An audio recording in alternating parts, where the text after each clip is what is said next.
Brooklyn, New York. Beneath the veil of night, Brooklyn pulsates with the cacophony and opulence of urban life.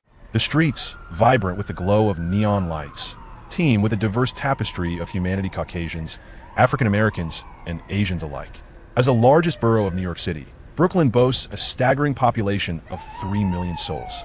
In the grand tapestry of New York, Brooklyn is often perceived as the most disheveled and chaotic locale, rife with drug addicts, sex workers, inebriated patrons, and gangsters. Strolling along the streets, one frequently encounters women clad in scant attire, adorned with sultry red lips and cheap makeup, smoking low-grade cigarettes while casting glances at the men passing by, especially in an area known as Hunts Point, notorious for its reputation as the city's red light district. Brooklyn District, South Hugh Bar. Dazzling lights flicker, heavy metal music reverberates, and a vocalist's raw energy fills the air, while dancers twist around steel poles, exuding an excess of hormones. The scene is a vivid portrayal of the era's restlessness, with men brimming with testosterone and women shrieking in delight, encapsulating the essence of modern indulgence.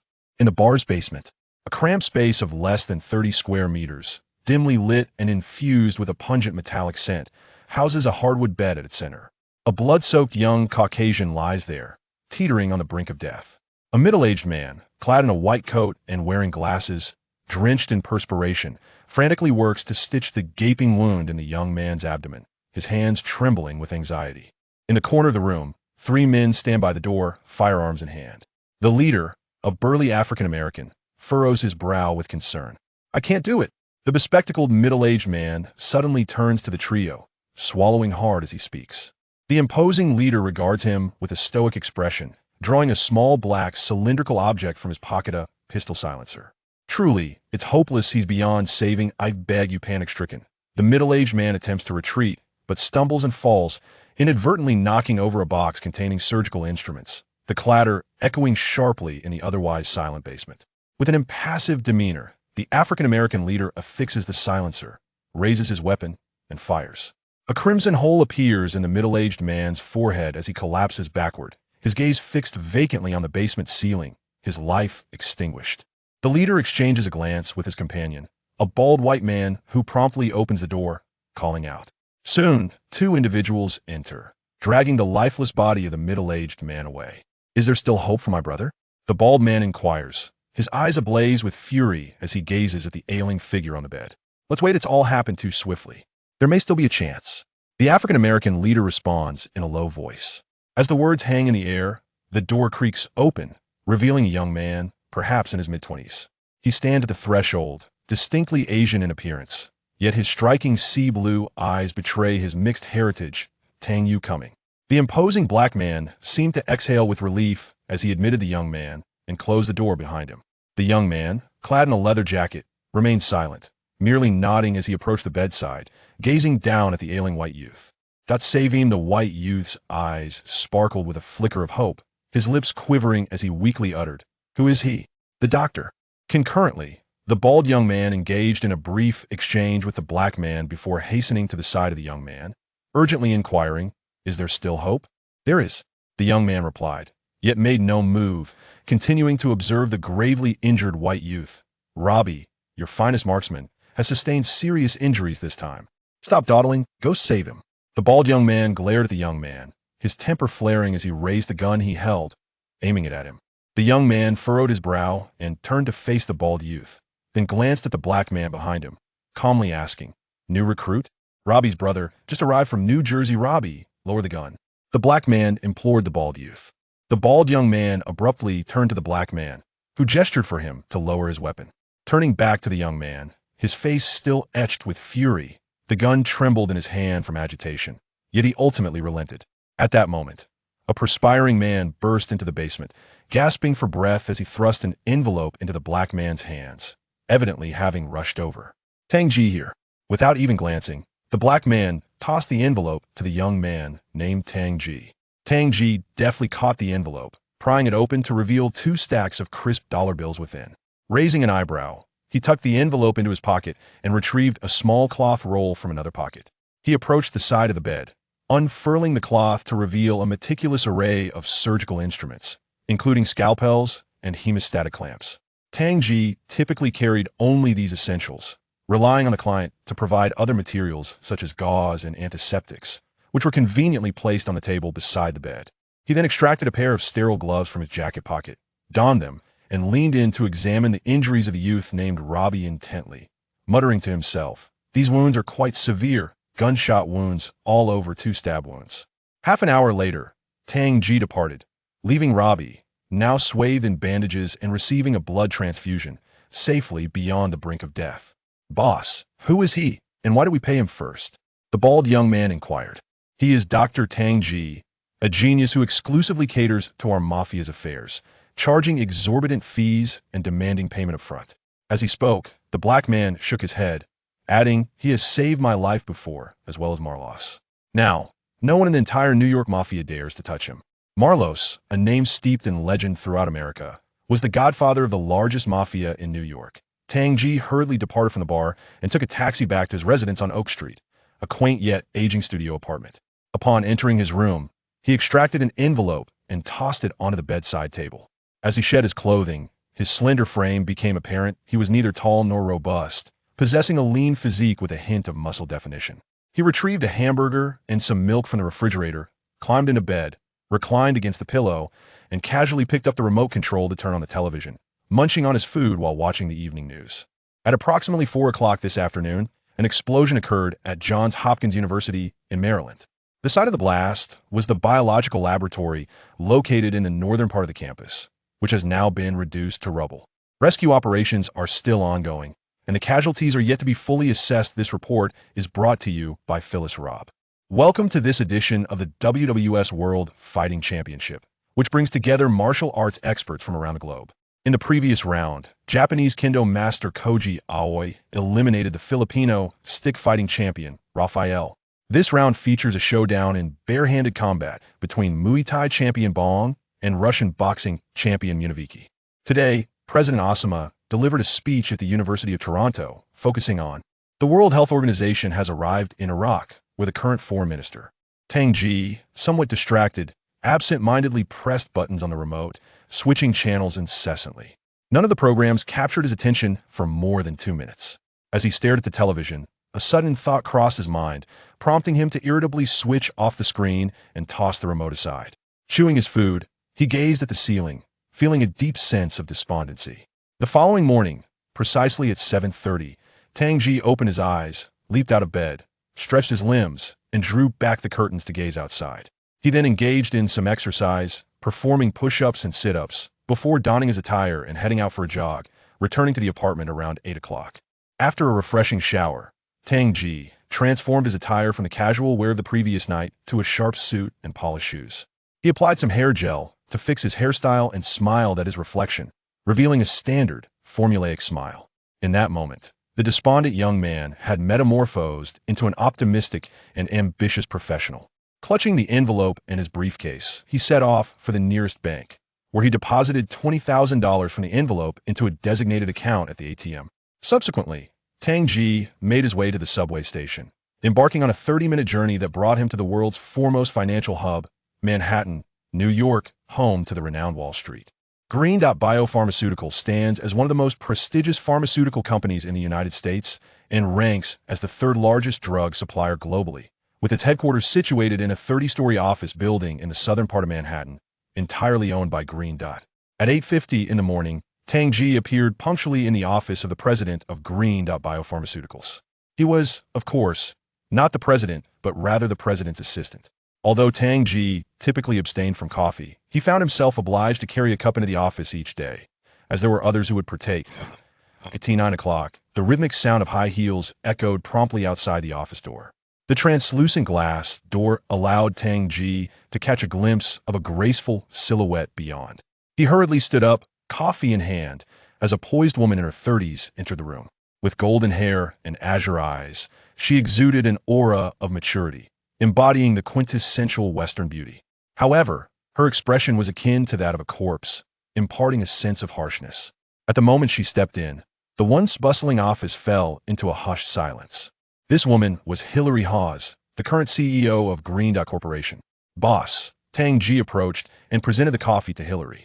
He then pulled out a document and, keeping pace with her, spoke rapidly, This is the financial report from last month sent over by the finance department, requiring your signature. Additionally, Mr. Nasi's assistant called recently, wishing to arrange a meeting with you at 2 this afternoon regarding the pharmaceuticals exported to Europe. Mr. Lafer has sent back the report for your review. The board meeting is scheduled for around 10, with the quarter drawing to a close concerning the previous quarter. As they move from the entrance to the desk beside the floor-to-ceiling windows, Tang J swiftly briefed Hillary on the matters at hand. Hillary remained silent, her alluring red lips pursed, holding her coffee while swaying her hips, not even glancing at Tang J. Upon reaching her presidential desk, Hillary gestured toward it. After concluding his report, Tang J carefully placed the thick stack of documents on the table, then stood respectfully to the side. After sipping her coffee, Hillary contemplated, cancel the board meeting. Have Nasi come see me at 10 this morning. Notify all middle management of a meeting in a large conference room at 2 this afternoon. That'll be all. Understood, boss. Tang J replied before making his way to his desk in the corner of the room. Hillary casually glanced at Tang J and called out, "Wait a moment. What else is it, boss?" Tang J turned back to inquire. "Your tie is quite unsightly. Please choose a different one next time," Hillary remarked, wrinkling her nose as she lifted her steaming coffee once more. Tang J looked down at his brown tie, which was acceptable but evidently did not align with Hillary's aesthetic preferences. "Of course, boss." Tang J responded without hesitation, turning back to his position and commencing a busy day filled with phone calls, handling documents that did not require the president's attention, arranging her schedule, and reminding her of important matters, all part of his duties.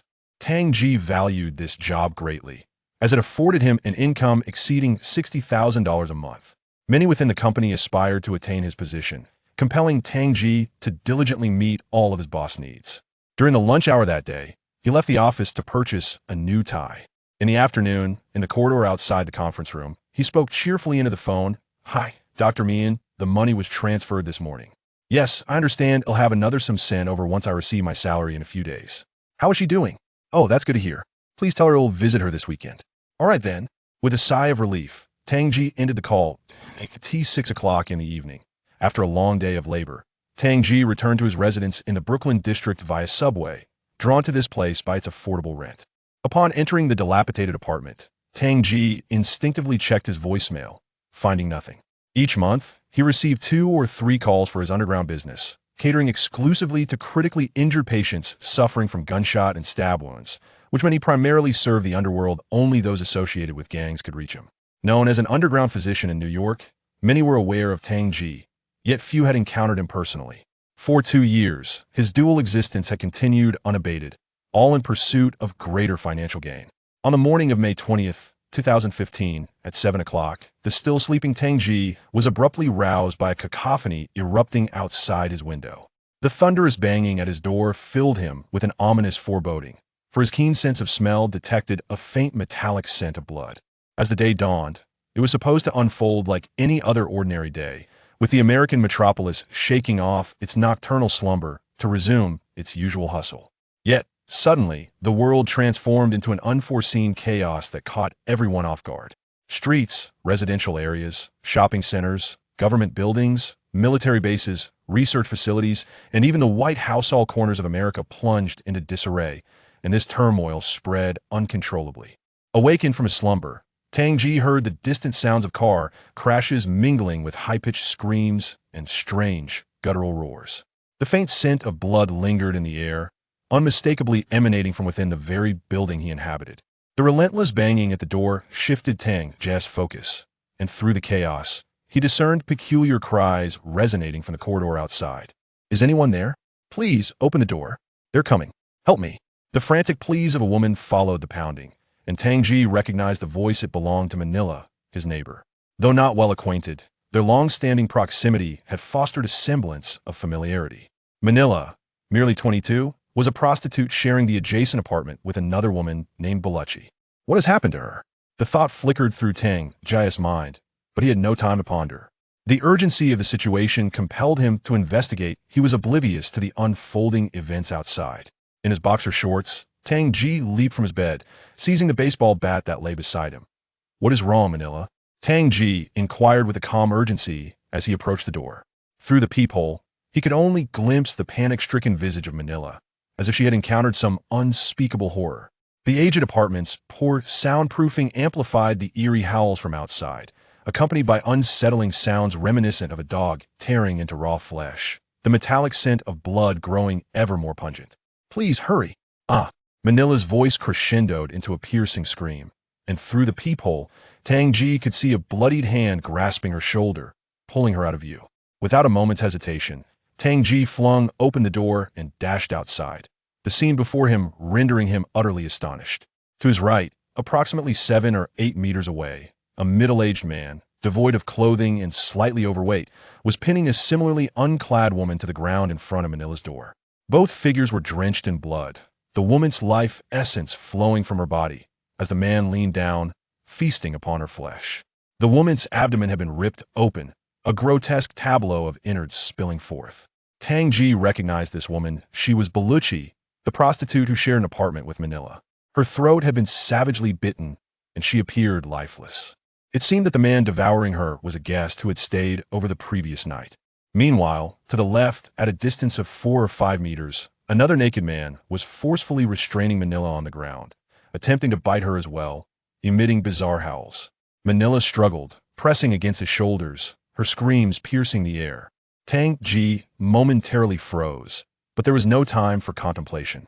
Gripping the baseball bat firmly, he sprinted to Manila's side, swinging the bat with force against the head of the assailant, sending him sprawling to the ground before swiftly pulling Manila to her feet. With a sickening crunch, the man, drenched in blood, presumably Bellucci, seemed largely unfazed by the impact, rolling away only to stagger back to his feet, howling at Tang J, his eyes inexplicably transformed to a ghastly crimson hue.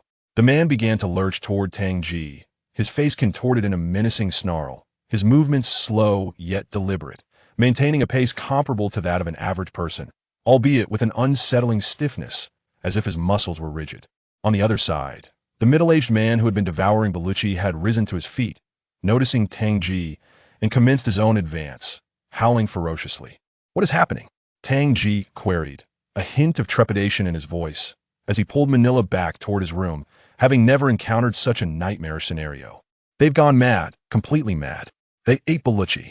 Manila clutched Tang J's arm tightly, her voice trembling with despair. At that moment, in the corridor with 7 doors, 2 doors swung open simultaneously. One door, lacking a security barrier, was burst open, and out staggered 2 soulless individuals, their eyes bloodshot. Tang J recognized them as a young couple residing in the building, who once had a delightful daughter, though she did not emerge with them. From the couple's blood-soaked appearance, Tang J had already deduced the grim reality of the situation. The other door that opened was forcefully flung ajar by a man clutching his neck, blood gushing between his fingers as if an artery had been severed by a bite. The moment he bolted out, he collapsed, panicking and crying out in despair, teetering on the brink of collapse. From the room, a woman emerged, seizing the man's ankle and effortlessly dragging him back inside. This was the last image Tang J witnessed before he swiftly retreated to his own room with Manila, securing the door tightly behind him. Bang, bang, bang. The incessant, chaotic pounding on the door reverberated with tremendous force, causing the door to tremble. Cold sweat beaded on Tang J's forehead as he swallowed hard and peered through the peephole. 2 men, their eyes gleaming red, clawed and battered at the door, their mouths agape, contorted in grotesque expressions, and he could even glimpse morsels of flesh that had yet to be swallowed. Tang J stared at the door, gradually retreating while signaling Manila, who was weeping, to be silent with a finger to his lips. He was certain these individuals had succumbed to madness for some reason, and their insanity was severe. Since they were mad, it was likely they were relying solely on instinct to perceive their surroundings. Without auditory guidance, they should soon cease their relentless knocking. Having studied medicine, Tang J possessed at least a modicum of understanding regarding such phenomena. Manila immediately covered her mouth, collapsing to the floor, gazing at the door, her head shaking in despair as tears streamed down her face. After 2 minutes, the knocking subsided, seemingly lured away by other sane individuals, as Tang J heard screams from outside. "They're gone," he whispered, exhaling in relief, although an unsettling premonition grew stronger within him. He stepped lightly to the window, pulling back a corner of the curtain to peer outside, revealing the street below. The street had descended into chaos, teeming with those rigid, mindless madmen. Vehicles were wrecked, many aflame, billowing thick smoke into the air. A number of sane individuals fled frantically, attempting to evade the madmen, but the latter vastly outnumbered them. Although not as swift, the sheer volume of the madmen encircled most, capturing and consuming those who could not escape Tang J's line of sight. They've gone mad. They've consumed Baruchi. Oh God, they killed her, Manila whispered, tears streaming down her face. It's not just them who have gone mad. The majority of people have succumbed to madness. Come see. Tang J murmured from his vantage point by the window. Manila lifted her head to gaze at Tang J, halting her tears, her expression one of disbelief. Tang J beckoned her again, prompting her to stand and approach the window, peering outside. Oh God, Manila suddenly covered her face and crouched to the ground. It could be a biochemical weapon, Tang J murmured, casually adjusting the curtains and tightly drawing them shut. Faced with such an incident, his first thought was of terrorist organizations, followed closely by Russia. What he remained unaware of was that the situation was far worse than he imagined. Tang J turned and moved to the window, quickly lowering the television volume to its minimum. On CBS, the morning news should have been airing live, and indeed, the screen displayed a live broadcast. However, the two hosts were missing, the desk was in disarray, and scattered papers lay about, with a large pool of blood staining the wall behind them. CBS was also in turmoil. Tang J swiftly changed channels, discovering that any program broadcasting live news either showcased chaotic scenes from the studio or displayed a spectrum of colorful stripes. Only a few recorded morning shows played normally, but they were merely exceptions, as most were filled with those garish stripes, or even static. Everything's gone awry. It can't be mere coincidence, unless Tang J murmured, casting a glance at the curtains. Suddenly, he tumbled onto the bed, scrambling to retrieve his phone from beneath the pillow. He scrolled through his contacts until he found the number labeled Dr. Mean, dialing it urgently. Please pick up, he whispered, taking a deep breath. A minute later, he set the phone down, the call unanswered. Leaning against the bed, Tang J fell silent for a while, then retrieved his phone once more, dialing two numbers as parents, both of which went unanswered. An eerie silence engulfed the room. Manila sat naked by the window, her arms wrapped around her legs, her head bowed as she stared at the ground, her lips trembling as if she were whispering something inaudibly. Tang J lay on the bed, staring at the ceiling, blinking as thoughts swirled in his mind. He needed to calm himself. After a full half hour, the chaos outside began to subside. Those who could flee had done so, and those who could not had perished, leaving only the screams of the madmen. What just happened? What occurred? Tang J snapped back to reality, tilting his head to look at Manila, suddenly inquiring. Manila raised her head, her demeanor noticeably improved as she met Tang J's gaze before lowering her eyes again, softly recounting. This morning I got up to shower, and just as I was halfway through, I suddenly heard Baluchi scream. I dashed out of the bathroom and saw those two guests attacking Manila. I panicked, feeling a surge of anger, grabbed something without thinking, and hurled it at them. I pulled Baluchi and ran outside, but they chased after us. Catching up to Baluchi, Manila's voice grew agitated, on the verge of tears. All right, I understand. Tang J interrupted her, having grasped the essence of the situation. Tang J rose from the bed, casting a sweeping glance at Manila. As a man, it was merely instinctive to observe a woman unclothed similarly. A woman might unconsciously gaze at a naked man, and such actions do not carry any deeper significance. Manila was a strikingly beautiful woman, her lips alluring and sensual, younger than Tang J, yet exuding a certain maturity, an aura of seduction enveloping her, likely a consequence of her profession. Particularly noteworthy were her ample bosom, undeniably impressive, leaving one to wonder if they were enhanced. Tang J stole but a fleeting glance before approaching the wardrobe, retrieving a large t-shirt and a pair of shorts, tossing them towards Manila. Put on some clothes. Though Tang J could hardly be termed a paragon of virtue, nor was he a stranger to paying for companionship, at that moment, any lascivious thoughts would surely indicate a severe lapse in judgment. After providing Manila with her attire, he donned a pair of jeans and a t-shirt, layering a leather jacket over them. He then bent down, retrieving a small black suitcase from beneath the bed.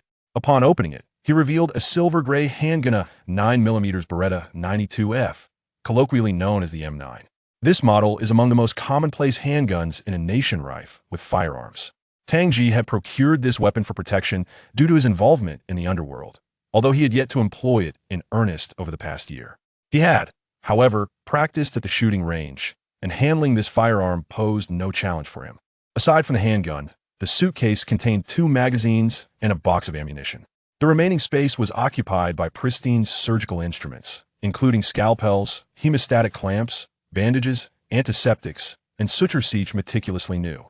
After ejecting the magazine from the handgun and ensuring it was in proper condition, Tang J secured the weapon at his lower back, locked the suitcase, and returned it to its hiding place beneath the bed.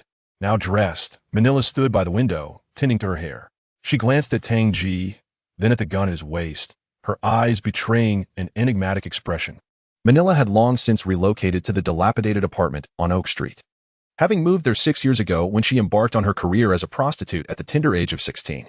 In this environment, she found ample opportunities to attract clientele. Tang J, who moved in 2 years prior, was typically seen by Manila only during the early mornings or late evenings as he commuted to and from work. Their interactions were minimal, consisting mainly of brief greetings as they passed each other by. Once, a year ago, when Manila's electric light had malfunctioned, Tang J had assisted her in repairing it, marking the most substantial exchange between them, during which they engaged in inconsequential chatter. Despite Manila's playful suggestion of offering Tang J a discount on her services, he politely declined. In Manila's perception, Tang J was merely an ordinary office worker in the sprawling metropolis of New York, rising early and returning late, with a modest income that necessitated his residence in such an aging building.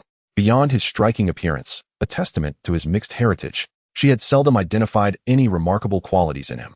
In her eyes, he epitomized the average individual, a representation of the city's underprivileged populace. However, today, Manila's impression of Tang J underwent a transformation. His demeanor was strikingly composed in the face of the horrifying and inexplicable occurrences unfolding around them. When he had hastily retreated to his room, Manila had discerned a flicker of anxiety on his face. Given the terrifying circumstances, such a reaction was understandable, yet he soon displayed an extraordinary calmness. Aware of the perilous lunatics roaming outside, potentially breaching their sanctuary, his actions were methodical. He promptly turned on the television to monitor the news and contacted his family, ultimately retrieving a firearm with remarkable poise. What does this signify? A person armed would typically react to imminent danger by instinctively brandishing their weapon, anxiously watching the door, perhaps smoking a cigarette, their hands trembling, or frantically dialing 911. Such responses would be expected of an ordinary individual. Yet, Tang J's retrieval of the gun indicated a certainty that those deranged individuals could not intrude. This was not mere luck, but rather a genuine belief in their safety. Thus, he prioritized the essential actions before reaching for the firearm. Although Manila's profession is far from honorable, it must be acknowledged that she is an astute woman. In perilous situations, a woman is naturally inclined to focus her attention on a man willing to assist her, for most men possess inherent physical strength and courage that surpasses that of women. Manila, keenly observant, had encountered a myriad of men and could often discern which clients would refuse to pay, evade their debts, or resort to violence, allowing her to decline such propositions. Since Tang J had brandished his gun, Manila stood by the window, intently watching him. What was she observing? Noticing her gaze, Tang J turned around and casually inquired in a hushed tone. Manila lowered her head, attempting to mask her slight embarrassment, tugging at the oversized t-shirt she wore. She then looked up and asked, "Do you have a cigarette?" "Sorry, I don't smoke." Tang J sat on the bed, facing the window, gripping his phone tightly in his palm. He turned slightly to point towards the refrigerator, not far from the other side of the bed, and said, "You can help yourself to something. There's bread and milk in the fridge. There should also be some cereal." After speaking, he lowered his head, scrolling through his phone's contacts. For Tang J, Manila was more of a neighbor than a friend, yet certainly not a stranger. "Thank you," Manila replied, barefoot. As she stepped around the bed to the refrigerator, she opened it and glanced inside, then slightly leaned back to look at Tang J, quietly asking, "Tang J, do you want anything to eat?" Tang J, with his back to her, waved his hand dismissively while raising the phone to his ear. After a brief pause of several seconds, he placed it down again. In the stillness of the room, Manila could faintly hear the sound of a voicemail notification from his phone.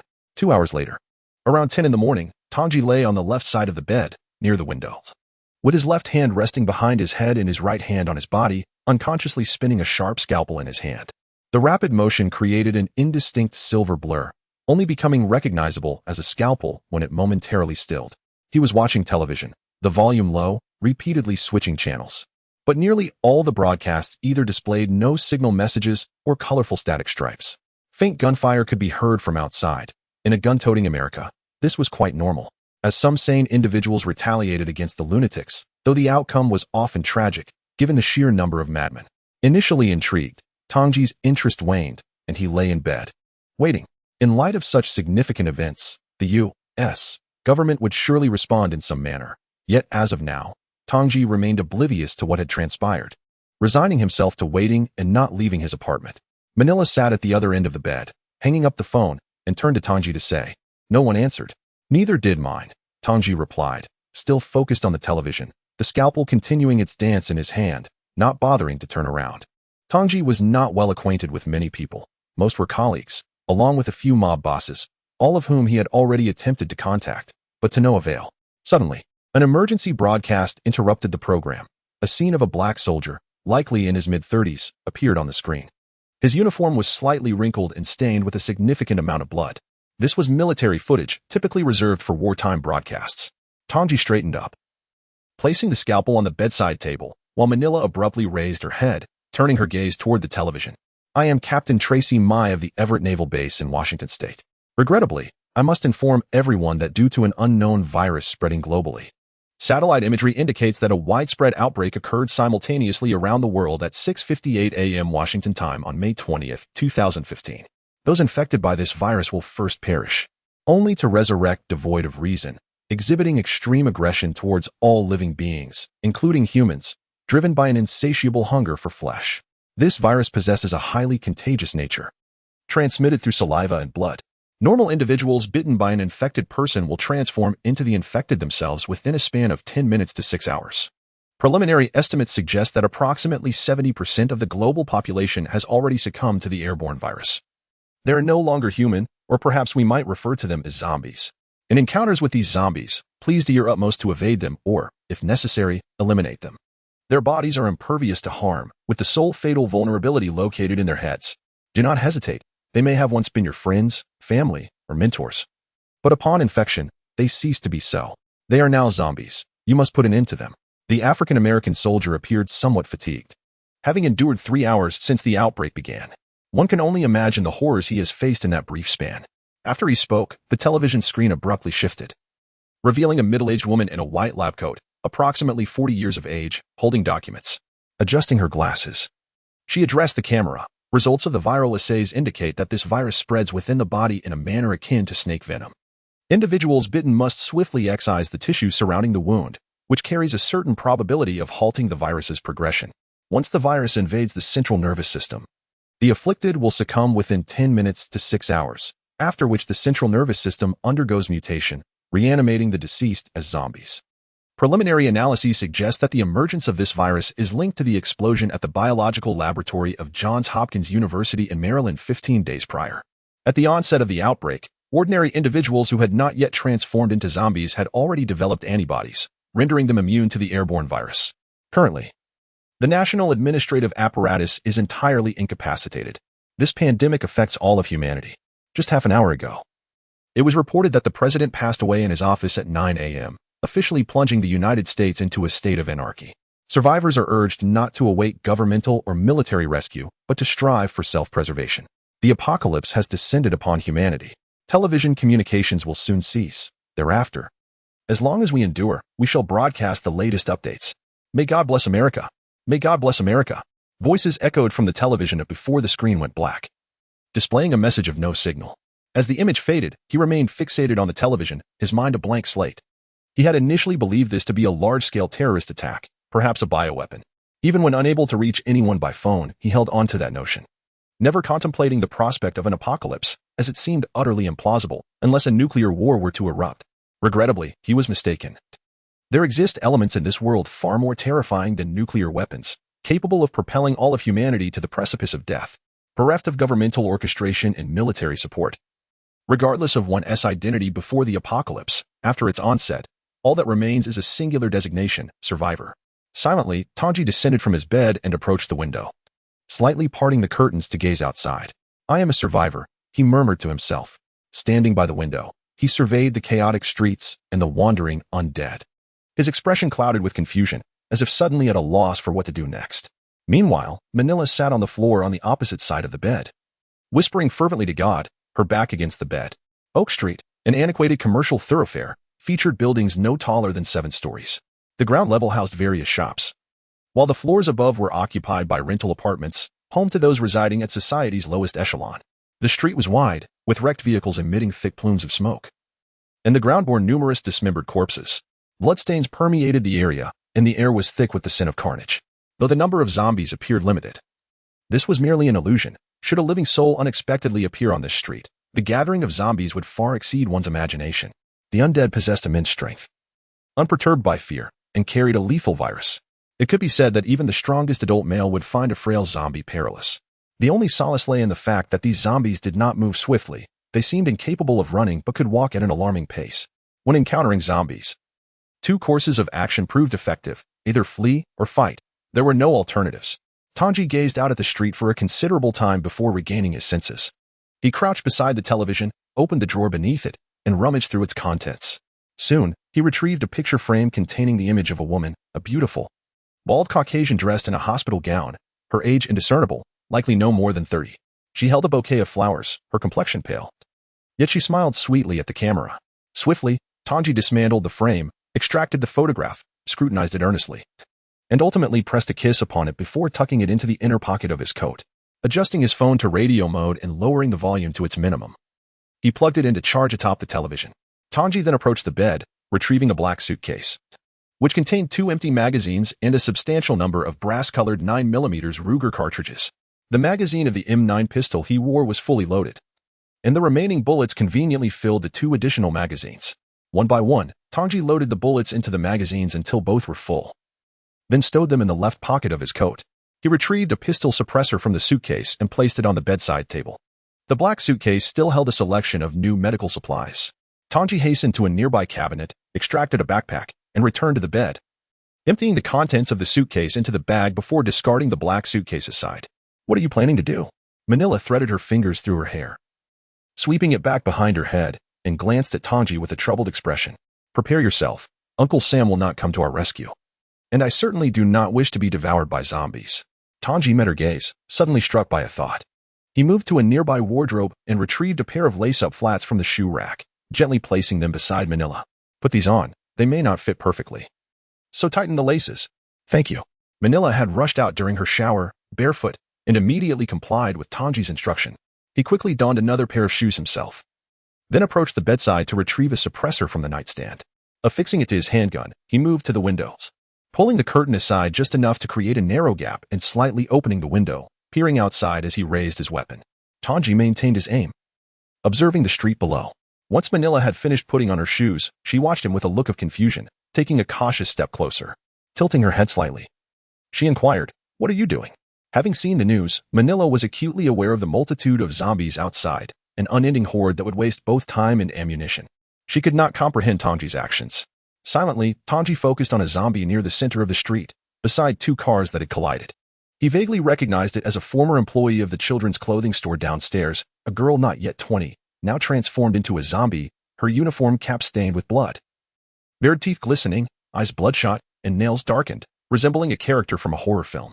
From his 4th-floor vantage point, she was a good 40 meters away, and Tang J aimed directly at her. His grip on the gun was steady, akin to the precision required when wielding a surgical knife.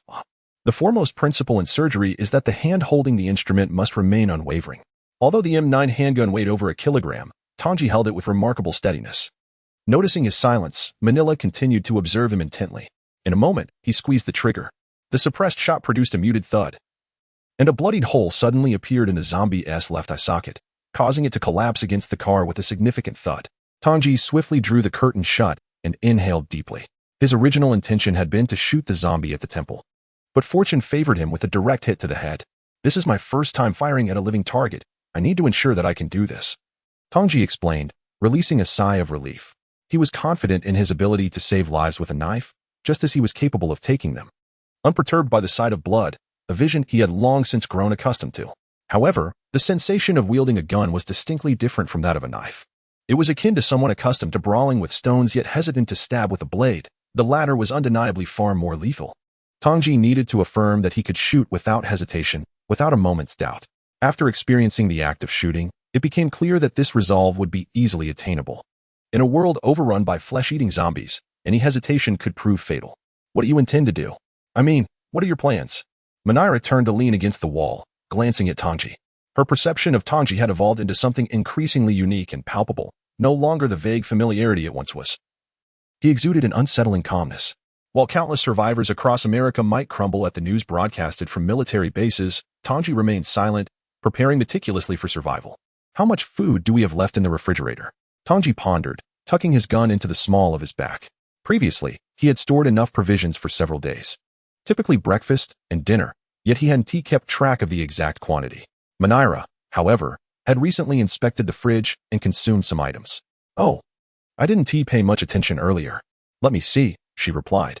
Tang J approached the refrigerator, opened the door, and surveyed its contents. Merely a few long loaves of bread, several cartons of milk, half a leftover pizza, and a half bucket of cereal. These provisions, if shared between two, would last only 2 days, and if they rationed, perhaps 3. There isn't much food. I can only stay here for a maximum of 2 days. After that, I will leave. Hopefully, the number of zombies outside will dwindle, increasing our chances of escaping successfully. Tang J stated, closing the refrigerator door. Notably, he had not mentioned Manila at all. She recognized this. In the apocalypse, fleeing with a defenseless prostitute was evidently not a sound strategy. "Are you going to abandon me?" Manila questioned incredulously. "We were never together to begin with," Tang J replied coolly, meeting her gaze with an unyielding expression. He felt no obligation to safeguard another's life. He had his own concerns to tend to. With a long journey ahead, he was reluctant to carry a burden. Allowing Manila to consume his provisions and wear his clothes in preparation for escape was already a generous act. Manila struggled to accept that Tang J might be the sort to leave a woman behind in peril, yet the calmness of his words resonated with reasoned deliberation. "Please don't leave me, I beg you." Manila stepped forward, her eyes fixed on Tang J, her fingers splayed out in a gesture of desperation. "Take me with you. Don't abandon me." "What can you do?" Tang J inquired, sitting on the bed and surveying Manila with a critical eye. She was undeniably alluring, her lips curved in a sensuous smile. She would surely excel in bed. Yet, with her slender arms and legs, it was doubtful she could wield a knife against a zombie. She would likely be terrified herself. Manila's expression shifted as her gaze darted toward Tang J's groin, evidently misunderstanding his implication. The scrutinizing look in his eyes reminded her unsettlingly of her previous clients, men who had gazed at her with similar intensity. "You can do whatever I wish? As long as it pleases you." Men are often so indirect in their thoughts. As Manila leaned down, her enchanting eyes twinkling, she gracefully crawled towards Tang J, her waist swaying seductively. One hand grasped the hem of her t-shirt, slowly lifting it to reveal her sun-kissed abdomen, a testament to her mastery in the art of seduction. "Are you capable of murder?" Tang J remained seated at the edge of the bed, his gaze fixed intently on the approaching Manila. "What?" Manila halted, instinctively lowering her hand that clutched the fabric, sensing that Tang J's tone was devoid of jest. "Can you kill those who once lived outside?" "The zombies?" Tang J inquired once more. Chapter 5. Tang J's scalpel. Manila silently descended from the bed and approached the window, turning her back to Tang J.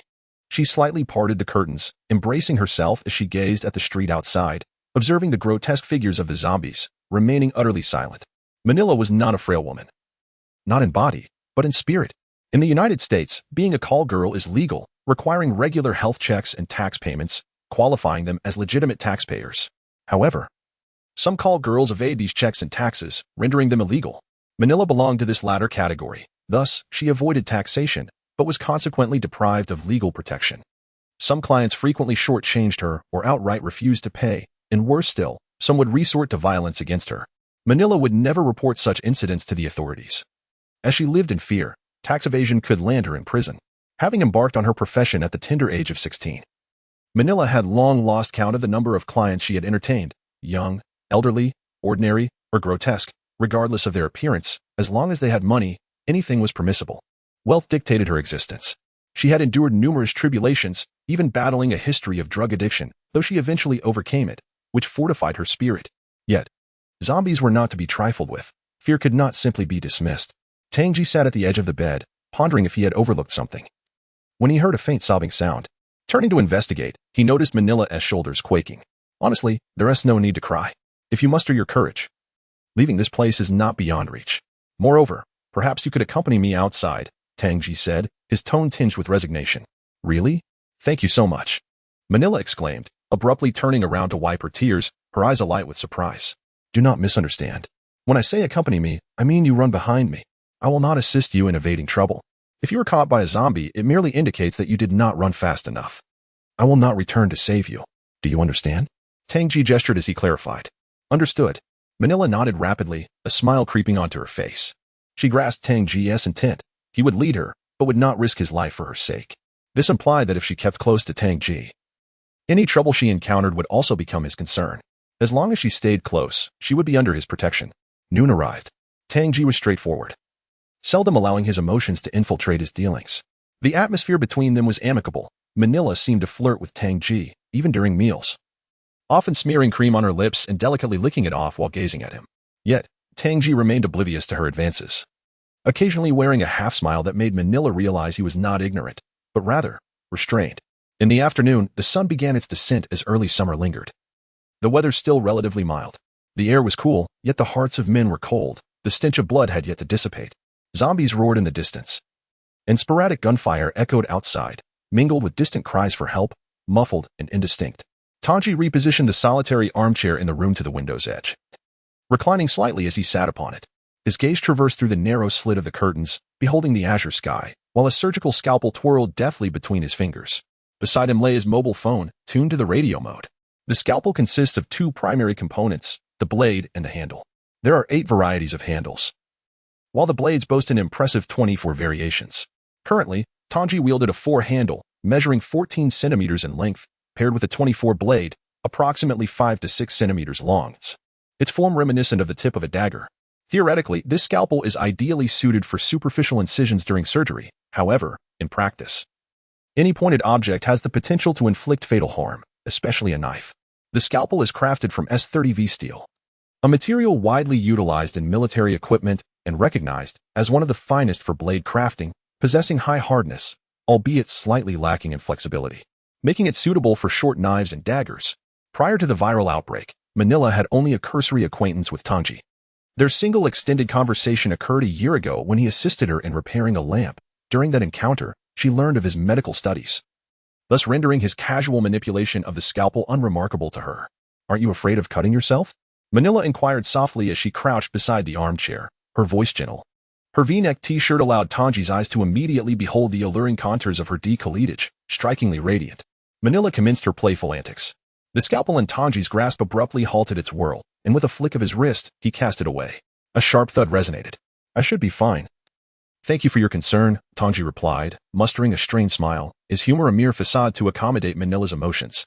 Manila observed Tang J closely, her slender fingers, adorned with slightly elongated nails, seemingly unintentionally resting upon his thigh, a flirtatious smile gracing her lips.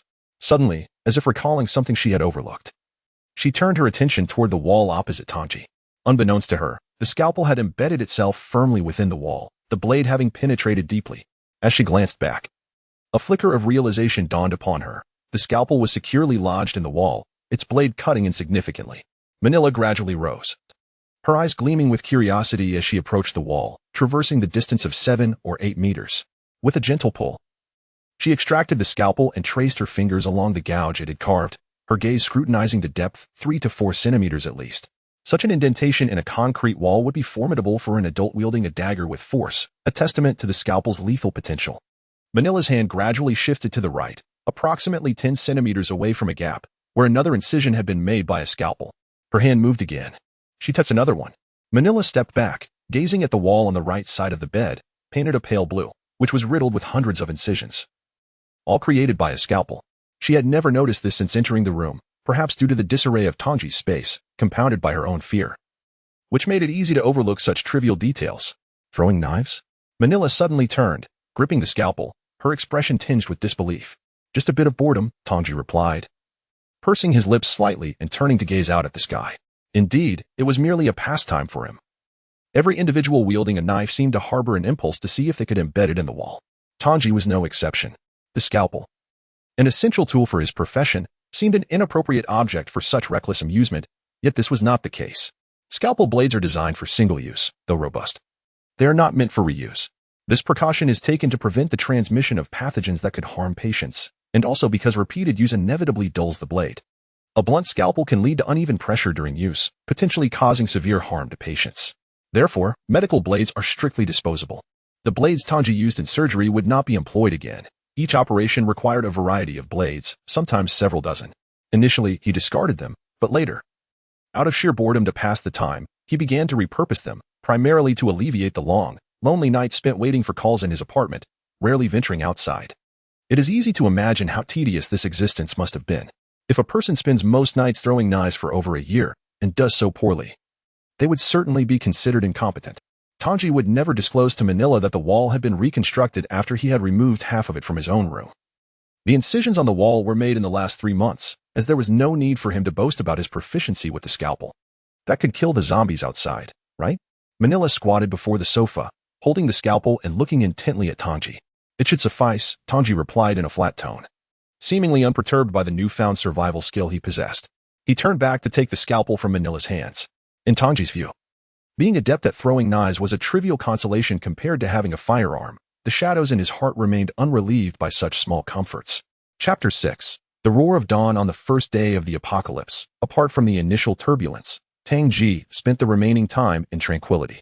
As darkness enveloped the earth and night descended, the world seemed to fall silent. The prostitutes no longer lingered at doorways, smoking and watching the passers-by. And there were no drunken men staggering in groups.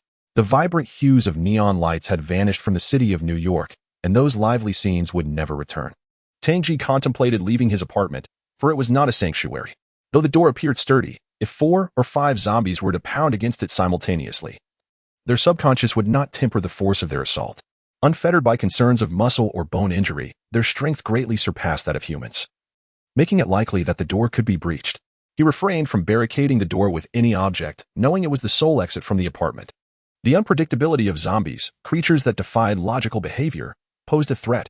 He could not risk being trapped with no escape route, as leaping from the 4th floor would likely result in death or serious injury. His best strategy was to minimize noise, for zombies were drawn to sound. Their hearing was not superior to that of humans, so as long as he spoke softly, he could avoid attracting their attention. The foremost dilemma of hiding in the apartment was, of course, the issue of sustenance. Without food, starvation would ensue. He could ration his supplies to last 3 days. But Tang J resolved to leave within 2 days, for conserving food would sap his strength, rendering him vulnerable to the zombies. He had to maintain peak physical condition. Any sense of false security could prove fatal in this new world. Through observation, Tang J had discerned that zombies were not enticed by dim light. After nightfall, he noticed a few windows across the street emanating a soft glow, likely indicating the presence of survivors, yet the zombies on the street exhibited no signs of agitation. In the stillness of night, they remained quiet, with only a few occasionally emitting low growls. He adjusted the lamp in his room, dimming it and placing it by his bedside, while he settled on the sofa by the window. "May I take a shower?" Manila suddenly turned to him, her voice barely above a whisper. Noticing Tang J's gaze, she quickly added, "I applied something to my skin this morning and didn't rinse it off properly. I feel quite uncomfortable." As she spoke, Manila shifted slightly, seemingly to emphasize her discomfort. "Remember to close the door and avoid using the shower," Tang J advised after a moment's thought. The bathroom door, along with the apartment door, provided sound insulation. The sound of running water should not reach the hallway. Nevertheless, for safety's sake, he urged her to refrain from showering, as it would produce less noise. "Thank you." Manila beamed, then grasped the hem of her t-shirt, swiftly pulling it over her head. Beneath, she wore nothing, her sun-kissed skin glistening enticingly in the muted light. Her ample bosom, at least a D-cup, swayed slightly, revealing a hint of gravity's effect on her figure. Has always been somewhat perplexed as to why Manila does not work as a legitimate escort in the grand nightclubs. Given her beauty, charging $300 to $500 per hour would be entirely reasonable, and her life would undoubtedly be vastly superior to residing in an old, dilapidated apartment. Though he has never inquired, and she has never divulged, Manila has been intent on seducing Tang J, seizing every opportunity. After tearing off her t-shirt, she began to sway her body sensuously as she slowly removed her pants. Tang J, ever the unromantic, offered his compliments generously, gazing at the enchanting Manila with a raised eyebrow and a smile, remarking, "You are truly beautiful." He then turned his gaze toward the window, contemplating the crescent moon hidden behind the clouds. "Do you want to join me?" Manila asked, standing naked by the bed after discarding her pants, her lower body impeccably groomed, devoid of any dark hair. One hand caressed her left breast, gently squeezing it as she extended an invitation to Tang J. Ostensibly, it was a proposal to bathe together, but even a fool could discern the underlying implications. "Never mind, you go ahead," Tang J replied nonchalantly, seated comfortably on the sofa, smiling before redirecting his attention back to the view outside. Manila's expression remained unchanged. She subtly pouted before gracefully entering the bathroom, closing the door behind her. Soon, The faint sound of running water filled the air. 40 minutes later, the bathroom door swung open, and the damp Manila emerged, towel in hand, drying her hair. "I used your towel and toothbrush," she announced as she approached the bed. "That's fine. Feel free to use them," Tang J replied without turning around. Manila climbed onto the bed, pulling the covers over her alluring body, which was, of course, Tang J's bed. And her intention to lie there unclothed was laden with ulterior motives. The room fell into a tranquil silence, punctuated only by barely audible breaths. Tang J gazed at the night sky outside, gradually closing his eyes. "Are you not coming to bed?" Manila suddenly spoke. "The chair is uncomfortable, and I cannot sleep well." Tang J opened his eyes, turning to the bed where Manila lay sideways, propping her head up with one hand. Her other hand pulling back the covers to reveal an empty space on the left side of the bed. Her body, partially concealed, was more enticing than complete nudity. "You should sleep. I'm fine here." Tang J declined Manila's invitation. Manila seemed slightly irritated. She had never encountered someone as oblivious to romance as Tang J. In a huff, she yanked up the covers, switched off the lamp, and soon turned away from him, her expression shifting from anger to frustration. "I think it would be wise for you to put on some clothes. If a zombie were to burst in, you can't very well run away in the nude." "Can you?" Tang J suggested thoughtfully. Without a word, Manila sat up, turned on the lamp, hastily donned her clothes, and then turned off the lamp again. Lying down without casting a glance at Tang J, pulling the covers over her face, Tang J could only smile helplessly, sighing softly amidst his complex thoughts, and gradually closed his eyes once more. A night devoid of conversation passed without any notable events. With a heart heavy with vexation, Manila soon succumbed to slumber, while Tang J, restless with thought, oscillated between closing and reopening his eyes repeatedly until he finally drifted into a deep sleep late into the night. On the morning of May 21, 2015, at approximately 7:30, Tang J was roused by the urgent roar of engines outside his window. Startled, he leapt to his feet and drew the curtains wider, peering out onto the street below. Tang J resided at the heart of Oak Street. And at the intersection just north of it, a battered Ford E450, splattered with blood, executed a rather unorthodox drift, knocking down several zombies before speeding southward along Oak Street. The Ford E450, an MPV with 5 doors and 10 seats, resembled a van yet boasted an impressive engine displacement of 6.8 L, making it a robust and powerful vehicle suitable for commercial use. The sudden appearance of this vehicle captured the attention of every zombie on Oak Street, inciting a frenzied rush as they charged toward the swiftly moving automobile. For Tang J, this represented an opportunity. The vehicle would traverse the entirety of Oak Street, drawing away the majority of the zombies. With fewer zombies around, he could finally escape this place. Observing the scene, Tang J swiftly grabbed his well-prepared backpack from the armrest of the sofa and hurried to the bedside, nudging the half-asleep Manila awake. Startled, she sat up as if emerging from a nightmare. "We must go. We need to leave immediately," he urged, pulling the covers off her and retrieving her shoes from the floor, tossing them onto the bed. Realizing the urgency in Tang J's expression, Manila hastily slipped on her shoes and inquired, "What is happening?" "A vehicle is passing through. It will draw the zombies away. We must leave now. If you wish to survive, follow me," Tang J replied, slinging his backpack over his shoulder and striding toward the door, taking a deep breath before opening it, seemingly disregarding Manila's hesitation. From the corridor, the faint sounds of zombies could be heard. Glancing cautiously, Tang J drew his weapon and exited the room into the hallway. The air was thick with the stench of blood and decay, inducing a wave of nausea. Bloodstains, darkened and ominous, marred the walls and floor, highlighted by a chilling handprint that sent shivers down the spine. 5 zombies, a mix of male and female, extended their arms in a desperate grasp, their excitement palpable upon spotting Tang J. They let out guttural roars, hastening toward him at an alarming pace. Though zombies do not run, their shuffling gait is deceptively quick, and unless one is sprinting, it is nearly impossible to outpace them. Tang J plunged into the corridor, sprinting madly toward the right side where the elevator awaited at the end, though 2 zombies loomed in that direction. "Wait for me," Manila called out, hastily tying her left shoelace. Just as she was halfway through fastening the right, a zombie barreled into the doorway, initially intent on pursuing Tang J, but now fixating on her. "Oh God," Manila screamed, disregarding her surroundings, and immediately leaped from the bed to seize the baseball bat. The bloodied, black-toothed zombie turned its gaze towards the hallway on the right, where Tang J was, before fixing its attention on Manila, emitting a piercing shriek as it charged into the room. Manila was consumed by anxiety. The bat offered her no solace, yet she summoned her courage and swung it fiercely, knowing that this was her sole escape route. Indeed, with bravery, evading a solitary zombie was not insurmountable. Albeit powerful, zombies lacked the cunning to evade. Manila succeeded, swinging the bat with every ounce of strength, striking the zombie on the head, causing it to stagger. seizing the moment. She forcefully shoved the creature aside and darted past it, fleeing the room, while the zombie pursued her closely. Tang J exited the room and swiftly dashed towards the right side of the corridor. Two zombies stood as obstacles, but Tang J offered them no chance to advance. With the silencer-equipped pistol, he fired several shots, taking down both zombies. In his haste, his aim faltered. It took 4 shots to fell the 2 creatures. Reaching the elevator door, he noticed it was on the 3rd floor, and his face brightened as he repeatedly pressed the button.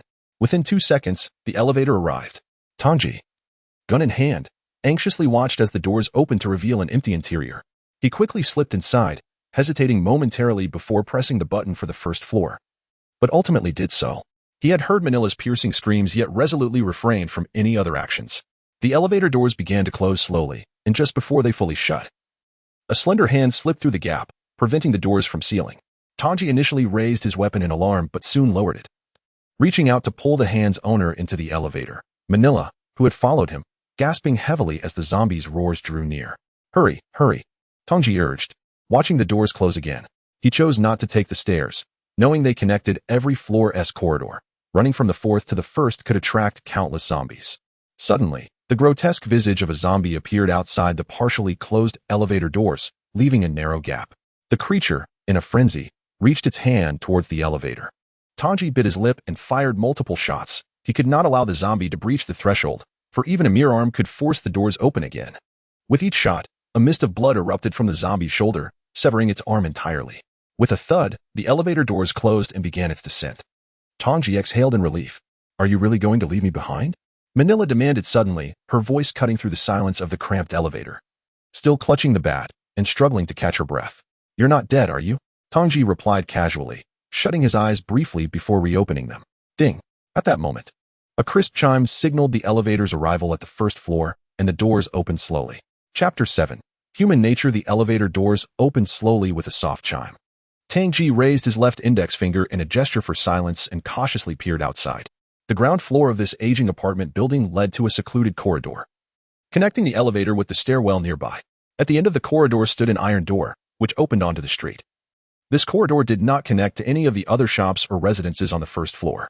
Tang J stepped out of the elevator, casting a glance back at Manila, while his gaze scanned the corridor. Although this passageway did not lead to the shops below, it did connect to the staircase leading to the 2nd floor. The nature of zombies defies logic. One cannot predict their whereabouts. They could be lurking in the 2nd floor corridor or at the midpoint of the stairs connecting the 2 levels. From his vantage point, Tang J could see that the corridor was devoid of zombies and noticed that the iron door at the end was ajar, indicating that zombies had previously surged through it. However, he could not ascertain the situation within the stairwell. The cacophony of cars on the street and the disordered cries of the undead penetrated the corridor through the crevice of the iron door. Tang J realized he must make his move before the vehicles completely vacated the street. If the cars left, a number of zombies would inevitably be left behind, either unable to pursue or choosing to remain on the road. Should Tang J reveal himself then, he would become the singular target of the zombies, vastly increasing his chances of demise over that of survival. Despite wielding a firearm, Tang J remained acutely aware of these details for several reasons. First, he was not a sharpshooter and could not guarantee a perfect shot. Zombies could only be dispatched with a bullet to the brain. Second, he possessed merely 3 magazines and could not unleash a torrential storm of metal like a machine gun. Third, he lacked any extraordinary hand-to-hand combat skills. Once his ammunition was expended, he could not rely on a surgical scalpel to fend off zombies, knowing he would likely be overwhelmed. No zombies. Tang J exhaled in relief, his gaze landing on the stairwell, which bore no swaying figures. Just then, a series of hurried footsteps echoed from the staircase above, out of Tang J's line of sight. Run, Tang J whispered urgently, charging forth without hesitation. He flung open the heavy door, emerging from the dim corridor into the brilliance of daylight. And zombies. Manila, her forehead slick with sweat, whether from exertion or sheer terror, followed closely behind Tang J, gripping her baseball bat tightly, her knuckles paling from the strain. As Tang J burst onto the street, a chorus of disheveled zombie howls assaulted his ears. The vehicle had already sped past the midpoint of the street, barreling southward, crashing through countless zombies, leaving them with broken bones or shattered skulls. The windshield wipers continued to wipe away layers of fresh crimson stains. The Ford van, despite the driver's efforts to accelerate, was compelled to decelerate significantly, not due to any deliberate action on the part of the survivor at the wheel, but rather because of the relentless blockade created by the zombies and the visibility frequently obstructed by the bloodstains on the windshield. Additionally, the street was far from unobstructed, littered with numerous wrecked vehicles in disarray.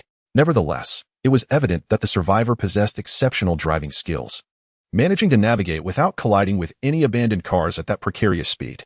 Damn it, there are so many. Tang J cursed, yet without hesitation. He fired his weapon while darting diagonally across the road. He had meticulously devised a plan beforehand. The first step after leaving the apartment was to dash to the convenience store diagonally across the street to procure enough sustenance for an extended period. Subsequently, he intended to locate a vehicle, which was not a daunting task, reaching a parking lot, dispatching a few zombies, and retrieving the keys from their lifeless forms would suffice to secure a car. Though zombies lacked speed, their movements, albeit somewhat rigid, allowed them to maintain a walking pace of approximately 3.5 meters per second. In contrast, the ultimate running speed of a human hovers just above 10 meters per second. With an untrained individual considered fast if they can manage 9 meters per second, the average is typically around 8 meters per second, akin to the pace of a 100-meter dash. No one could sustain such velocity indefinitely during an escape. A person of average build and fitness could maintain about 5 meters per second over longer distances. From these observations, it was apparent that while zombies seemed perpetually unable to catch humans, the threat of being surrounded by them from all directions was indeed perilous. A solitary zombie posed little danger to an armed individual, yet a horde was truly terrifying. The air was thick with a nauseating stench. As Tang J burst forth, several zombies noticed him and immediately abandoned their pursuit of the vehicle, instead roaring and hastening towards him. Some zombies were mere steps away from the entrance of the apartment, closing in on Tang J. Without hesitation, he fired at close range, accurately targeting the heads of the nearest zombies, dispatching them with several shots. The distance from the door through which Tang J emerged to the convenience store across the street was roughly 200 meters, not far. Adhering to the principle of evasion, he endeavored to conserve ammunition and minimize gunfire, aware of his limited supply and average marksmanship.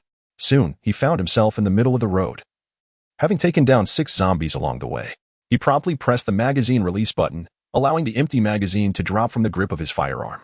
Slightly slowing his pace, he retrieved a fully loaded magazine from his pocket, reloaded his weapon, and resumed his frantic sprint. Manila had been closely trailing Tang J, mirroring his pace. However, as he accelerated once more towards the convenience store, she suddenly let out a piercing scream. Get away. Don't go. Help me. I beg you. As Tang J sprinted forward, he glanced sideways with his peripheral vision and beheld Manila being subdued to the ground by a ravenous zombie. She gripped a baseball bat tightly across her body, the creature looming over her, intent on sinking its teeth into her flesh. However, the bat obstructed its jaws from reaching her vulnerable neck, offering her a fleeting respite. Surrounding Manila were 3 or 4 more zombies converging upon her, and it was only a matter of time before she would become mere sustenance for the undead.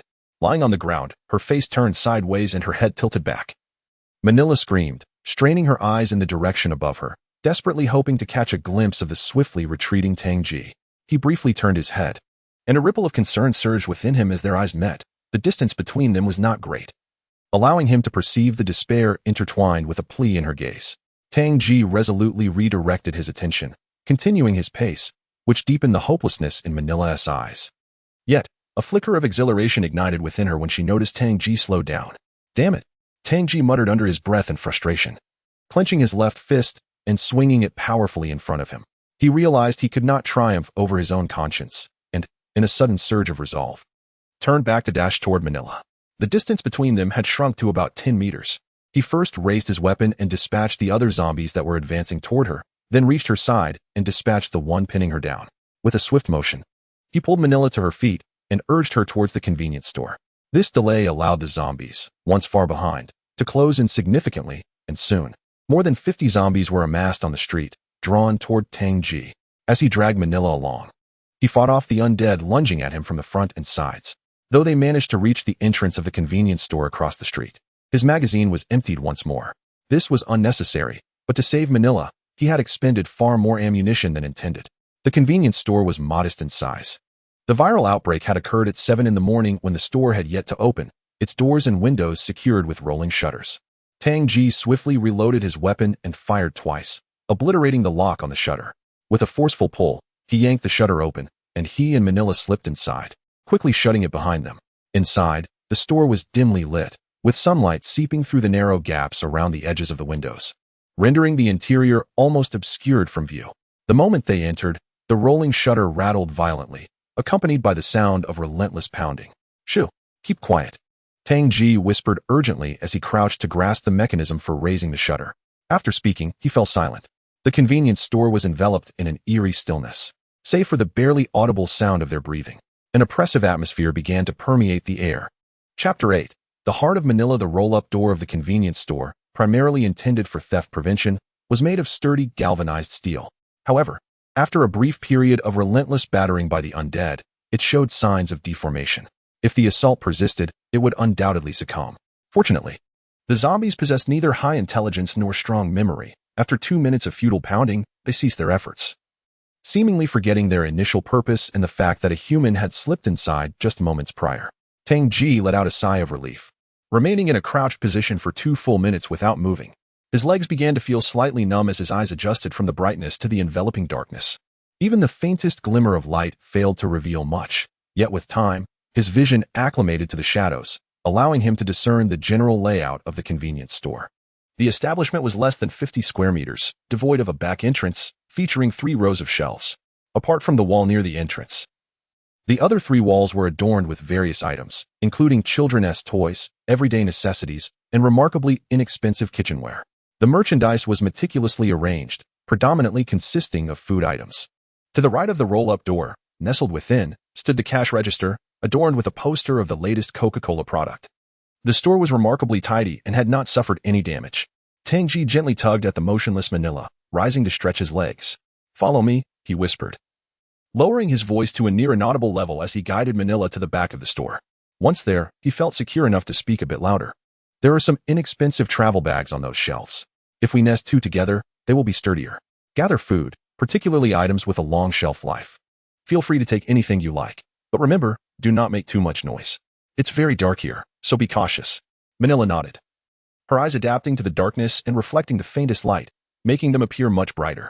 After Tang J finished speaking, he turned to move elsewhere, but Manila hesitated, suddenly grasping his arm. "What is it?" Tang J inquired, glancing back. "Thank you," Manila whispered, her voice barely above a murmur, as if expressing gratitude for her recent rescue. Tang J offered a peculiar smile, which could be interpreted as either resignation or frustration. The darkness obscured Manila's features, rendering it difficult for her to see him clearly. As he attempted to leave again, she grasped him once more. "What now?" Tang J frowned, his annoyance evident. He detested troublesome women. You. Manila stammered, her hesitation palpable. Yet, it seemed she felt compelled to voice her thoughts. Taking a deep breath, she earnestly gazed into his eyes and quickly articulated, "When you ran out just now, did you intend to abandon me? I could help draw the zombies' attention, allowing you to escape more easily. But then, you." A smile crept onto her face. "That is not humorous," Tang J interjected, cutting her off. "I didn't mean to," Manila began, sensing she had misspoken, eager to clarify. "Remember this, I never intended to take you with me. I merely stated that you could follow, understand?" Tang J raised his hand and pointed at Manira's nose, locking eyes with her as he spoke in a curt tone. "Whether you choose to follow me or not is entirely your decision. My act of saving you stemmed from my humanity. I cannot bear to witness your demise before my eyes. Nothing more than that. I may not be a virtuous man, but my heart is not as tainted as you might think." Having uttered these words, Tang J turned away and made his way to the section of the convenience store stocked with inexpensive kitchenware and daily necessities, casting not a single glance at Manira. In the shadows, Manira stood frozen, gazing at Tang J's retreating figure. She crouched down, hugging her legs, lost in thought. She had always considered herself a woman of enchanting allure, one whose presence ignited desire in every man who laid eyes on her. This notion was not one of shame. A woman's charm is intrinsically tied to a man's perception of her. Yet, in recent days, she had come to realize that her allure had waned. This mixed-race man, seemingly a few years her senior, appeared impervious to her charms. In the very same bookstore, a tome exploring the psyche of women might stretch to 1,000 pages, while one delving into the male psyche could be contained within a mere 100. The former could very well be a condensed version, whereas the latter might be an expansive edition. The female heart is the most enigmatic to comprehend, and human patience has its limits. Manira suddenly found herself harboring a faint disdain for Tang J, tinged with a sense of embarrassment, as he consistently put her in awkward situations. After a moment of daze, she silently stood up and approached a nearby wall, pulling down 2 inexpensive travel bags. Following Tang J's instructions, she fitted them together and moved past 3 rows of shelves, indiscriminately stuffing packaged food into the bags, filling them to a point where they weighed approximately 10 kilograms. With the travel bags in tow, Manira reached the checkout area, where she added chewing gum, cigarettes, chocolates, and various trinkets to her collection. Circumventing the checkout counter, she crouched down to rummage through the space behind it. Searching for a gun, convenience stores typically stock firearms, legally, though she was uncertain if the proprietor would take them home at night. After a fruitless search, a fleeting expression of disappointment crossed her features as she casually opened the drawer of the register. Ding! The sharp chime echoed through the quiet convenience store, a sound that felt particularly jarring. Both Manila and Tang J froze in their respective motions. A minute of silence ensued, and with no zombies pounding at the door, they resumed their tasks. Manila peered into the small compartments of the drawer, which held a modest collection of change, perhaps $100 in total, likely set aside by the owner for the following day's transactions after the previous day's earnings had been collected. Money. Manila had once sold her body countless times for such trivial amounts, surrendering herself for the amusement of men. Yet now, faced with the readily available cash, she refrained from taking it. In the apocalypse, money held little value. Staring at the bills, she found herself at a loss, unsure whether to laugh or cry. Some matters are best contemplated in moderation. Overthinking only deepens the sorrow. Having gathered everything, Manila slung the travel bag over her shoulder and walked over to Tang J's side. "What is that?" Manila inquired softly, her tone seemingly dulled, even tinged with a hint of dissatisfaction, though it remained unclear what had incited her discontent. Tang J set down the tongs in his right hand and rotated the object in his left, declaring, "A spear." Naturally, one would not find an actual spear in a convenience store. What Tang J referred to was a rudimentary creation resembling a spear, fashioned from a hollow stainless steel mop handle combined with a kitchen vegetable knife shaped akin to a dagger, bound together with iron wire. Though it appeared somewhat ludicrous, its lethality was not to be underestimated. In the face of relentless and numerous zombies, a long-handled weapon would facilitate self-defense. Tang J toiled for quite some time to construct this makeshift weapon, ultimately producing two. "This is yours." Tang J offered one spear to Manila. "What do you intend to do?" Manila asked quietly, noting that the hollow stainless steel pipe was light enough for her to lift with one hand.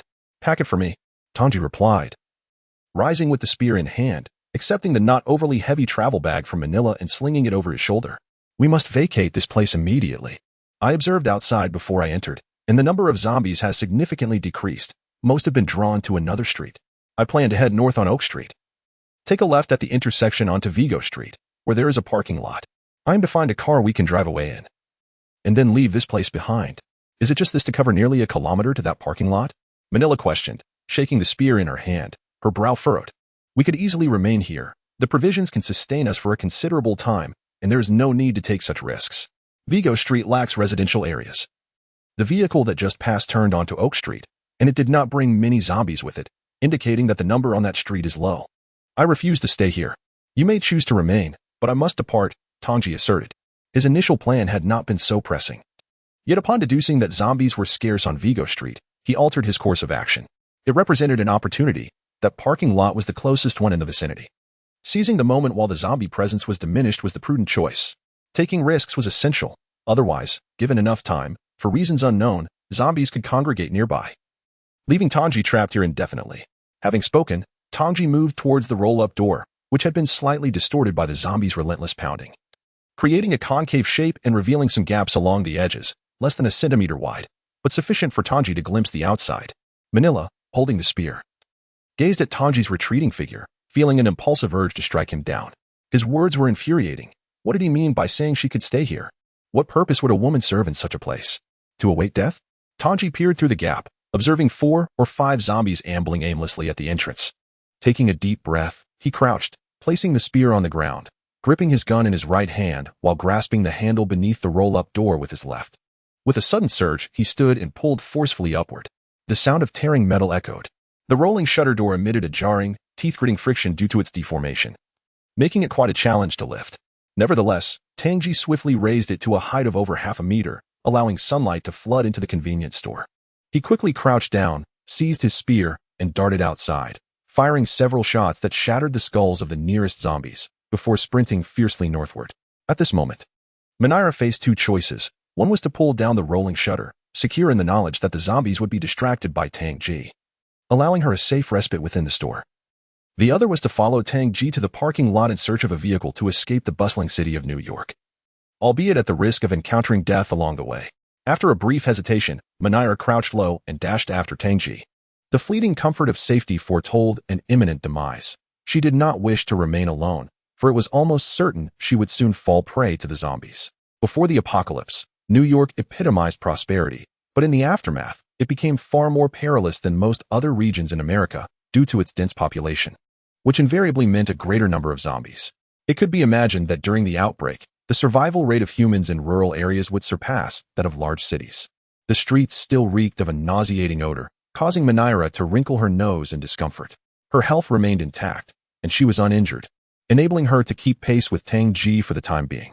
The zombies roared and howled, their sudden appearance drawing a significant number towards them like moths to a flame. Their grotesque faces bore blood-red eyes, their tattered clothing stained with fresh and dried blood. Their skin had taken on a faint grayish hue, with veins protruding like dark lines on the surface, indicating that the virus had not merely killed and resurrected them but had also induced a certain degree of mutation. Bang, bang, bang, bang, bang, bang. Tang J's suppressed handgun quickly ran out of bullets. He hurled the weapon at a zombie's head, then gripped his spear with both hands, aiming a diagonal strike at the skull of the zombie before him.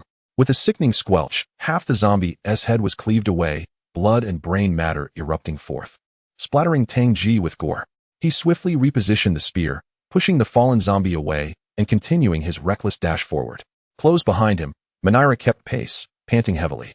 Yet she occasionally managed to contribute, her spear not merely a decorative piece. Against the mindless zombies, her strikes proved effective. Blood splattered onto her as well. Even staining her face, she pressed her lips tightly together, breathing rapidly through her nose, fearful of ingesting any zombie blood and transforming into one of the undead herself. At this juncture, the number of zombies on the road was indeed sparse, their speed inferior to that of humans, preventing them from encircling the pair. It appeared highly likely that Tang J and Manila would escape the street. Just then, Tang J was approximately 300 meters from the intersection. At the far end of Oak Street, a Ford van drifted out from the intersection, racing towards Tang J's direction, the very vehicle that had just passed moments ago. Oh damn! Tang J abruptly turned around and shouted. Behind the Ford van, a chaotic horde of no fewer than 200 zombies surged forth, flooding into Oak Street. Chapter 9. An unsettling situation inside the Ford van. The driver, a middle-aged Caucasian man in his 50s with a slight beer belly and donning a flat cap, exhibited a rather grim demeanor while skillfully maneuvering the vehicle. In the back seat, leaning against the middle door, sat a young black man, likely no older than 20. He wore a light gray t-shirt emblazoned with punk-style lettering and loose-fitting harem pants. His head was shaved into a round shape, adorned with ear piercings and a decorative metal chain around his neck, exuding a distinct hip-hop vibe. Behind this young man, near the rear door, a very youthful girl, possibly a high school student yet displaying a certain maturity, occupied a seat. Her golden hair was styled in wavy curls, and her striking features conveyed an air of delicacy, accentuated by a hint of light blue eyeshadow. The girl appeared quite dejected, her gaze lost in the scenery beyond the window, her hands gripping the back of the front seat. The vehicle jolted slightly, not due to the driver's inadequacy but rather the treacherous road, frequently traversing over the bodies of the undead. "Hey, look, there are people ahead, there are survivors," exclaimed the young black man, pointing at two silhouettes on the road outside the windshield. "What are they holding?" After speaking, he glanced at the fire axe resting beside him. The girl in the back snapped back to reality, rising slightly and leaning over the front seat's backrest to peer ahead. "It's two people. What are they shouting?" "On the road." "Hey, wait. Take us with you, please." A woman's voice cried out. "Wait. Take us with you. Damn it, there are too many." A man's voice trailed off as he turned his gaze beyond the Ford van, only to see a zombie lurching towards him. He swung his spear, driving it into the ground and swiftly yanking it free. "There are too many. They will attract the zombies to Vigo Street," Tang J muttered, his brow furrowed deeply, as he and Manila navigated their way through the chaos. "Hey, help us. Hey." Manila waved her arms energetically, jumping and calling out to the approaching van, her ample bust rising and falling beneath her loose t-shirt. If zombies could be lured by a lure, they would surely be entranced by her presence on the street. Inside the van. "Wow, that girl is stunning. Hey, Mike, stop. Let them in." The young black man was evidently taken aback by Manila's striking figure, leaning forward to pat the driver's seat. "This will get us killed. Can't you see how many zombies are around?" Mike, the middle-aged driver, shot a glance at the rearview mirror. "Hey, Mike, don't be like that. Hurry up. If Aunt Laura finds out you let them die, she'll definitely have your head," the young man urged, striking the back of Mike's seat with urgency. "Jason, mind your manners. I'm still your uncle in this situation. If Laura hears you speaking to me like that, she'll have your head too," Mike retorted, his expression darkening as he continued to accelerate. At that moment, the van sped past Tang J and Manila, inadvertently drawing a horde of zombies in its wake. The young girl seated at the back kept her gaze fixed on the window, watching as Tang J and the others passed by. She then turned her head to the rear window. After glancing at Mike at the front and then at the young African-American man, Jason, who happened to look back at her, he tilted his head slightly and gave her a knowing glance. "What?" she mouthed to Jason, her eyes filled with curiosity. Jason twisted his body, placing his hands before him, and quickly gestured upwards in a series of rapid movements, his gaze darting nervously towards Mike, as if fearing he might notice. The young girl understood immediately. After a brief hesitation, she sprang from her seat and made her way to the back of the vehicle. "Hey, what are you doing, little girl?" Mike shouted as he caught sight of her actions in the rearview mirror. With a decisive click, the back door swung open at her command. "Hurry, quick!"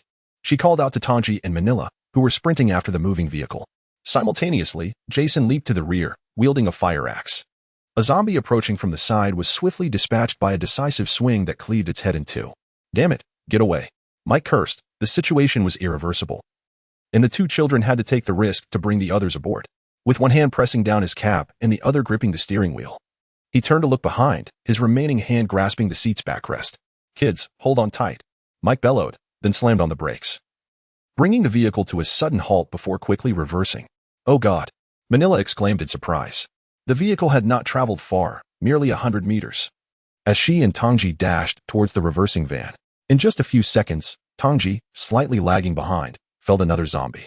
The vehicle halted precisely 3 meters from Manila, who discarded her spear, which would surely hinder her entry, and took a couple of quick steps to leap aboard. The young girl and Jason grabbed her arms, pulling her inside the vehicle. Tang J followed closely, launching his spear like a javelin, striking a zombie that had grasped the back door. With a swift motion, he yanked the door shut. With a decisive click, the door secured. Mike accelerated, steering the vehicle onto Vigo Street, gradually distancing themselves from the pursuing zombies. Panting heavily, both Tang J and Manila glanced around at their companions. The young girl produced a tissue from her pocket and handed it to Manila, observing her face. "You've got," she began. "Thank you." Manila accepted the tissue, wiping her face clean. "Hey man, I'm Jason." Jason appeared quite cheerful, having returned to the middle row of seats. He smiled, leaning back against the seat and extending his hand towards Tang J. "Tang J," replied the young man seated on the far left, clutching a travel bag, returning Jason's smile as he caught his breath. Jason then turned his hand towards Manila, who sat beside Tang J, his eyes sparkling with delight. "Hi, beautiful, I'm Jason." "Manila," she responded. Manila extended her hand for a brief handshake, her demeanor slightly distracted. "I am Christine," exclaimed the young girl seated on the far right, her tone markedly less casual than Jason's, clearly indicating her unfamiliarity with the others. "Hello." Both Tang J and Manila responded in unison, tilting their heads towards Christine. Everyone in the vehicle had introduced themselves, save for Mike, the driver at the front, who cast a glance at the rearview mirror before extending a hand and waving. "Mike. But you can call me Old Mike." In truth, Mike harbored no prejudice against Tang J and Manila. His earlier reluctance to allow them in the vehicle stemmed solely from concerns for the safety of those inside. To him, Jason and Christine were still children.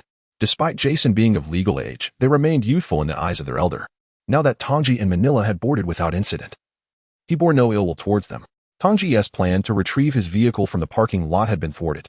The Ford would inevitably attract numerous zombies to Vigo Street. Eventually, some of the undead would tire of the chase and remain behind, littering Vigo Street.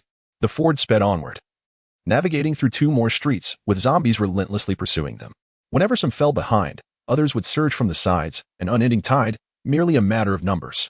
The Ford frequently endured blows, yet the windows remained intact, resilient against the assaults. "I saw you drive past Oak Street. Why have you come back?"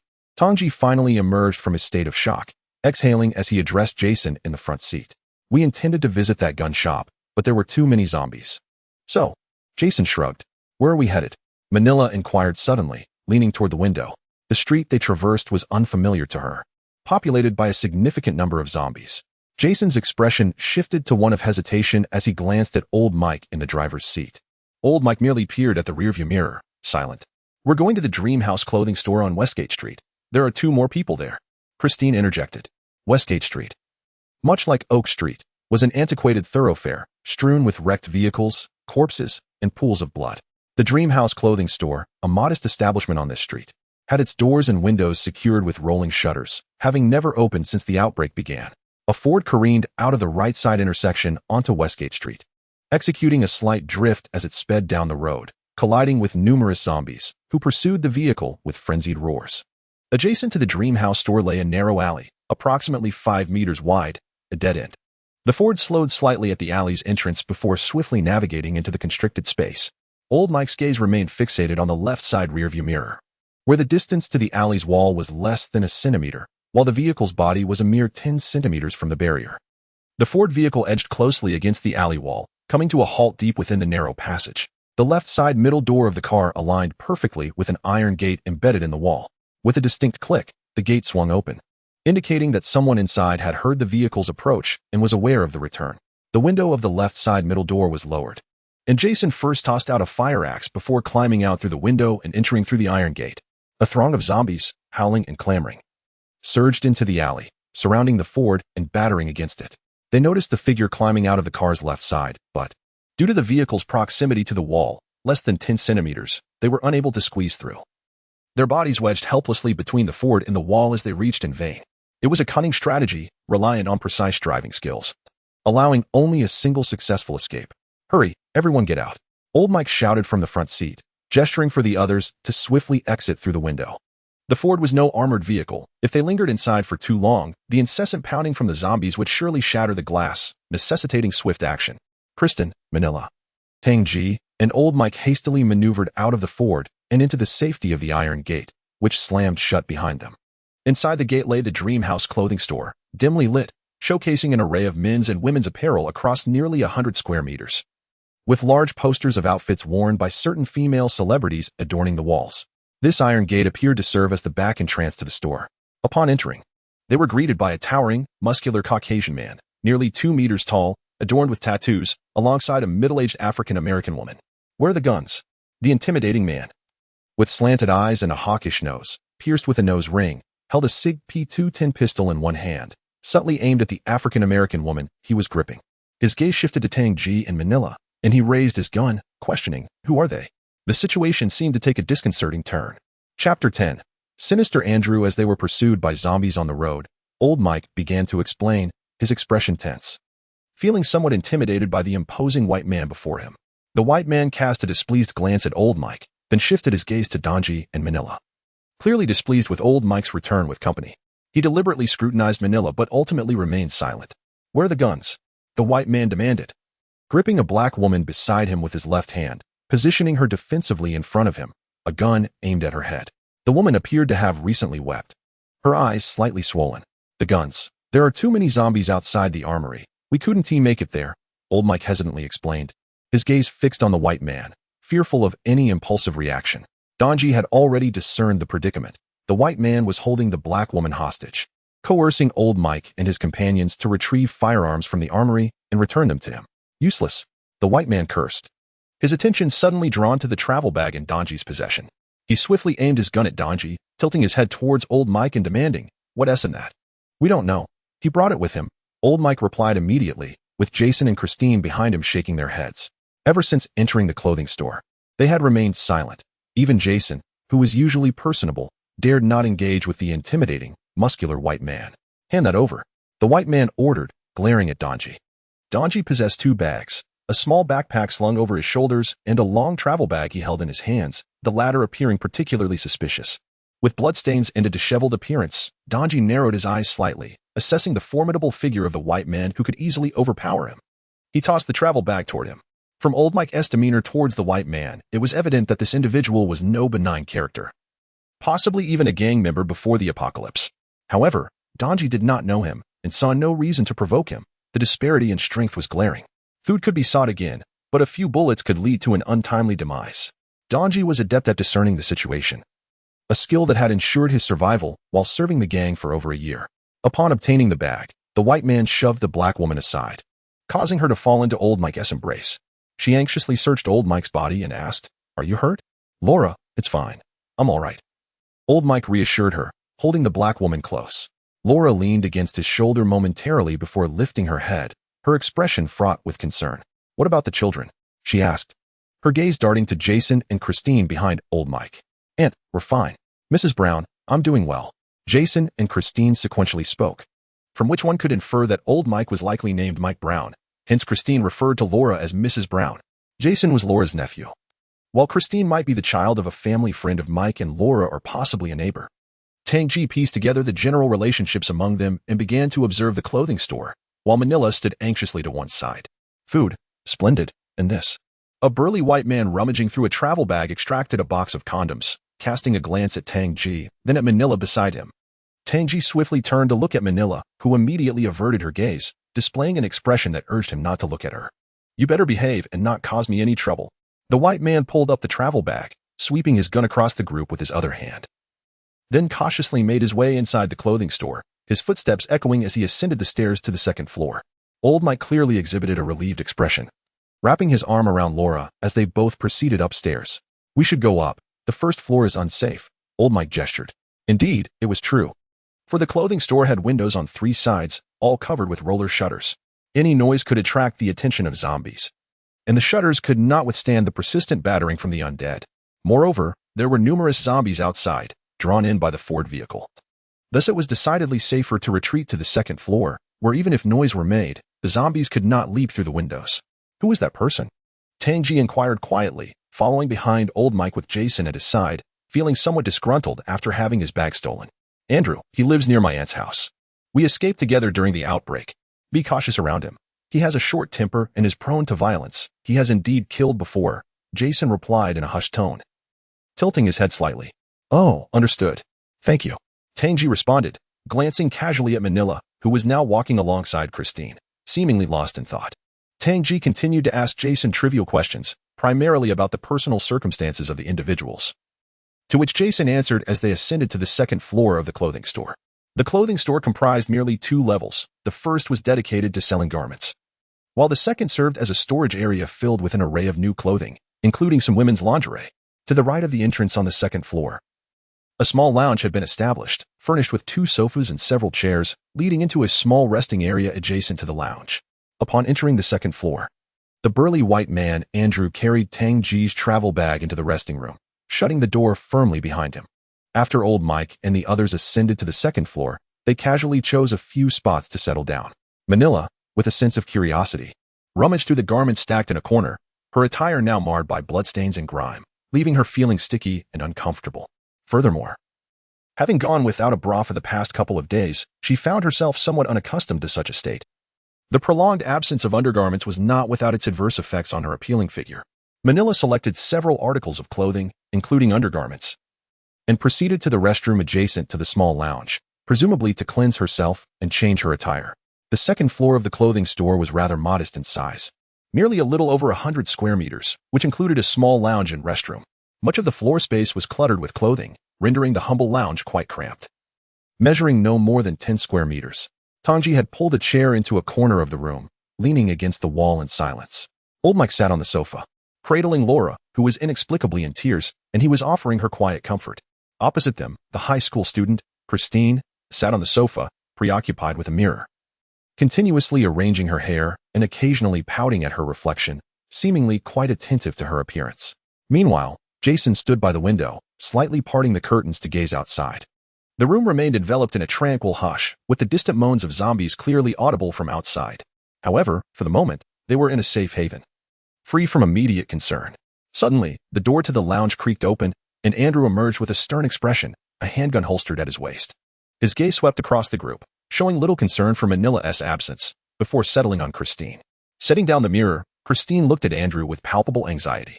Contrary to his usual demeanor, Andrew unexpectedly smiled, crouching beside Christine to whisper something inaudibly. Despite his crouched position, his imposing stature loomed over her, prompting her to shrink further into the sofa and shake her head at him. Without warning, Andrew seized Christine's hand and yanked her to her feet. What are you doing? Please, don't. Let me go. Christine screamed. Just come with me. Stop the damn chatter. Andrew tugged Christine toward the lounge, his intentions appearing dubious at best. Hey. Andrew, what are you doing? Old Mike exclaimed, momentarily releasing Laura and springing to his feet, rushing toward Andrew. If you want to live, you better sit back down, otherwise, I guarantee your head will burst like a watermelon. Andrew barked, one hand gripping Christine while the other brandished his pistol, pressing it against Old Mike's forehead. Cold sweat beaded on Old Mike's brow as he raised his hands, his expression a mixture of fear and urgency. All right, I'll sit back down.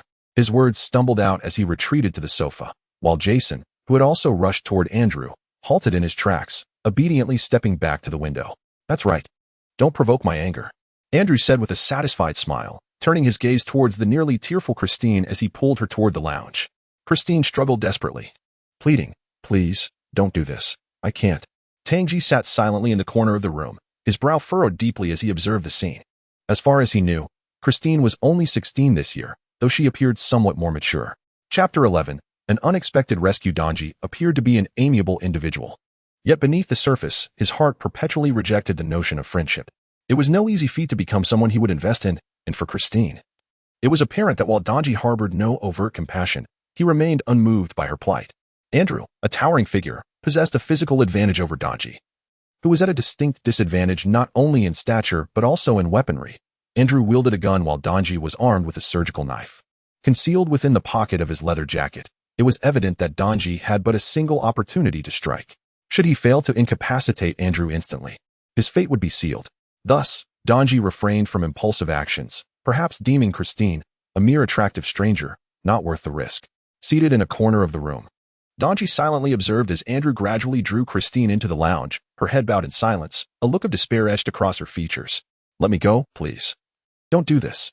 In the cramped restroom, illuminated by a dim yellow light, the mirror reflected the graceful contours of Manila's figure, having just dried herself. She stood before the mirror, donning her undergarments, when the commotion outside caught her attention. Hastily, Manila slipped into her clothes, neglecting her shoes, and, after tousling her damp hair, emerged from the restroom. "Please, don't do this, don't." Christine's voice trembled with tears as she shook her head, pleading with Andrew. "Damn it. Come with me. If you make me unhappy, I'll shoot you," Andrew barked, dragging Christine toward the lounge. A robust man forcibly escorted a reluctant girl into the room, and it was all too apparent what his intentions were. Andrew, who seemed to have been a nefarious character even before the world fell to chaos, now, devoid of the constraints of law and morality, unleashed the darkest aspects of his nature. Manila leaned against the restroom door, her gaze rapidly scanning the other occupants in the living room. The elderly Mike couple sat tightly embraced on the sofa, while Jason lingered by the window, observing the unfolding events, though he remained inert, unable to articulate his thoughts or take action. Eventually, Manila's eyes settled upon Tang J, and a surge of indignation welled within her as she noted his demeanor. He had his head bowed, inspecting his nails, seemingly oblivious to the turmoil around him. Manila was perplexed by her own anger, perhaps believing that Tang J possessed the capability to intervene. Yet his indifference suggested a detachment, as if the unfolding drama were of no concern to him. As Christine continued to weep and struggle, Manila took a deep breath and deliberately unfastened 2 buttons of her shirt, revealing her voluptuous form. Barefoot, she approached Andrew, grasping his arm. Initially, he instinctively prepared to retaliate, but upon feeling the softness of her touch, he paused and turned to face her. "Hi." Manila cooed softly, her lips pouting seductively, her alluring eyes fixed on Andrew. "Hi." Andrew turned slightly, momentarily lost in thought, as he gazed at Manila. She was still a little girl, utterly oblivious. "Should he?" Manila spoke softly, pressing her body against Andrew, her long, slender legs clad in form-fitting shorts brushing against his thigh. Her right hand rested on his shoulder while her left gently caressed his chest, her tone imbued with sweetness and seduction. "Do you want me to keep you company?" The others in the room, including Tang J, turned their attention to Manila. "All right, follow me." Andrew, completely captivated by Manila's deliberate allure, released Christine and grasped her hand that was tenderly stroking his chest, maintaining his gaze on her face as he led her into the lounge. Tang J observed with an impassive expression as Manila willingly followed Andrew into the room. Before the door closed, she casually glanced back at Tang J, shooting him a disdainful look, then turned to Andrew, offering him a sweet smile as the door shut behind them. Standing by the window, Jason quickly dashed to the sofa, leaping gracefully over the backrest to land beside Christine. "Christine, are you all right?" Jason tilted his head in concern, but Christine, still wiping her tears, turned away to stare at the closed door of the lounge, remaining silent. "Child, Old Mike attempted to speak to Christine, but Laura tugged at him to remain quiet. With a sigh, Old Mike conceded, recognizing that any explanation would be futile. He had lacked the courage to assist Christine at that moment, and words now would hold no weight. The others had all tried to console Christine. Yet Tang J's demeanor struck them as peculiar. His apparent indifference towards Christine's suffering could be interpreted as reluctance to engage for the sake of a stranger. However, his lack of reaction to Manila's overt seduction of Andrew was perplexing, particularly since they had all arrived together, suggesting a bond that extended beyond mere friendship. perhaps even a romantic inclination. Jason, old Mike, and Laura exchanged glances at Tang J, but quickly shifted their focus elsewhere, unsure of how to approach him. It seemed inappropriate to confront him directly with, "Hey, man, your girl is about to sleep with someone else. What do you think?" In truth, Tang J's feelings were quite conflicted, not due to any concern over Manila's choice of partner, as she was not his girlfriend, but rather because he had misjudged her character. The fact that she would willingly offer herself to assist a girl named Christine bewildered him. Faint sounds of muffled groans began to emanate from the lounge, accompanied by Andrew's indistinct voice. Following that, Manila's moans grew increasingly uninhibited, interspersed with vulgarities, suggesting that the two had embarked on their intimate escapades with abandon. The lounge's poor sound insulation rendered every utterance crystal clear. Tang J's thoughts were somewhat convoluted as he suddenly tilted his head to gaze at the ceiling of the room. Was Manila's act one of self-sacrifice? Yet, how long could she truly protect Christine? Contemplating this, Tang J revealed a self-deprecating smile, questioning why he would harbor such thoughts about someone when he himself had done nothing. The sounds from the lounge ceased after several minutes, suggesting that Andrew's capabilities did not quite match his imposing physique. A couple of minutes later, Manila emerged from the lounge, fastening the buttons of her blouse, her disheveled hair cascading around her. Her cheeks still bore a lingering flush, and the floor of the lounge was strewn with crumpled tissues and used condoms. After securing the lounge door, Manila approached Christine, taking a seat on the opposite side of the sofa, prompting Jason to discreetly vacate the space. "Are you all right?" Manila asked, fastening her buttons and tucking her hair behind her ear as she tilted her head to observe the downcast Christine. "Thank you." Christine suddenly embraced Manila's waist, whispering through her tears, "It's all right, this too shall pass. Everything will be fine." Manila gently patted Christine's back, offering quiet reassurance, even leaning down to kiss her hair. Tang J remained seated in the corner, his gaze fixed on Manila since her exit from the lounge. As Manila spoke softly with the distraught Christine, she suddenly turned her attention to Tang J, their eyes meeting, and she regarded him with renewed disdain. "All right, be strong," Manila said, gripping Christine's shoulders and looking into her eyes. "No more tears, okay?"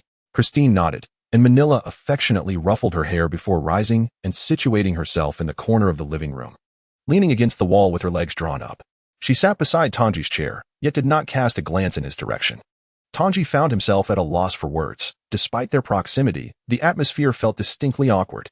Not a man. After a prolonged silence, Manila suddenly spoke, her eyes glancing upward towards Tang J. Tang J was rendered speechless, offering a self-mocking smile as he quietly inquired, "Why help her? She is still a child. She saved us." Manila locked her gaze onto Tang J's eyes, prompting him to respond with a soft "oh," as his eyes drifted elsewhere, lost in thought. Manila continued to observe Tang J, and after a considerable time, she lowered her head and said, "Do you know why I did this?" "What?" Tang J snapped back to attention, looking at Manila. "A prostitute. Driven by the demands of life, perhaps?" Tang J mused with a sigh. Manila paused for a moment, turned her gaze toward the window, and softly murmured, "My mother passed away when I was 12, due to drug addiction. I was unable to locate my biological father, and thereafter, I was raised by my stepfather. On my 16th birthday, he had consumed a considerable amount of alcohol and remarked that I had finally grown up. Then he violated me and began coercing me into prostitution to settle his gambling debts. This was the true reason she wished to rescue Christine. That year, she was 16. And now Christine is also 16. The tragedy that befell her seems poised to repeat itself in Christine." This was a matter difficult to articulate. Yet Manila found herself compelled to confide in Tang J, driven by an inexplicable urge within her. What of your stepfather now?" Tang J interjected, not wishing for Manila to continue. "He is dead. Shortly after, he was shot over his gambling debts," Manila replied, her spirits dampened. Suddenly, she stood, traversed the living room, and entered the lounge, where her words became inaudible. Moments later, she emerged, holding a cigarette and a lighter. Barefoot, she sat beside Tang J, tore open the cigarette pack, retrieved one, tilted her head to place it between her lips, ignited it, and then tossed the cigarette and lighter at Tang J's feet. He glanced at them but made no move. "Have you always thought me despicable, devoid of shame?" Manila leaned against the wall, inhaling deeply and exhaling a wisp of white smoke, casting a sideways glance at Tang J. "No, you're kind," Tang J denied.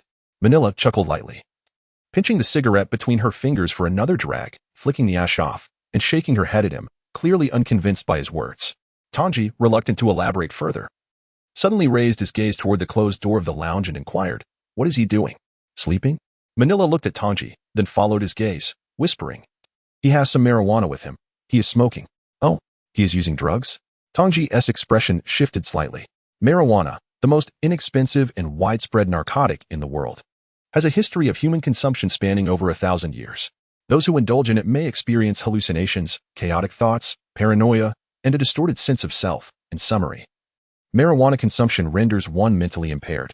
Indeed, he even urged me to partake, but I have already quit, Manila stated, her eyes slightly glazed as if recalling something. Does he begin smoking right after you finish? Or does he only start when you went in to get the cigarette? Tang J suddenly became inquisitive, glancing at his watch, which read 8:47 in the morning. Manila shot a puzzled look at Tang J, unsure of his intentions, yet she answered, he started after we finished. Ah, Tang J nodded, formulating a plan in his mind, and stood to head toward the bathroom. Typically, the effects of marijuana commence approximately 30 minutes after consumption, and only a few minutes had passed since then. Inside the bathroom, Tang J gazed at his reflection in the mirror, gradually unfurling a smile brimming with warmth and approachability. Yet, as time passed, that smile slowly retreated. He removed his coat, which bore numerous stains of blood, and picked up a towel from beside the sink to meticulously cleanse it. From within, he retrieved a small cloth roll, and subsequently hung his coat on a nail embedded in the restroom wall. Beneath the coat, his attire was immaculate, featuring a long-sleeved t-shirt. He unfurled the cloth roll, extracting a surgical knife, the blade and handle measuring a total of 15 centimeters, which he discreetly concealed within the sleeve of his t-shirt, adjusting the fabric to ensure it was well hidden.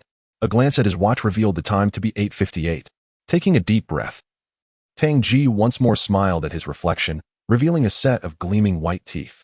Chapter 12. The Bloodied Scalpel. A smile, a concept deceptively simple, yet profoundly enchanting, often elicits goodwill from strangers. Even when the recipient is in a foul mood, its effect can be remarkable. Women can embody their allure through a smile, and even those not traditionally beautiful can radiate charm when they grin. Men, on the other hand, may wield a smile to foster intimacy. At precisely 9 o'clock, Tang J glanced at his watch once more before stepping out of the restroom, a smile gracing his lips, seemingly in high spirits. Knock, knock, knock. He approached the lounge door and rapped on it. Unlike Manila, he knew that barging in could provoke Andrew to shoot him on sight. Inside the lounge, everyone turned their attention to Tang J, whose smile, albeit deceptive, was effective. He had evidently managed to hoodwink them all. What kind of mindset allowed Tang J to smile in the face of Andrew, especially after his companion had been taken by him? The lounge was filled with a cacophony of sounds, reminiscent of heavy objects crashing to the floor. Perhaps Andrew had stumbled out of bed. Moments later, the door swung open, revealing Andrew, gun in hand, his face flushed with excitement and his gaze somewhat disoriented, tinged with intoxication. What is going on? Andrew queried, suddenly seizing Tang J's clothing and yanking him closer, their faces mere inches apart. Kid, if you dare disturb me without cause, I'll break your legs. His erratic behavior, influenced by drugs, suggested he was capable of violence without hesitation. Tang J stammered, a hint of fear flickering in his eyes as he raised his hands in a placating gesture, a slightly ingratiating smile upon his face. Andrew, please calm down. I know where to find a gun. It's quite accessible. Really? Andrew blinked hard, the effects of the marijuana distorting his perception. He could see double. Yet his basic faculties remained intact, bolstered by the instinct of a hardened criminal. Indeed, might we step inside to discuss? Tang J suggested, edging sideways toward the lounge while still keeping his hands raised to signal his harmlessness. His gaze locked on Andrew, a humble smile lingering on his lips. Tang J portrayed the quintessential demeanor of an ally, and his duplicitous smile successfully deceived Andrew, who released his grip on Tang J's clothing, rubbed his eyes, and shook his head before casually shutting the lounge door behind them. Outside, the relentless groans of the undead echoed into the living room, a chilling reminder of bloodshed that stirred memories of horror. The oppressive atmosphere grew heavier the moment Tang J entered the lounge and the door clicked shut. In the living room, old Mike and Laura exchanged glances, each reflecting the unease mirrored in the other's eyes. If Tang J truly allied himself with Andrew, the remaining individuals would undoubtedly face a more arduous existence, potentially relegated to mere slaves at their mercy. Oh, dear God. Jack clasped his hands firmly against his chest, gritted his teeth, and uttered 2 words before turning to Manila, who was seated in the corner, and inquired, "What is going on?" Until then, Manila had been engaged in a hushed conversation with Tang J, the content of which remained obscured from the others. Slumped in the corner, Manila despondently removed the cigarette she had just lit from her lips, brushed her hair back from her forehead with one hand, and, her eyes devoid of life and her tone tinged with disappointment, shook her head and replied, "I don't know." Suddenly, Christine, who had been seated opposite the elderly Mike couple, stood up with a pallid countenance and approached Manila, settling beside her on the floor. Extending 2 fingers toward Manila's lips, she implored, "May I have a drag?" Christine gazed sorrowfully at Manila, fully aware that her misfortune had not yet come to an end and would soon befall her again, as Manila could not shield her for much longer.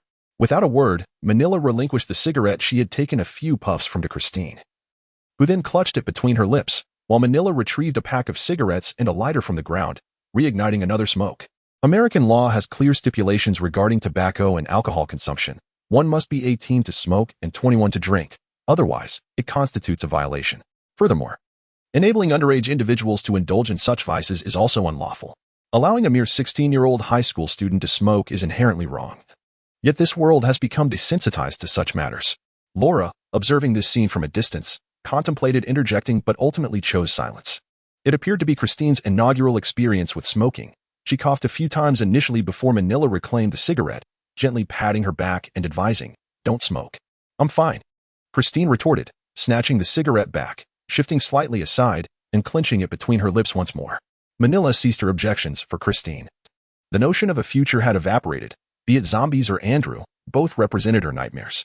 If she desired to smoke in this moment, Manila found no justification to prevent her. To do so would be unreasonably cruel. In this clothing store named Dream House, in a corner of the second-floor room, 2 individuals sat on the ground. Leaning against the wall, one a woman perpetually engulfed in disappointment, and the other a girl sorrowful for the absence of tomorrow. Together, they exhaled clouds of smoke, embodying a melancholic semblance. Within the lounge, a cacophony of indistinct sounds emerged, only to be swallowed by silence, leaving no one aware of the unfolding events. Perhaps a discreet discussion of some plans between the two. Inside the lounge, the windows were tightly shut to prevent the outside odors from infiltrating, while the air was saturated with the scent of bodily fluids. A modest bed, a small cabinet, and a television constituted the entirety of the lounge's furnishings, while the floor lay strewn with food wrappers, used tissues, and condoms, presenting a rather chaotic scene. The bed creaked rhythmically. Its sounds inaudible to those in the adjacent living area. Initially, there were muffled murmurs and the sound of rustling, but soon the former faded away, followed closely by the latter. Tick-tock. A vivid crimson liquid cascaded from the bedside, shattering upon the floor into several fragments. Dribble, dribble. More of the bright red fluid flowed down from the bed, slowly, gradually merging into a continuous crimson line, transforming the pool of liquid on the floor into a sprawling expanse, which continued to expand. The pungent scent of blood permeated the air, spreading rapidly. Seated upon the bed, Tang J exhaled deeply, while beneath him, Andrew remained frozen in a posture of struggle, his eyes wide with terror, staring blankly ahead, devoid of the spark of life. Upon Andrew's neck, an 8-centimeter gash had severed a quarter of his throat, including the entire artery, blood gushing forth like a fountain, showing no sign of ceasing. Andrew's chest was riddled with numerous 2-centimeter wide wounds, each one profoundly deep, rendering his internal organs nearly unrecognizable, blood soaking through his tattered t-shirt. A surgical knife, 15 centimeters in length, was embedded in the left side of his chest, with only 7 centimeters of the handle visible. Additionally, on Andrew's right hand, which hung over the edge of the bed, there was a penetrating wound inflicted by the same surgical knife, while a handgun lay discarded on the floor beside the bed. Tang J's attire was splattered with blood, his face and mouth smeared with the gruesome aftermath. His expression remained eerily calm as he gradually released his grip from Andrew's mouth, spitting out a mixture of Andrew's blood that had splattered into his own. He wiped his face, extracted the surgical knife, which sent forth another spurt of blood. He stumbled off the bed, regaining his balance after a moment of dizziness due to exertion, then bent down to retrieve Andrew's handgun, ejecting the magazine for inspection before promptly reinserting it and securing the weapon at the small of his back. Clutching the surgical knife, Tang J, now drenched in Andrew's blood, sniffed and made his way toward the door. The act of killing Andrew was unexpected. No one could have foreseen such an outcome. Tang J's motive for this drastic action was not solely rooted in pity for Christine, which ignited a deep-seated anger within him, but primarily stemmed from his conviction that Andrew represented an unstable element. His selfishness and inherent danger were evident. It was clear that he could betray anyone to preserve his own life. Tang J realized he could not afford to remain in this place for long, and if he had not been certain of his ability to eliminate Andrew, he would have resorted to feigned civility. Unfortunately, Andrew had unwittingly presented Tang J with an indisputable opportunity to end his life, and thus he perished. In truth, there lingered within Tang J another reason he was reluctant to admit. Perhaps the true impetus behind his brutal act against Andrew, which rendered the method of his execution so savagely ruthless. In the living room, a stifling atmosphere enveloped the gathering. Silence reigned as Christine lit her second cigarette. Suddenly, the door to the lounge creaked open, revealing a blood-drenched man standing at the threshold, holding the bloodied surgical knife. His gaze tranquil as he surveyed the gathering in the living room. Chapter 13. The counterattack. What transpired? Tang J stood drenched in blood, clutching a sharp scalpel. Droplets of crimson still dripping onto the floor, a pervasive stench of blood wafting from the lounge, permeating the living room. In that moment, Tang J resembled a frenzied butcher, having just committed murder. His eyes, calm yet eerily tranquil, betrayed a state of mind far removed from that of an ordinary person in such circumstances. The occupants of the living room stood frozen in shock. Manila, oblivious to her surroundings, held a cigarette between her lips, staring blankly ahead. Even as ash fell onto her lap unnoticed, Laura, beside old Mike, widened her eyes and covered her mouth, her gaze reflecting sheer horror. As anticipated, Tang J traversed the living room step by step, the eyes of others tracking his movements. He approached Christine and Manila, crouching down before them. What have you done? Manila hastily removed the cigarette from her mouth, discarding it on the floor as she looked up at Tang J, her voice quivering slightly. She seemed to have an inkling of the truth, yet struggled to accept it. After all, killing a human was an entirely different notion from slaying a zombie. Tang J raised an eyebrow, a crooked grin playing on his lips as he half-crouched, presenting a cryptic expression to Manila before shifting his gaze to Christine. Smoking at such a young age is detrimental to your health. What will you do in the future? Tang J smiled, snatching the cigarette from Christine's lips and extinguishing it beneath his foot. Christine recoiled slightly, crossing her arms defensively, casting a timid glance at Tang J, her beautiful golden waves appearing somewhat disheveled. Oh, my God, you killed him. A scream erupted from just behind Tang J. He turned to see old Mike and Laura standing at the entrance of the lounge, having approached while he spoke to Christine. Old Mike peered inside, while Laura gasped, covering her mouth and pulling old Mike backward, her gaze darting back to Tang J. Tang J shrugged nonchalantly at the pair, his lips pursed as if to articulate something. Yet ultimately, he uttered only 3 words. He deserved it. Christine's eyes sparkled with newfound clarity, her gaze attempting to pierce through Tang J to glimpse the scene within the lounge. However, due to the angle, she could not see Andrew's corpse and instead focused her attention back on Tang J, who, despite being drenched in blood and appearing menacing, was perceived differently through her eyes. Jason, come help me, Tang J called to Jason as he rose, striding toward the lounge while gesturing for Jason to follow. Jason hesitated, surveying the group. Old Mike tilted his head toward Jason, prompting him to accompany Tang J into the lounge. Oh God, what have you done to him? Jason recoiled, taking a step back upon witnessing Andrew's corpse, nearly succumbing to nausea. Despite having been exposed to the horrors of the undead, the sight of Andrew's demise proved too unsettling. The brutality and bloodshed were simply overwhelming. With a resigned smile, Tang J pushed open the window of the lounge, releasing a pungent scent of blood into the air. The zombies outside grew excited, their sharp howls penetrating the room. Tang J explained, he has been struggling. As he spoke, he approached the bed and grasped Andrew's limp arms, giving them a downward tug. Come on, lend me a hand and toss him out. Given Andrew's considerable weight, estimated at over 100 kilograms, it was no small feat for Tang J to manage this alone. At that moment, the others gathered at the lounge door, with Manila attempting to shield Christine's eyes. Yet, Christine, undeterred, swatted her hand away. The gruesome scene would make anyone uneasy, yet remarkably, Christine displayed no discomfort. Perhaps it was due to Andrew's previous attempts to violate her. Naturally, she wished for his demise, her gaze flitting between Andrew and Tang J. At 27, Tang J was significantly older than the 16-year-old girl, yet his handsome features and the fact that he had slain Andrew, the embodiment of her nightmares, left a profound impact on her.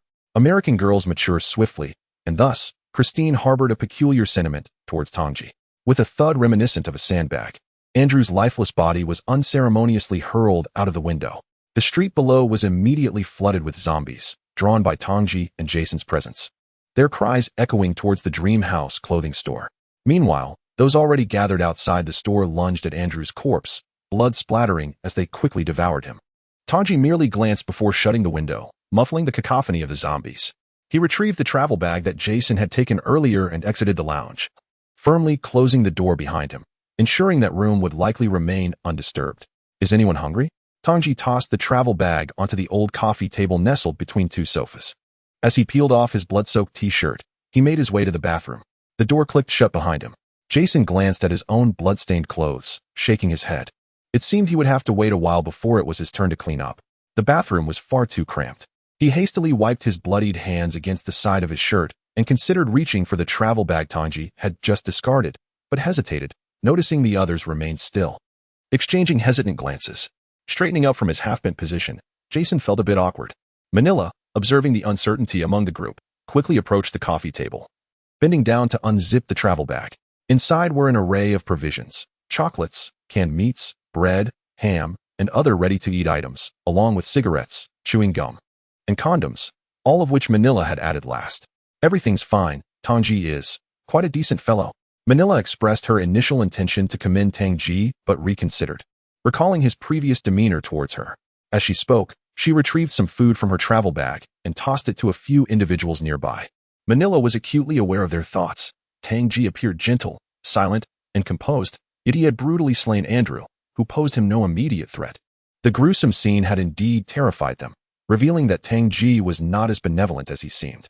The latent brutality within him was perhaps equal to Andrew's, merely less frequently exhibited. They feared Tang J might become a second Andrew, especially with a firearm in his possession. Fortunately, Manila's presence temporarily alleviated their concerns. A few of them settled on the sofa or chairs, consuming the food while Manila leaned against the wall outside the lounge, clutching a piece of chocolate and gazing at the bloodstains on the ground, with the restroom nearby. Before long, an unknown thought crossed Manila's mind, and she hastily devoured the remaining piece of chocolate, quickly chewing and swallowing it, wiping the dark brown smudge from her mouth. She turned and took a couple of steps before pushing the door open and entering the restroom. The door clicked shut behind her. Inside the cramped space, the dim yellow light cast a soft glow. "Hey," Manila called out, leaning against the door, arms crossed, tilting her head to look at Tang J. "Hey." Tang J, standing before the mirror, turned his head in response. He merely glanced at her upon her entrance and said nothing further. Dressed only in black shorts, his torso bare, he was in the midst of shaving. "I came to apologize. I'm sorry. I take back what I said about you not being a man. You are quite manly," Manila remarked, leaning against the wall, her finger absent-mindedly tracing the surface as she gazed at Tang J. "Oh, it's nothing," Tang J replied without turning away from the mirror, still focused on his task. The small restroom fell into a sudden silence as Manila continued to observe him. After a while, she broke the stillness. "You really don't need to shave. A man of your age looks quite handsome with some stubble. It could attract girls like Christine." The last remark was accompanied by a playful gesture towards the door behind her. "Habits?" Tang J responded while maintaining his gaze in the mirror.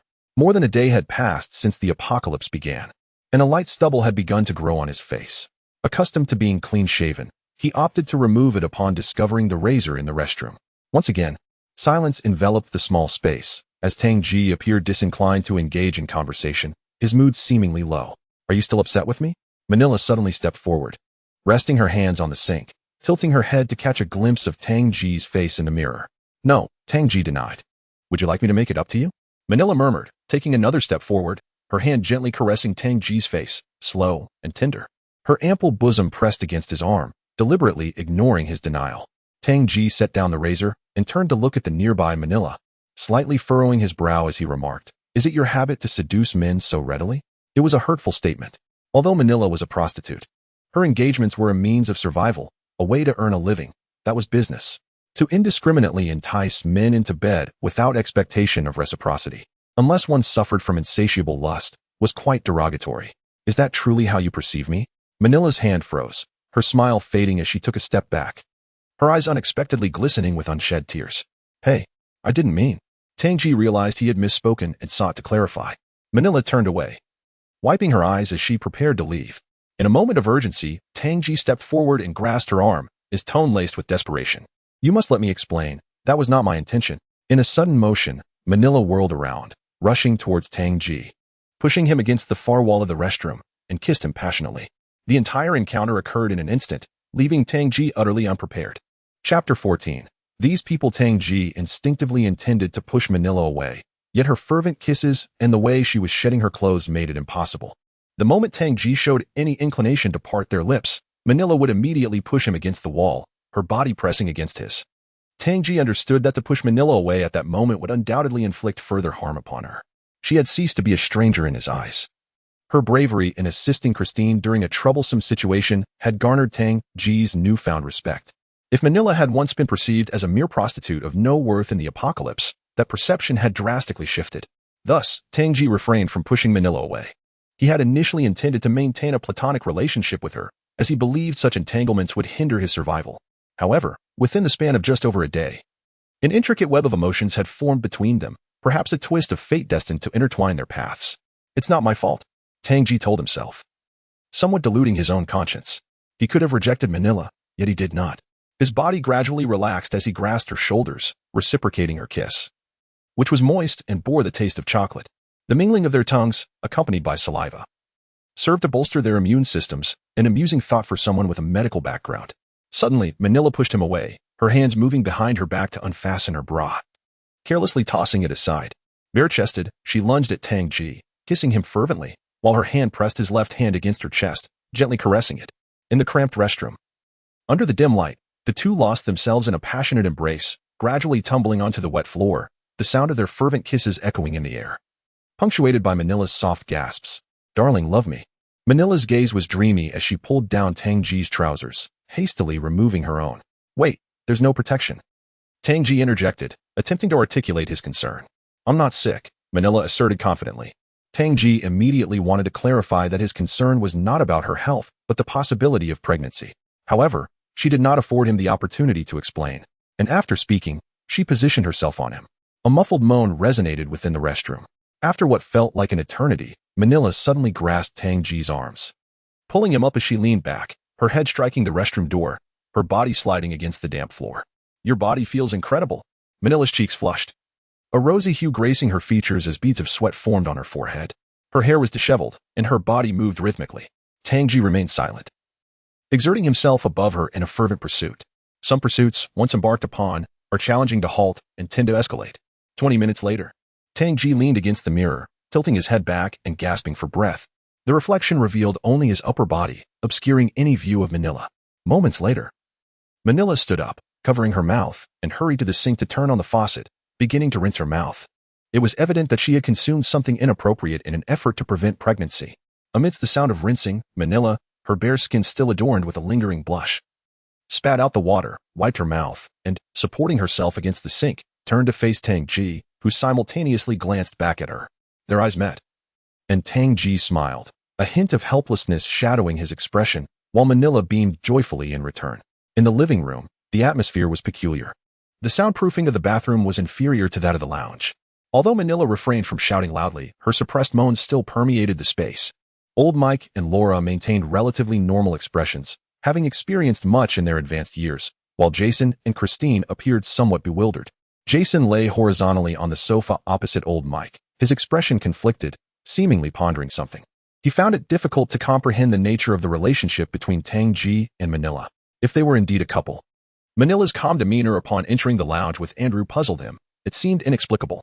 Conversely, if they were not a couple, then what was their current situation? Had they become involved so swiftly?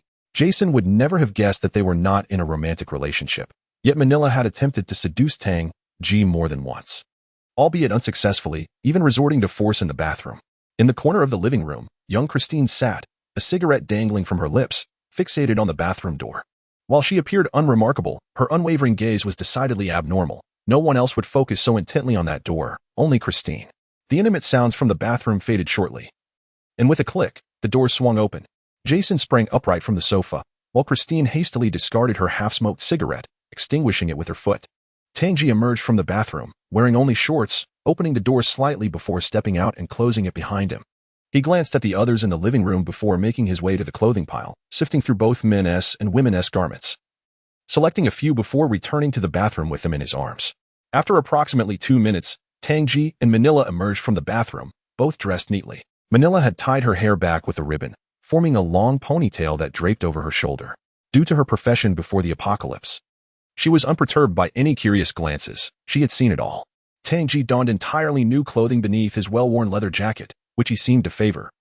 Despite the slightly frayed cuffs, he was adept at concealing his emotions, and with Manila appearing composed, he too displayed no signs of unease. There are some matters we need to discuss together. Everyone, please come over. Tang J dragged a chair over to the coffee table and waved at Christine, who was not far away. Christine promptly pulled her chair around and sat down on the opposite side of the table. Tang J took his seat while Manira stood behind him, leaning over the back of the chair. To Tang J's left sat the young African-American man, Jason, on the sofa, while the elderly Mike couple occupied the sofa to his right. Opposite them was Christine, making a total of 6 individuals in the room. What is it? Everyone seems to be gathered here, Mike inquired, looking at Tang J. What are your plans? Tang J scanned the group and asked. Or rather, how do you intend to survive in this apocalyptic world? One day at a time. There's no hope left in this world, Jason replied with a smirk. His tone surprisingly lighthearted, suggesting a rather unconventional optimism. And what about you all?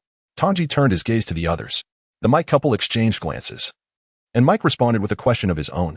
What are your plans? To leave here, to go to a less populated area, and survive. Tang J leaned forward, resting his elbows on his knees, fingers interlaced. After a moment of contemplation, he looked up and said, Actually, I was thinking we could collaborate and leave this place together. Escape New York and head to the countryside. I wonder if you all would agree. Of course, Mike quickly replied. As the saying goes, there's strength in numbers, and that increases our chances of leaving, provided everyone is capable. Mike's response seemed to echo Laura's sentiments. Tang J then turned his attention to Christine, who was about to speak, but Laura interjected, Christine and Jason will be joining us. There's no need to ask. So, you all agree. Tang J straightened up, reaching back to gently stroke Manira's hair, clearly indicating her allegiance to him. The group nodded, showing no dissent. Tang J quickly surveyed the others again, his gaze lingering slightly on Mike before he leaned forward, placing his hands on the coffee table. Let us get straight to the point. Let us discuss our respective skills or experiences. We need to understand each other better, as it will facilitate our collaboration. Tang J had contemplated this plan even before he had to confront Andrew. The sheer number of zombies surrounding the clothing store made any solo escape impossible. Collaborating with the others presented a more viable option, especially with Mike's assistance, which Tang J valued above all else. He had witnessed Mike's driving prowess firsthand. His calm demeanor was not something the average person could maintain. Mike's profession likely involved vehicles in some capacity. In Tang J's eyes, the others seemed to carry some weight. But since Laura was Mike's wife and Jason was her nephew, Laura would never abandon Christine. Therefore, if Tang J wanted Mike's help, he had to involve everyone in the escape. Laura, you go first. Tang J cast a glance at Laura, who appeared to be entirely at ease with the situation, a fact undoubtedly influenced by the firearm in his possession, especially considering Andrew's unfortunate fate. I previously worked at a social welfare station and enjoyed cooking. Laura hesitated at this point, turning to look at Mike beside her, then back at Tang J, as if she genuinely could not identify any unique talents within herself, perceiving herself as merely an ordinary woman. And you, old Mike? Tang J, sensing Laura's discomfort, immediately turned his attention to Mike. It's nothing. Old Mike comforted Laura with a gentle pat on her shoulder, then raised his gaze to Tang J, speaking succinctly. I'm a bus driver. I drove quite well. In my youth, I had aspired to be a professional race car driver. But then I met her. Old Mike turned to look at Laura, who smiled knowingly. He continued. She said racing was too perilous and prone to accidents. And for the sake of marrying her, I relinquished my racing career. Indeed, Tang J mused inwardly, he is not an ordinary man. At that moment, Old Mike seemed to recall something and quickly addressed Tang J. Oh, by the way, Laura and I first crossed paths at a shooting club in California, where Laura exhibited commendable marksmanship. Laura, having seemingly forgotten this detail, suddenly remembered upon Old Mike's reminder, turning slightly to face Tang J. That's right. I was 26 back then and had developed a fondness for shooting, though I only practiced for 2 years before marrying Mike, after which I never went again. Given Laura's age, that event must have occurred at least 15 years ago, which explained her initial lapse in memory. Tang J nodded with a smile, remarking, excellent. Firearms require consistent practice. Otherwise, one's skills may diminish. However, once you pick up a gun again, the feel can easily be reacquired. Tang J had initially thought Laura might be the least capable among them due to her age, but to his surprise, she had indeed engaged with firearms in her youth and had been quite skilled. And you, Kristen? Tang J inquired, directing his gaze at Kristen seated opposite him. I'm a high school student. Following this declaration, Kristen fell silent, uncertain of how to continue. As a high school student, she lacked substantial life experience and was not of the age to handle firearms, plus she was a girl. Never mind. I was the prom queen last year. Kristen attempted to justify her lack of skills, but her voice dwindled, as the title of prom queen seemed of little value in the context of survival in a post-apocalyptic world. Tang J cast a resigned glance at Kristen, saying, very well. Before turning to Jason, and what about you? I can dance, Jason replied succinctly. Initially, Tang J felt a twinge of disappointment. Dancing seemed of little utility in a world overrun by the undead, who would hardly appreciate one's graceful movements. Yet, Jason's subsequent actions piqued Tang J's interest anew. Upon finishing his words, Jason sprang from the sofa, executing a flawless backflip over the couch's backrest, landing gracefully behind it. Immediately, his body began to contort as if devoid of bones. Tang J, however, paid no heed to Jason's subsequent movements, focusing solely on his initial display, a quintessential backflip.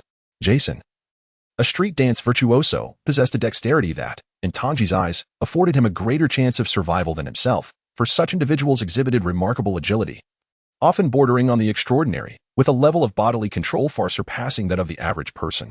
All right, that was splendid. You may cease now. Tang J gestured dismissively at Jason, who, feeling somewhat embarrassed, halted his performance, resting a hand on the sofa's backrest before leaping over to take a seat. Very impressive. Now, we ought to deliberate on our plan. What about you? Aren't you going to share your thoughts? Old Mike interjected, interrupting Tang J. Tang J mused, rubbing his nose and drawing out a prolonged sound. Chapter 15. Self-introduction. I, a product of both Chinese and American heritage, bear the surname Tang and the given name J, thus adhering to the traditional Chinese custom of placing the surname first, Tang J, although you may simply call me Tang. As I spoke, I paused briefly after these initial remarks. I am 27 years of age. My mother serves as a translator for the State Council's diplomatic department, while my father is a skilled surgeon.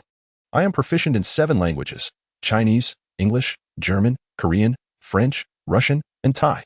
4 years ago, I graduated from Harvard Medical School, subsequently dedicating 2 years to research projects in 2 American laboratories, earning dual master's degrees in biopharmaceuticals and clinical surgery.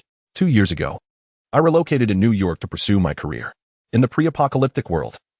I worked as an executive assistant at the New York headquarters of Greenpoint Biopharmaceuticals during the day. By night, I became an underground physician, catering to the needs of the underworld, specializing in treating severe trauma cases. Over the course of 2 years, I successfully completed 57 surgeries with an impeccable record.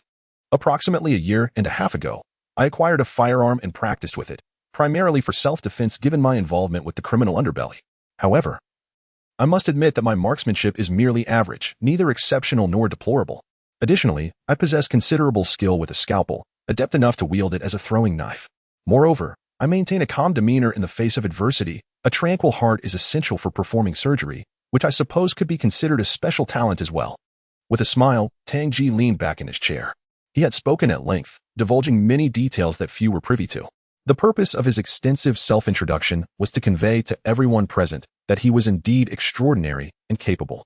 In the context of a post-apocalyptic world, the value of a physician is immeasurable. It is crucial to understand that a bite from a zombie does not necessarily equate to death. Promptly excising the tissues surrounding the wound may prevent infection. Tang J's underlying message was clear. I am the most competent individual here, and you should heed my counsel. Upon concluding his introduction, a profound silence enveloped the room as everyone gazed at Tang J, at a loss for words. His self-presentation was undeniably grandiose, and there was little doubt regarding his assertions. In such dire times, exaggerating one's abilities would be tantamount to courting disaster. Yet, only Manila regarded him with a hint of skepticism. Having lived next door to Tang J for 2 years, she was well aware that his life was rather ordinary. Lacking in wealth, his leather jacket had been worn for 2 years without replacement, hardly befitting someone who worked as an executive assistant at Greenpoint Biopharmaceuticals. Where's your money? Manila leaned closer to Tang J, whispering in a tone inaudible to the others. In the pre-apocalyptic era, such inquiries about a man's finances would have been taboo. However, in this new world, money had become worthless paper. If Tang J was indeed truthful, his worth must be substantial, yet Manila had never witnessed such wealth. I spent it, Tang J replied, turning slightly to meet Manila's gaze before quickly redirecting his attention to the rest of the group. Let us discuss our plans, for we must leave this place as soon as possible. You've already devised a plan, haven't you? Please, share it with us, Old Mike remarked, as if he had discerned something, shifting the focus back to Tang J. Then allow me to elaborate. Tang J did not hesitate and nodded, stating, leaving the city of New York will undoubtedly be fraught with peril. Therefore, our first step must be to acquire sufficient weaponry. When we first encountered one another, you were on your way to the gun shop, but due to the overwhelming number of zombies, you returned empty-handed. This time, we shall return to that firearms store. My plan is as follows. Tang J briefly outlined his preliminary strategy. Old Mike listened attentively, nodding in agreement, but ultimately cautioned, it is somewhat risky. Our fuel supply is dwindling. This risk is worth taking. Without firearms, we cannot hope to escape New York, a metropolis teeming with at least 15 million zombies. Moreover, you will drive, And I have faith in your abilities, Tang J replied. The figure of 15 million was derived from his calculations. By 2015, New York's population had approached 20 million, making it the third most populous city globally, surpassed only by Tokyo and Mexico City. The likelihood of humans contracting the virus and transforming into zombies stood at 70%, a statistic from the early days of the apocalypse. The ensuing chaos would have undoubtedly led to a significant increase in infections, and within just over a day since the outbreak, countless individuals had already succumbed to bites, infections, or worse. Thus, the figure of 15 million was merely a conservative estimate. The reality could be even grimmer. Having established their plan, Tang J decided to rest for a day at the Dream House clothing store before commencing their endeavor, ideally setting out at dawn when the zombies would be sluggish. Having just awoken from their nocturnal slumber, this was merely Tang J's speculation. More importantly, Old Mike and his companions had not had a proper rest since the onset of the apocalypse. They required recuperation. Very well, let us proceed with this course of action. Tang J rose, suddenly recalling something. He drew the only handgun he possessed from the small of his back. He had examined the SIG P210, which had a magazine capacity of 7 rounds, though only 5 bullets were loaded. Hey!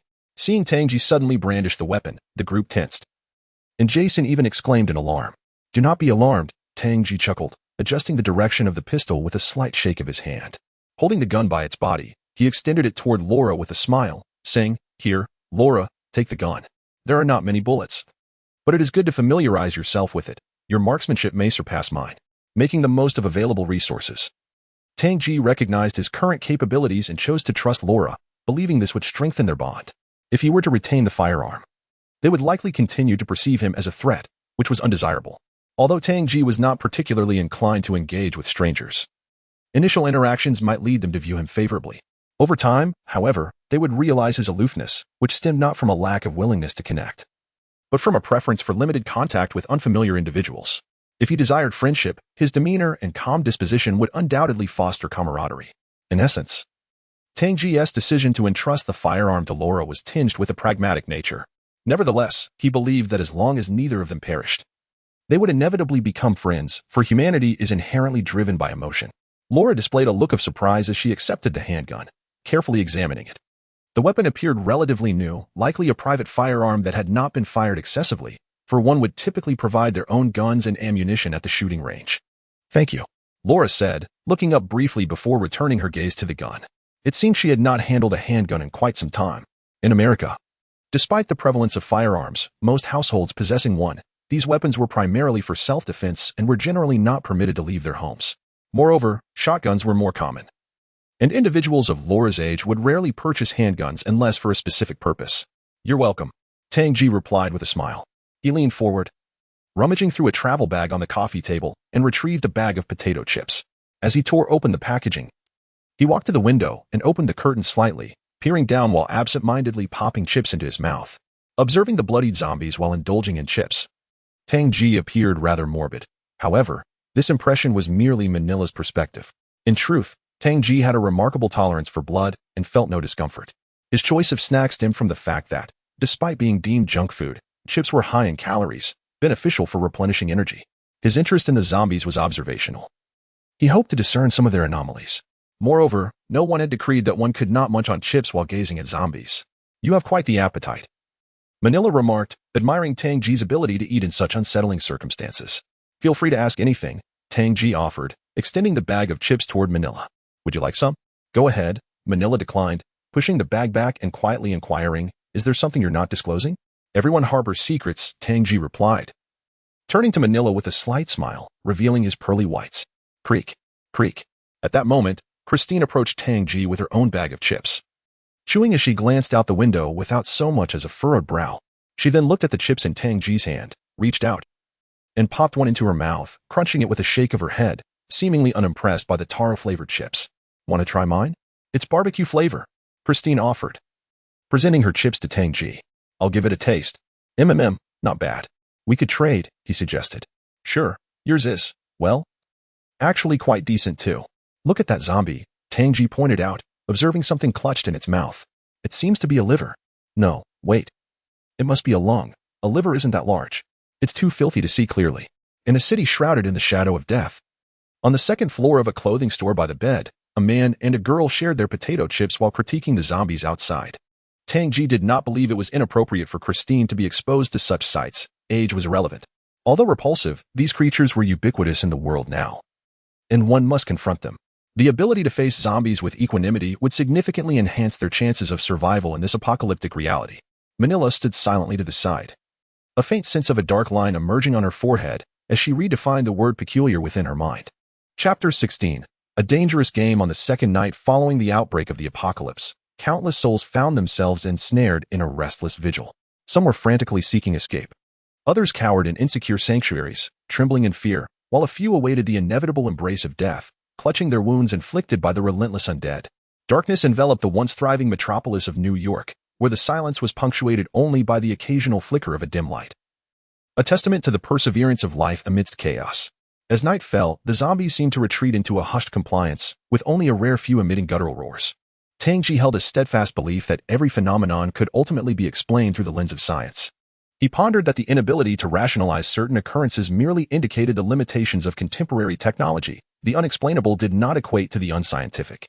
The emergence of zombies, a serendipitous anomaly, could indeed be elucidated scientifically, a virus extinguishing human life, followed by an unconventional resurrection. Zombies, existing in a liminal state, did not fit neatly into the categories of the living or the deceased. The deceased lay still, whereas these creatures exhibited motion, thus earning them the designation of living dead, an entity straddling the line between vitality and demise. According to the law of conservation of energy, their ability to walk, roar, bite, and scream indicated a consumption of some form of energy clearly derived from the flesh and blood of other beings, including humans. As night descended, one could wonder whether the zombies' quietude served as a respite, a means to conserve their internal resources. Tang J remained enveloped in contemplation, his thoughts a labyrinth of speculation. In the Dream House clothing store, the second floor lay shrouded in darkness, with windows tightly sealed and curtains drawn. A solitary lamp cast a soft, yellow glow, illuminating the surroundings in a muted haze. Gathered around a modest table, the group prepared for the uncertain hours ahead. Their arsenal consisted of a handgun with 5 bullets, a fire axe, a wrench exceeding half a meter in length, and 2 sizable fruit knives, all that remained of their defensive provisions, save for Tang J's surgical knife, which was tucked away in his small backpack. Once everything was arranged, they laid down soft clothing collected from the neatly stacked new garments on one side of the room. Placing their weapons within easy reach, they settled onto the makeshift bedding, fully clothed, ready to spring into action at a moment's notice, for the night held untold possibilities. As the stillness deepened, Tang J and Manila found refuge in a corner of the room, their makeshift bedding surprisingly comfortable beneath them. Manila nestled against Tang J, a cascade of disheveled hair framing her face, her head resting in the crook of his arm as she succumbed to a profound slumber. Suddenly, Tang J's eyes fluttered open. In an instinctual motion, his right hand grasped a surgical knife, his gaze sharp yet quickly softening into tranquility. "What is it?" he murmured, gently lowering the knife.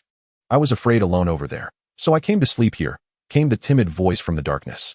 It was Christine, her bright eyes fixed upon Tang J as she crouched beside him, clutching a bundle of clothes. She had been resting on the sofa moments before. "You were scared?" Tang J chuckled softly. "Yes," she replied, a hint of vulnerability in her voice. Christine nodded earnestly, and without allowing Tang J a moment to speak, she spread the clothes she had brought beside him and lay down, closing her eyes as she murmured, "Let's sleep. I'm so tired." Tang J echoed softly, closing his eyes without uttering another word. The night passed in silence. The following morning, at 6:30, sunlight streamed through the curtains, illuminating the faces of all present.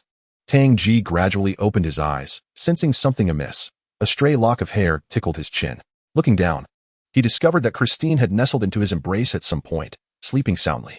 On the other side, Manila sprawled unceremoniously, half of her body on the floor and the other half on the makeshift bedding created from the clothes, equally lost in slumber. "Hey, Christine, wake up!" Tang J gently brushed Christine's golden hair aside and nudged her head. Christine jolted awake, her body tense and eyes wide, before relaxing. "Hi," she greeted, meeting Tang J's gaze. He tilted his head and offered her a smile. "Oh, I'm sorry." Christine quickly sat up, shifting away from him. "Not a problem," Tang J replied, reaching beneath the clothes to retrieve a scalpel. He stood up, dusting off his hands, and called out with a slightly raised voice, "Guys, it's getting late. We need to get up." One by one, the others stirred awake. Tang J had already moved to the coffee table, rummaging through a travel bag filled with food.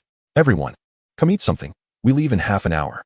In the corner of the room, a groggy Manila stared at Christine, who appeared equally just awakened, and asked, "Why are you sleeping here?" I was scared. Christine managed to explain. Really? Manila murmured, brushing her hair back as she stood, her gaze flitting back and forth over Christine. What's wrong? Christine inquired, feeling a pang of guilt as she also stood. Nothing, Manila replied with a smile, casting one last glance at Christine before turning toward the sofa. On the morning of May 22nd, 2015, at 7 o'clock. Are you ready? In the dimly lit first floor of the clothing store, beside the back door, Tang J zipped up his leather jacket and turned to ask, noting the slight tension in everyone's nods. Without further hesitation, he flung open the back door of the store. Hurry, everyone, let's move, Tang J shouted. The first to dash out was old Mike, the driver, eager to start the car. The vehicle was parked in the alley, a mere 10 centimeters from the wall, with its door directly aligned with the clothing store's back entrance. The door could not be opened, but the window was ajar. Although old Mike was not young, he was still in commendable shape, embodying the phrase age is just a number. His slightly protruding beer belly had only a minimal impact on his agility as he scrambled through the window. After Tang J dispatched Andrew yesterday, discarding his lifeless body, the ensuing commotion attracted the undead lurking around the clothing store. Consequently, the alley is now nearly devoid of zombies. However, the act of entering the vehicle from the window is inherently troublesome, and the noise generated is unavoidable, meaning the zombies will soon converge. The group has already heard the cacophony of the undead's roars echoing from the street. Thus it is imperative to board the vehicle swiftly. Otherwise, the alley could be overrun, making an escape exceedingly difficult. If the vehicle endures prolonged assaults from the zombies, their survival becomes precarious. Following old Mike, Laura boarded next, succeeded by Manila, Christine, Jason, and finally, Tang J. Within a mere minute, everyone was inside, but several zombies were already charging into the alley, pounding against the vehicle, with some attempting to scale its roof.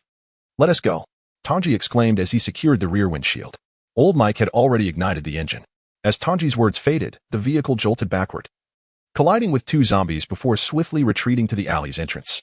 With a sudden stomp on the brakes and a sharp turn of the steering wheel, the vehicle skidded out of the alley, and with another aggressive push on the accelerator, it surged forth like an arrow released from its bow. The interior resonated with the electrifying sounds of a renowned death metal band, a genre that had once ignited old Mike's youthful passion for rock music. The revival of such avant-garde metal seemed to rekindle his fervor as he subtly nodded along, accelerating through the streets. Laura, seated beside old Mike at the front, furrowed her brow, seemingly unaccustomed to the auditory chaos. The music was not merely for entertainment or personal preference. It served the purpose of luring the zombies, leaving Laura with little room for objection. Walnut Street, home to the Armory, was merely 2 blocks from Tang J's former apartment and a full 6 blocks from the Dream House clothing store.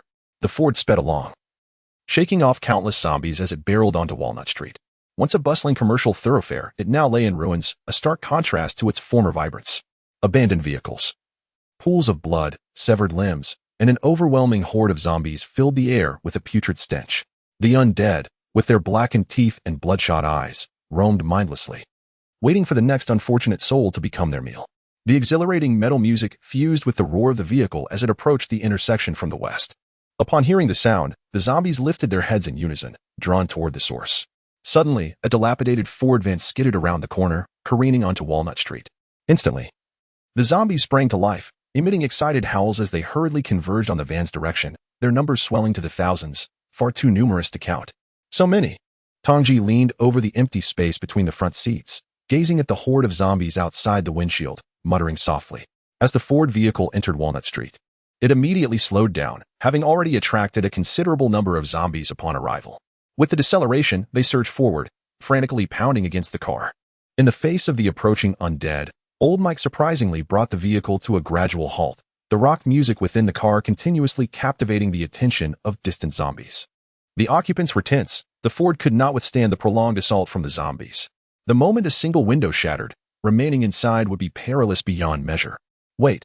Just wait a bit longer, Tang J murmured, his eyes fixed on the tumultuous swarm of thousands of zombies advancing down Walnut Street. Crack. A fissure appeared on the left side of the rear windshield, eliciting a scream from Manila, who was seated close to the glass. She gripped her large fruit knife tightly, inching towards Christine on her right. The zombie horde drew ever closer to the Ford, with the foremost creature now less than 5 meters away. While the vehicle was entirely encircled by zombies that had followed from other streets, all pounding against it, causing the entire Ford to tremble. At that moment, let's go, Tang J decisively exclaimed, slapping old Mike's seat back before quickly sitting down and fastening his seatbelt. With a roar, old Mike accelerated twice, releasing the clutch as the vehicle lurched backward by a meter. Then, he sharply turned the steering wheel. The 6-meter-long van swung around in a tight circle, repositioning itself to face the intersection. Crucially, the zombies that had surrounded the Ford were all sent sprawling away, creating an immediate vacuum around the vehicle. With another press of the gas pedal, the Ford sped out of Walnut Street, veering into the adjacent Waymeli Street. This was the very thoroughfare the Ford had just traversed, blaring heavy metal music as it raced along. Only moments before, any zombie that had been lured and managed to keep pace with the Ford had been drawn to Walnut Street, surrounding the vehicle. After executing a dramatic tailspin, those zombies had been swept away, either left with broken bones unable to rise or rendered lifeless on the spot. Consequently, there were not many zombies left on Waymeli Street, scattered and numbering no more than 100 throughout the entire stretch. Upon entering Waymeli Street, the Ford surged forward at a rapid pace for nearly 200 meters before coming to an abrupt halt. The windows rolled down, amplifying the volume of the heavy metal music. At this moment, near the intersection connecting Walnut Street on the west side and Wilmer Lane, a horde of zombies had congregated, drawn by the recent appearance of a Ford vehicle. The Ford had initially vanished into Wilmer Lane, leaving a portion of the zombies in a state of confusion. With the sheer number of zombies, those trailing behind were still some distance from the intersection. However, when the Ford, having not traveled far along Wilmer Lane, came to a halt and rolled down its windows to amplify the sound of rock music, it served as a beacon. The thousands of zombies on Walnut Street, in close proximity to the intersection, were immediately attracted to the sound, causing them to surge toward Wilmer Lane. The speed at which the zombies moved was virtually constant. They exhibited no signs of fatigue. Even the foremost zombies would require at least a minute to cover the 200 meters to the Ford, during which time the vehicle remained safe from the advancing horde.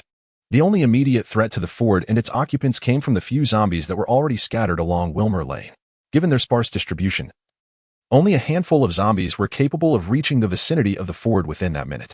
With the windows ajar, staying inside the vehicle could prove perilous, prompting Tang J to decide to exit the car. "Jason, grab your axe and come with me," Tang J commanded, clutching several surgical knives as he stepped out. "Heh. Let us take these bastards down," Jason replied with a grin, excitedly disembarking and swiftly felled a charging zombie with his axe. Meanwhile, Tang J, knife in hand, faced an oncoming zombie, counting down the distance. 10 meters, 9 meters, 8 meters. With a swift motion, he hurled a surgical knife, striking the creature squarely in the forehead. Inside the vehicle, Laura anxiously held her gun, scanning the outside. Tang J had advised her to refrain from firing, as the absence of a suppressor would attract nearby zombies from several blocks away, jeopardizing their escape plan. Thus, Laura held the weapon merely as a precaution, ready to fire only if a zombie breached the Ford's perimeter. In the span of half a minute, Tang J and Jason dispatched a dozen zombies that had ventured too close to the Ford. As Tang J withdrew the surgical knives from the fallen corpses, the massive horde was now a mere 20 meters from the vehicle. Hastily, Tang J and Jason climbed back inside, slamming the door just as the Ford surged forward. At this point, the entire zombie horde had flooded into Wilmer Lane, leaving Walnut Street, where the gun shop was located, nearly deserted. Chapter 17. The gunman Robby. Tang J devised a plan to lure the zombies away from Walnut Street, navigating them in circles along the road, guiding them from the intersection on the west side of Walnut Street to another thoroughfare. Subsequently, the Ford vehicle would circumvent several streets, entering through the intersection on the east side of Walnut Street, thereby accessing the gun shop. Inside the Ford, Tang J turned to witness the relentless yet receding horde of zombies outside the window and remarked to old Mike, "We can turn off the music now." The Ford sped down the road, making a left onto another street, crossing it, and then taking another left to join 4th Avenue, which connects to the eastern intersection of Walnut Street. After traversing 4th Avenue, they veered back onto Walnut Street. At that moment, the zombie horde, numbering in the thousands, had dispersed along Walnut Street. Some of them, having heard the sound of the vehicle, surged toward Walnut Street to converge upon the Ford. With a sudden break, the Ford halted at the entrance of the gun shop. "Hurry," Tang J shouted, urging everyone to exit the vehicle and secure the doors. Jason, wielding an axe, hurried a few paces to the front of the gun shop, swung his arm in a wide arc, and struck down twice, severing the lock on the shop's roll-up door. The group bent down in unison to hoist the sizable door, managing to raise it to a height sufficient for them to slip inside, then quickly lowered it, exhaling in relief. Outside, numerous zombies charged toward the gun shop, roaring and shrieking, but the humans had vanished from sight. As the door closed, a low hum filled the air. Inside, the gun shop was initially shrouded in darkness, but as they entered, A series of chandeliers automatically illuminated the space, suggesting they were equipped with sound-activated sensors. The group fell silent, turning to survey the interior, and soon, nearly everyone broke into silent, wide-mouthed smiles, their heads bobbing as they took in the surroundings. In the United States, there are estimated to be at least 170,000 gun shops.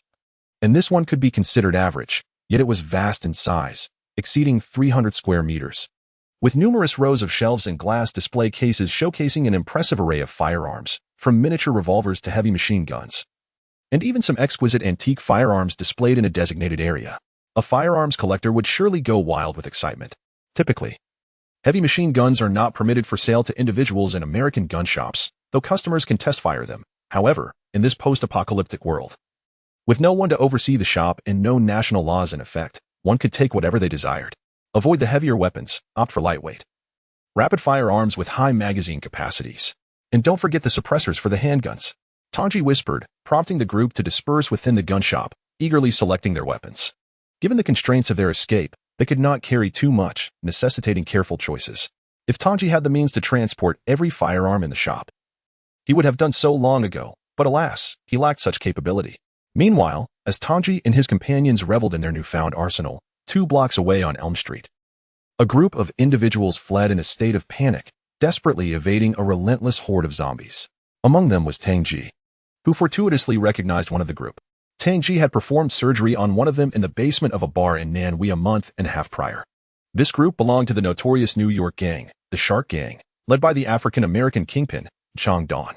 There were 5 in total, including Robby, the gang's top marksman, who had just removed his bandages, Chang Don himself, Robby's brother, the bald white man George, and 2 lower-ranking members, Arthur and Anthony. At that moment, they were clearly in grave peril. Yumu Street, a civilian neighborhood, appeared quite dilapidated, and the roads were narrow. Initially, they had attempted to escape by car, but abandoned vehicles obstructed their path, forcing them to flee on foot. In this post-apocalyptic world, zombies were omnipresent. Wherever there were humans, there were zombies, and the group found themselves ensnared in a perilous situation. Quickly, Chang Don shouted as he sprinted ahead, brandishing 2 handguns, intermittently firing at the encroaching undead. The zombies, fearless of death and oblivious to the threat posed by firearms, surged toward them relentlessly. Although their speed could never surpass that of humans, their overwhelming numbers were daunting. Following closely behind Chang Don were the 2 underlings, Arthur and Anthony, with Robby trailing and George bringing up the rear. "Damn it! Get away!" George suddenly screamed, followed by a barrage of gunfire. Robby turned in horror to see George clutching his shoulder with one hand, beads of cold sweat streaming down his face, while with the other, he fired at a corpse of a zombie he had previously dispatched, evidently having been bitten. More zombies surged from both sides, clearly indicating George's impulsive nature. If he continued to act recklessly, he would surely be devoured by the undead, and he had already sustained a bite. "George, what are you doing? Move," Robby urged, sprinting to George's side, closing the distance of about 5 or 6 meters in an instant. As he ran, he fired 7 shots, each finding its mark and obliterating the heads of the zombies, the farthest one nearly 40 meters away. In this chaotic scenario, where aiming was nearly impossible, Robby's marksmanship remained astonishingly precise. "Brother, I'm dying. I've been bitten. I'm going to kill it." George's agitation was palpable. Robby tugged at him, urging him to escape. But George continued to fire a few more rounds at the already lifeless zombie, emptying his magazine before tremblingly pursuing Chang Don. "It's dead. Move. I'll cover you," Robby shouted, continuing to fire, knocking down one zombie after another. Yet, more zombies surged forth, drawn by the gunfire. And soon the number of undead on Yumu Street exceeded 500, with more arriving by the moment. Although Robby's aim was indeed remarkable, his firepower was insufficient. Armed only with 2 handguns against an overwhelming tide of zombies. On the other side, Chang Don had led a group of people to the roadside, where he forcefully shattered the shutter of a small auto repair shop with a gunshot, hastily pulling the door open for them to rush inside. "Hurry up, Robby, come on," shouted the burly black man, Chang Don, firing outward to fend off the zombies surging towards the repair shop, calling out to Robby, who had lagged behind in order to cover for his brother. The number of zombies in the street was increasing exponentially. The gunfire acted as a beacon, continually attracting the undead, their collective growls sending chills down one's spine and instilling a deep sense of dread. "There are too many. If we don't close the doors soon, they'll break in," Arthur, beside Chang Don, exclaimed in panic. "Damn it," cursing under his breath, Cheongdong fired several more rounds at the approaching horde before he forcefully lowered the shutter. "Hey, what are you doing? Robby isn't in yet." Just as the door was being secured, a furious voice from within the repair shop faintly echoed out onto the street. Robby, hearing the sound of the shutter slamming down, abruptly turned his head towards the direction, his expression one of disbelief. While everyone else had vanished from the zombie site, Robby had become the sole target of the relentless horde on that street. Chapter 18. The Encounter. What is despair? It is the profound sense of hopelessness one feels when ensnared alone amidst a horde of zombies, with inadequate firepower and imminent peril. This encapsulates despair. In such dire straits, it is impossible not to succumb to hopelessness, for death looms near. As a skilled hitman with remarkable marksmanship, Robby possesses a remarkable calmness in the face of adversity. Even if his heart races with anxiety, he does not betray his inner turmoil outwardly. This trait he shares with Tang J. Both harbor formidable hearts, yearning to survive in this apocalyptic world, fighting for survival against insurmountable odds. Bang, bang, bang, bang. Robby wields a Beretta 92F pistol, the same model that Tang J had previously discarded after running out of ammunition, using it instead to bludgeon zombies. Designated as the M9 by the United States military, this pistol supplanted the M1911A1, which had served for 70 years during the 1987 Army trials, becoming standard issue for the regular forces and subsequently gaining widespread civilian popularity. Robby's speed and reloading is astounding. The M9 magazine holds 15 rounds.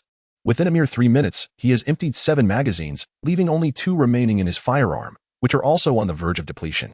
Thus far, he has dispatched over 100 zombies, yet he finds himself on the brink of running out of ammunition. The number of zombies on the street is steadily increasing.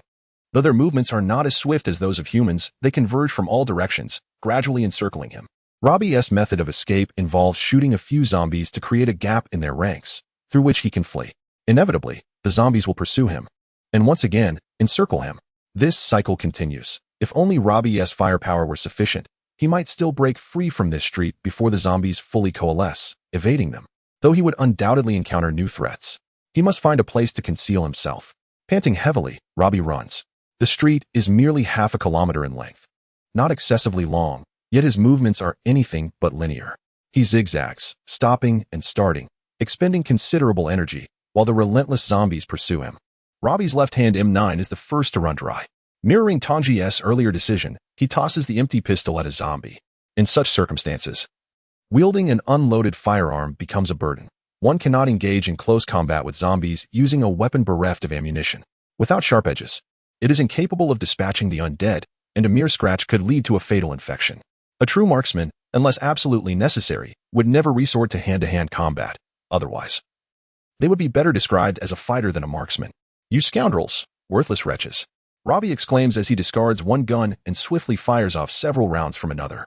Suddenly, he spots an abandoned vehicle parked by the curb, a General Motors car stationed outside a quaint CAF.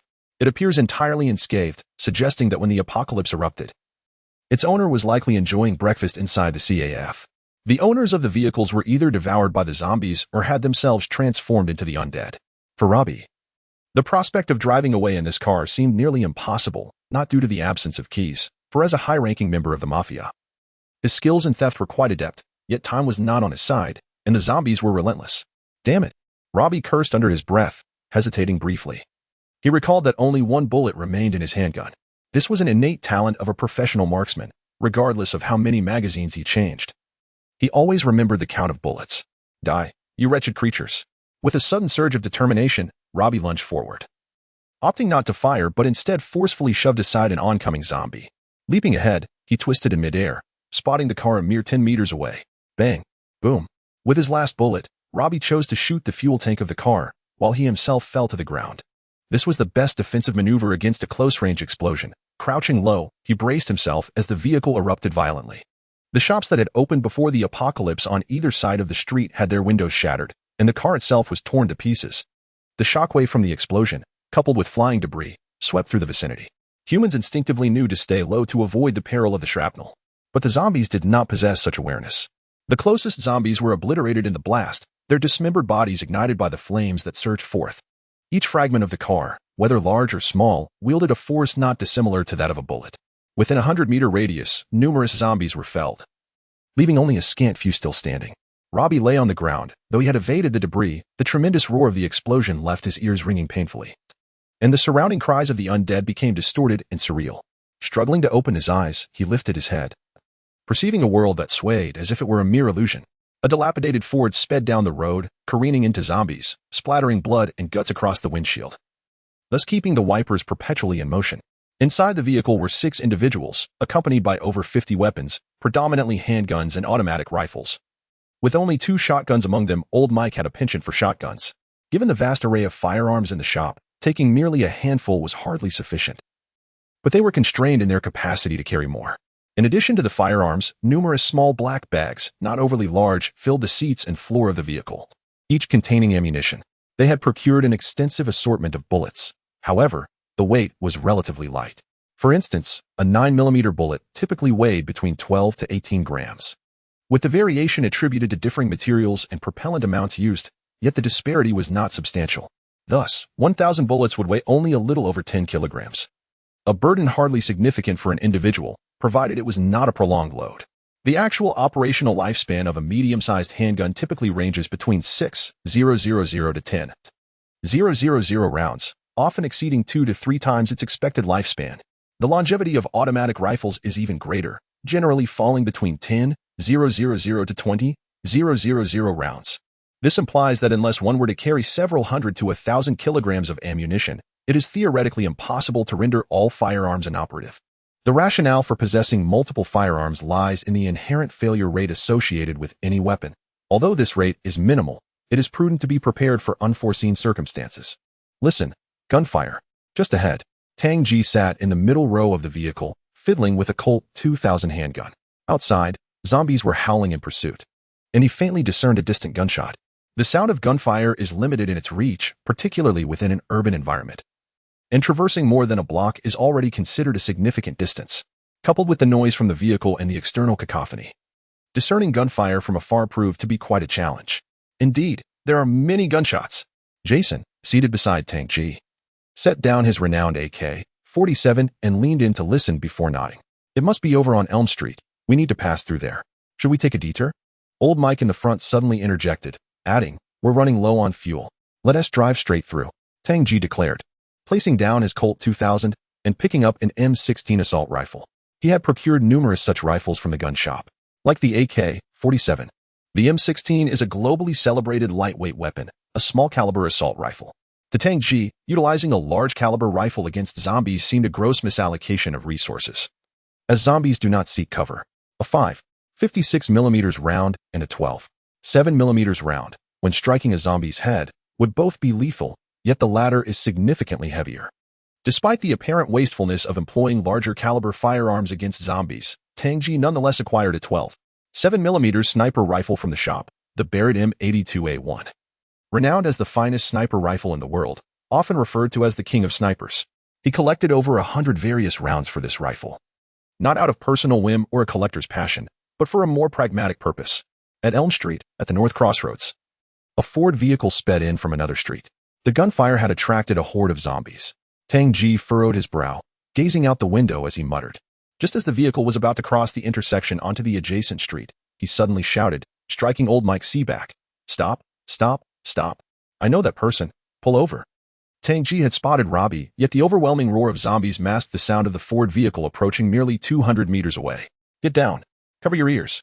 Tang J intended to have old Mike drive straight in, but suddenly shouted in alarm. Boom. The car parked in front of the morning CAF erupted in a violent explosion. Chapter 19. Rush to Walmart in the Apocalyptic Survival Guide. One paramount rule prevails. Never be a foolhardy altruist. Tang J is a composed individual, his desire to survive exceedingly potent. To this end, he is willing to go to any lengths, at times exhibiting a chilling demeanor. Perhaps he is not inherently cold-hearted. Rather, he compels himself to adopt such a disposition. However, he is not alone. He requires companions to escape, to collaborate. At this moment, he has subtly assumed a position of leadership, which necessitates that he does not appear excessively aloof, lest he evoke distrust among others. They might suspect that he could betray them for his own survival. Although Tang J is aware that he would never act in such a manner, the mere perception of it could sow seeds of suspicion. Thus, while maintaining his composure, Tang J must not become heartless. He must be judicious in his decisions, weighing the pros and cons rather than outright rejecting possibilities. He had previously established a pact with his companions, the most crucial tenet being, do not be a misguided do-gooder. What should one do when encountering other survivors in distress? If zombies are scarce, they should be rescued. If numerous, one must flee, regardless of the fate that befalls that individual, for all malevolence originates from the undead. Ordinarily, had the person on Oak Street not been Robby, Tang J and his group would have continued undeterred. The zombie population on Oak Street is overwhelming. And with so many objectives, the risk of injury to his own for the sake of a stranger becomes an untenable sacrifice. Even if the other party comprises 10 individuals, they remain strangers. No familiar face is worth jeopardizing the safety of those he knows. Humans are creatures of emotion. 100 strangers pale in comparison to the value of one known individual. Tang J is acquainted with Robby, having interacted with him on several occasions. Most recently, Tang J had even saved Robby, allowing him to form a relatively favorable impression of the man, particularly noting Robby's exceptional marksmanship. In a world devoid of governmental protection, where zombies roam freely and danger lurks incessantly, transforming a skilled marksman into an ally markedly enhances one's chances of survival. Following the resounding explosion of the vehicle, Robby collapsed to the ground, sustaining minor abrasions on his back, none life-threatening. However, the deafening sound left him with a severe ringing in his ears, a persistent buzzing that clouded his senses with dizziness. Struggling to lift his head, the world around him swayed, blurring into a double vision. Overwhelmed with fatigue, he faintly perceived the piercing screech of a car's abrupt halt. Rat-a-tat-tat. Boom, boom, boom. Robby endeavored to raise his gaze above the corpses of the zombies, yearning to see further, yet exhaustion weighed heavily upon him, rendering him powerless. In the fleeting seconds before losing consciousness, he heard the sounds of gunfire. Instinctively recognizing two distinct types, an AK-47 and an M16 assault rifle. Hurry, he has passed out. Take him with us. Let us not linger. Quickly. These were the last two phrases Robby registered before succumbing to darkness. He remained oblivious to the duration of his unconsciousness. Feeling as though he were adrift on a small boat amidst a tempestuous sea, the vessel violently rocking to and fro. Perhaps it was the violent jolt of the automobile that stirred Robby from his slumber. Upon awakening, he caught sight of Tang J, whose figure, though still somewhat hazy, was unmistakably recognizable. Robby quickly discerned that he was not aboard a vessel but rather in a tumultuous car, surrounded by several unfamiliar faces. "Doctor," he managed to utter, but just as the words escaped his lips, the vehicle lurched violently once more. Still disoriented from his abrupt awakening, Robby's body was violently tossed. And despite being seated beside Tang J and secured by a seatbelt, the sudden motion caused his head to collide with the back of the seat. Though ordinarily this would not be considered harmful at that moment, Robby was unable to withstand the impact and succumbed to unconsciousness once more. "Jason, you'd best hold him down. I do not wish for him to perish in this vehicle." Tang J's brow furrowed as he turned his gaze from Robby to Jason. "All right. Don't worry," Jason replied, flashing a thumbs-up gesture to Tang J. "Mike, how much further?" Tang J shot Jason a look that implied urgency before patting the back of old Mike's seat. 2 blocks. Mike replied, casting a sidelong glance at the unconscious Robby. Not just him, but the other occupants of the vehicle were also fixated on Robby, whose identity remained a mystery to them. They were oblivious to Tang J's reckless decision to expend ammunition in rescuing Robby, who had likely been dead moments prior. As the vehicle traversed streets somewhat unfamiliar to Tang J, it became evident that his knowledge of Brooklyn was limited. He worked in Manhattan during the day and rarely ventured out at night unless there was surgery to attend to. The only parts of Brooklyn he was familiar with were the seedy red light districts dominated by gangs. Beyond that, he had not explored much. Their destination, however, was the sole Walmart in all of Brooklyn, located on 2nd Avenue in the western part of the borough. Before the apocalypse, Walmart was the largest retail chain in the world, boasting a market capitalization nearing $250 billion. Yet, it was curious that Walmart had struggled to establish a presence in New York City, as the locals seemed indifferent to its offerings. The Walmart they were headed to had only opened its doors in Brooklyn this past January, encompassing 4 floors and nearly 10,000 square meters. With an operational area approaching 30,000 square meters, complete with an underground parking facility. In Tang J's strategy, after acquiring firearms, their immediate course of action was to proceed to this Walmart. The rationale was threefold. Firstly, the entire Walmart served as a vast repository of supplies. Following the outbreak of the apocalypse, the extraction of resources and production of essential goods had ground to a halt. To survive, one must procure the pre-manufactured necessities from before the crisis, and large supermarkets were undoubtedly the optimal choice for such an endeavor. The second point is that Tang J found the Walmart supermarket to be sufficiently secure. It opens its doors at 8 in the morning, while the apocalypse erupted around 7. This means that when the cataclysm occurred, Walmart had not yet officially commenced operations, leaving the entire store devoid of customers. Of course, this does not imply that no one was inside. There were certainly security guards on duty and some employees who had arrived early to stock the shelves. Thus, At that moment, the store must have contained some zombies, though their numbers would be limited. Furthermore, although the first floor of Walmart featured numerous floor-to-ceiling windows, the supermarket employed double-layer tempered glass, which would pose a significant challenge for the undead to breach. As long as Tang J and his companions could rush in and secure the door, their safety would likely be assured for a short time. The third point of consideration is that Walmart has a vast underground parking lot, which Tang J deemed highly important. An intact vehicle represents the means of escape. And the aging Ford driven by old Mike was no longer reliable, nor did it offer ample space for provisions. As the Ford sped along, they soon caught sight of Walmart after turning onto another street. The road was broad, and the supermarket's massive sign was highly conspicuous. Contrary to Tang J's expectations, there were fewer zombies near the supermarket than he had envisioned. He had anticipated that someone would have entered Walmart before him, thereby attracting a horde of zombies to the vicinity, considering Walmart was an excellent makeshift refuge. However, he overlooked a critical detail. The apocalypse had only begun a little over 2 days ago.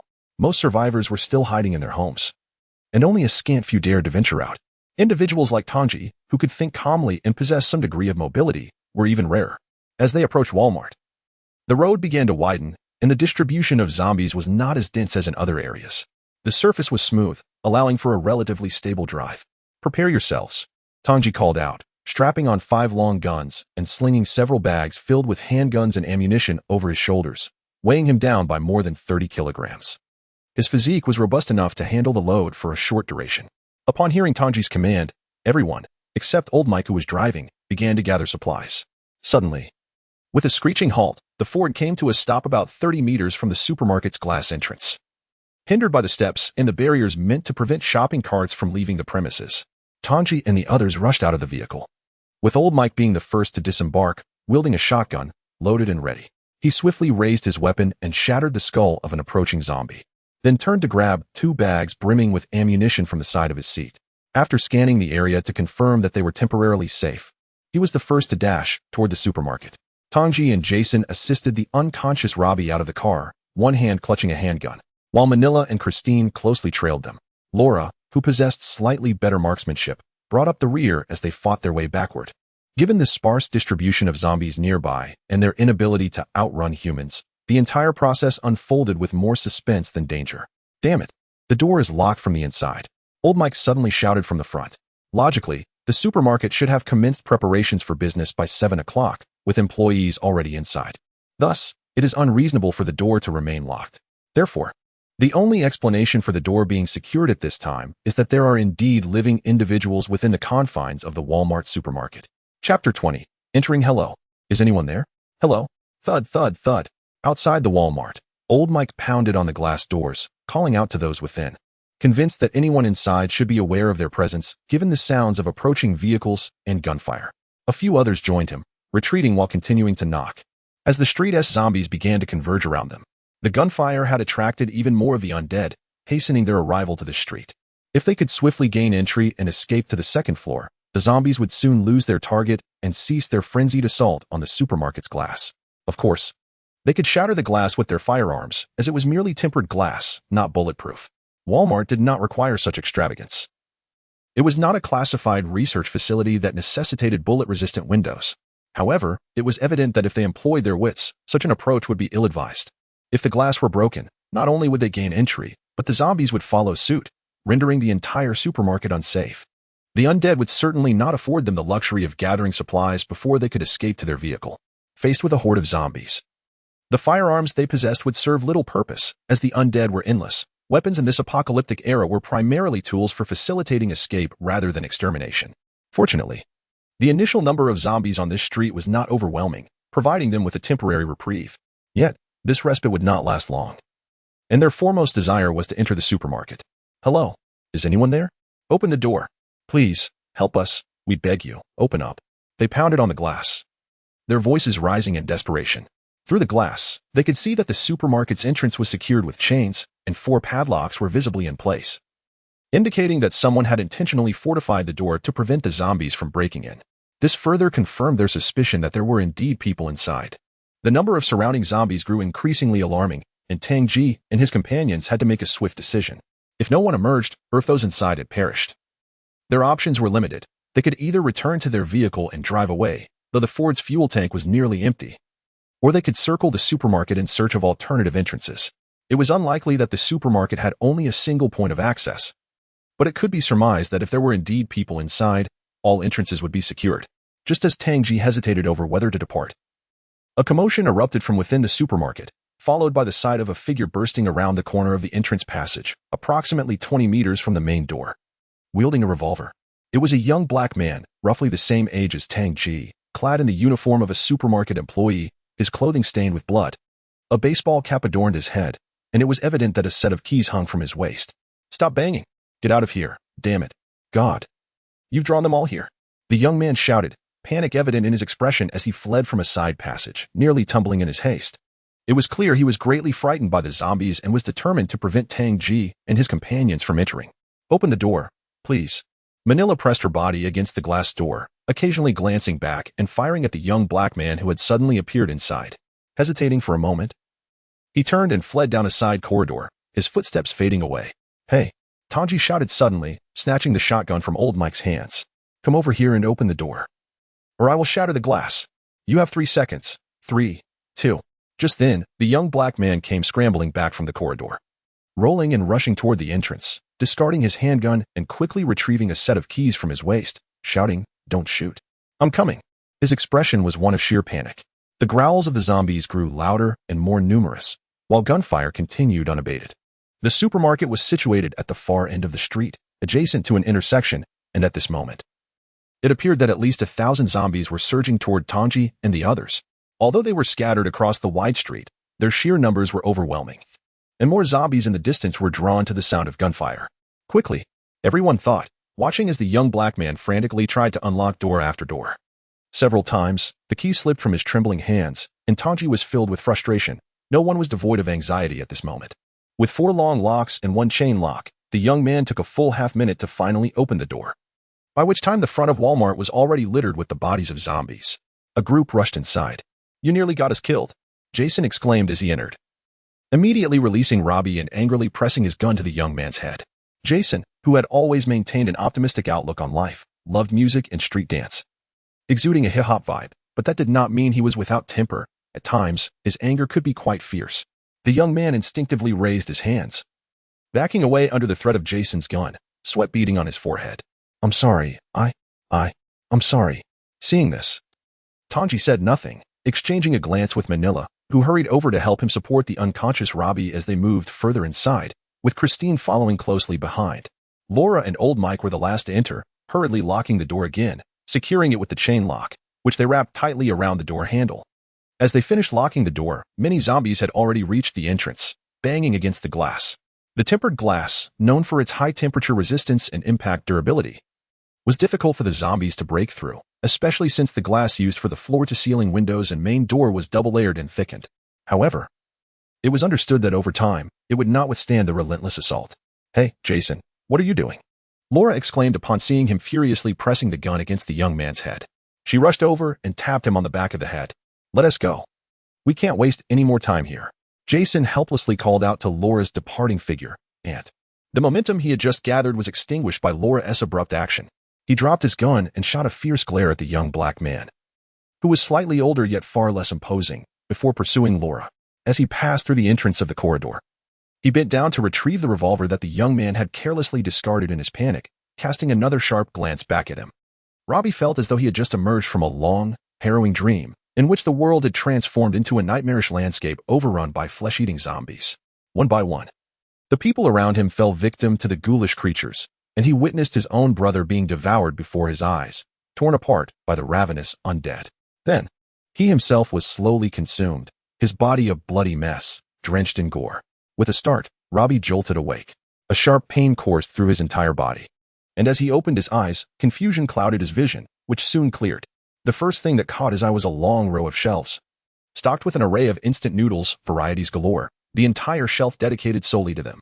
Memories flooded back, and Robby raised his arm to inspect a scratch on his arm. Recalling the incident, the abrasion had been treated, and some deeper wounds were covered with band-aids. He suddenly sprang to his feet, rubbing his back and surveying his surroundings. It was evident that he was in a supermarket, a vast one at that. Not far from him, a pillar supporting the building displayed the Walmart logo, and Robby quickly grasped his location. At the same time, he noticed a young black man lounging several meters away on the checkout counter, casually munching on chocolate candies while nonchalantly tossing wrappers onto the floor, remnants of snacks scattered about, including spilled potato chips. Jason reclined on the counter, relishing the moment. Feeling more content than ever, indulging in the supermarket's offerings without spending a dime. When he heard Robby stir, he continued to eat, turning his head to glance over.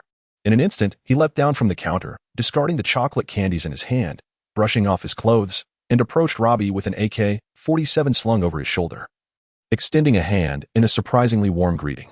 "Hi, I'm Jason." Robby seemed a bit taken aback by Jason's sudden enthusiasm. Yet he extended his hand to awkwardly shake Jason's, not even introducing himself. Just as he was about to ask something, Jason called out over his shoulder, "Tang, come quick, he's awake." Tang was being pulled along by Manila and Christine as they wandered the supermarket. Before the apocalypse, every woman had an insatiable desire to shop, particularly in large supermarkets. After the world had changed, this desire appeared undiminished, especially when everything was free. As they prepared to leave New York for the countryside, every item required careful selection. Tang had spent half the day with them, sampling a plethora of foods, his expression a mix of exasperation and resignation. Walmart supermarkets are remarkably vast, offering an astonishing variety of products, including firearms in some locations, contingent upon local regulations and agreements established upon their establishment. While the majority of Walmart stores across the United States do sell guns, the one in Brooklyn does not. Tang J heard Jason shout and silently thanked the heavens. "Hello, doctor," Robby remarked as he continued to observe the seemingly desolate supermarket, filled only with merchandise and devoid of people. Upon noticing Tang J approaching with two unfamiliar women, he promptly expressed his gratitude. "Thank you for saving me." "You're welcome. Stay still," Tang J instructed as he approached Robby, gently prying open his eyelids with 2 fingers to examine his eyes. He noted slight blood vessels but no signs of redness in the pupils, suggesting that the bloodshot appearance was due to sleep deprivation rather than a zombie virus. Robby had been unconscious after the explosion and bore several minor abrasions. Although these injuries were slight, there was a possibility that he had come into contact with splattered zombie blood, indicating a risk of infection. Due to varying human physiologies, the time frame for infection leading to death typically ranges from 10 minutes to 6 hours, as the maximum 6-hour limit had not yet been reached. Tang J remained uncertain about Robby's infection status. "Very well." After inspecting Robby and finding no significant abnormalities, Tang J muttered before retrieving 2 handguns from behind him and handing one to Robby. "Take this." Robby hesitated momentarily before accepting the firearm, skillfully checking it before securing it to his waist. He remained in a state of confusion, entirely unaware of the events that had transpired. He was certain that Tang J had rescued him, yet he was oblivious to the details of the ordeal. "Doctor, let's meet everyone first, and I will explain everything shortly," Tang J interrupted, patting Robby's shoulder reassuringly. Chapter 21. Robby's Impulse. Brooklyn, Walmart supermarket. In general, the layout of large supermarkets typically features food, vegetables, and grains on the ground floor, while the upper levels diversify into clothing, cosmetics, and electronics. This design serves the convenience of shoppers, as most patrons visit supermarkets primarily for food. However, this particular Walmart deviates from the norm by situating its grocery section on the second floor, reserving the ground floor for branded clothing, watches, and jewelry. To facilitate customer access, a total of 8 escalators connect the 2 levels. From the perspective of the supermarket structure, looking in from the main entrance, only a portion of the merchandise counters is visible. This implies that as long as Tang J and his companions remain cautious while selecting supplies, the zombies on the ground floor are unlikely to notice them. On the second floor of Walmart, in the central area, lies a spacious grocery section replete with an array of items, ranging from the most ordinary eggs to expensive nutritional supplements. In the heart of the supermarket, several shelves have been slightly rearranged, creating a modest open space where old Mike sits on a chair, polishing a scarcely used shotgun, while Laura is beside him, toying with an M9 pistol. The elderly couple, who are nearing retirement age, find themselves compelled to focus on weaponry due to the emergence of zombies. Their physical strength naturally pales in comparison to that of the youth, necessitating greater effort on their part for survival. Adjacent to old Mike and Laura's open space is a pile of firearms and ammunition they brought, totaling over 100 kilograms, far too cumbersome for anyone to carry around.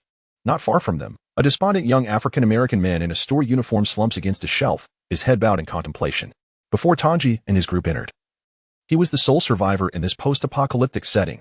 Others had perished, some transformed into zombies and shot by security, who ultimately succumbed to the zombie plague themselves. The gun he previously possessed was acquired from a security guard, though it has since been taken by Jason. As fate would have it, Tang J and his group approached, gathering all the living souls present in the supermarket. "Allow me to introduce Robby," Tang J declared formally, gesturing toward Robby, and then sequentially introduced the others. "This is Mike.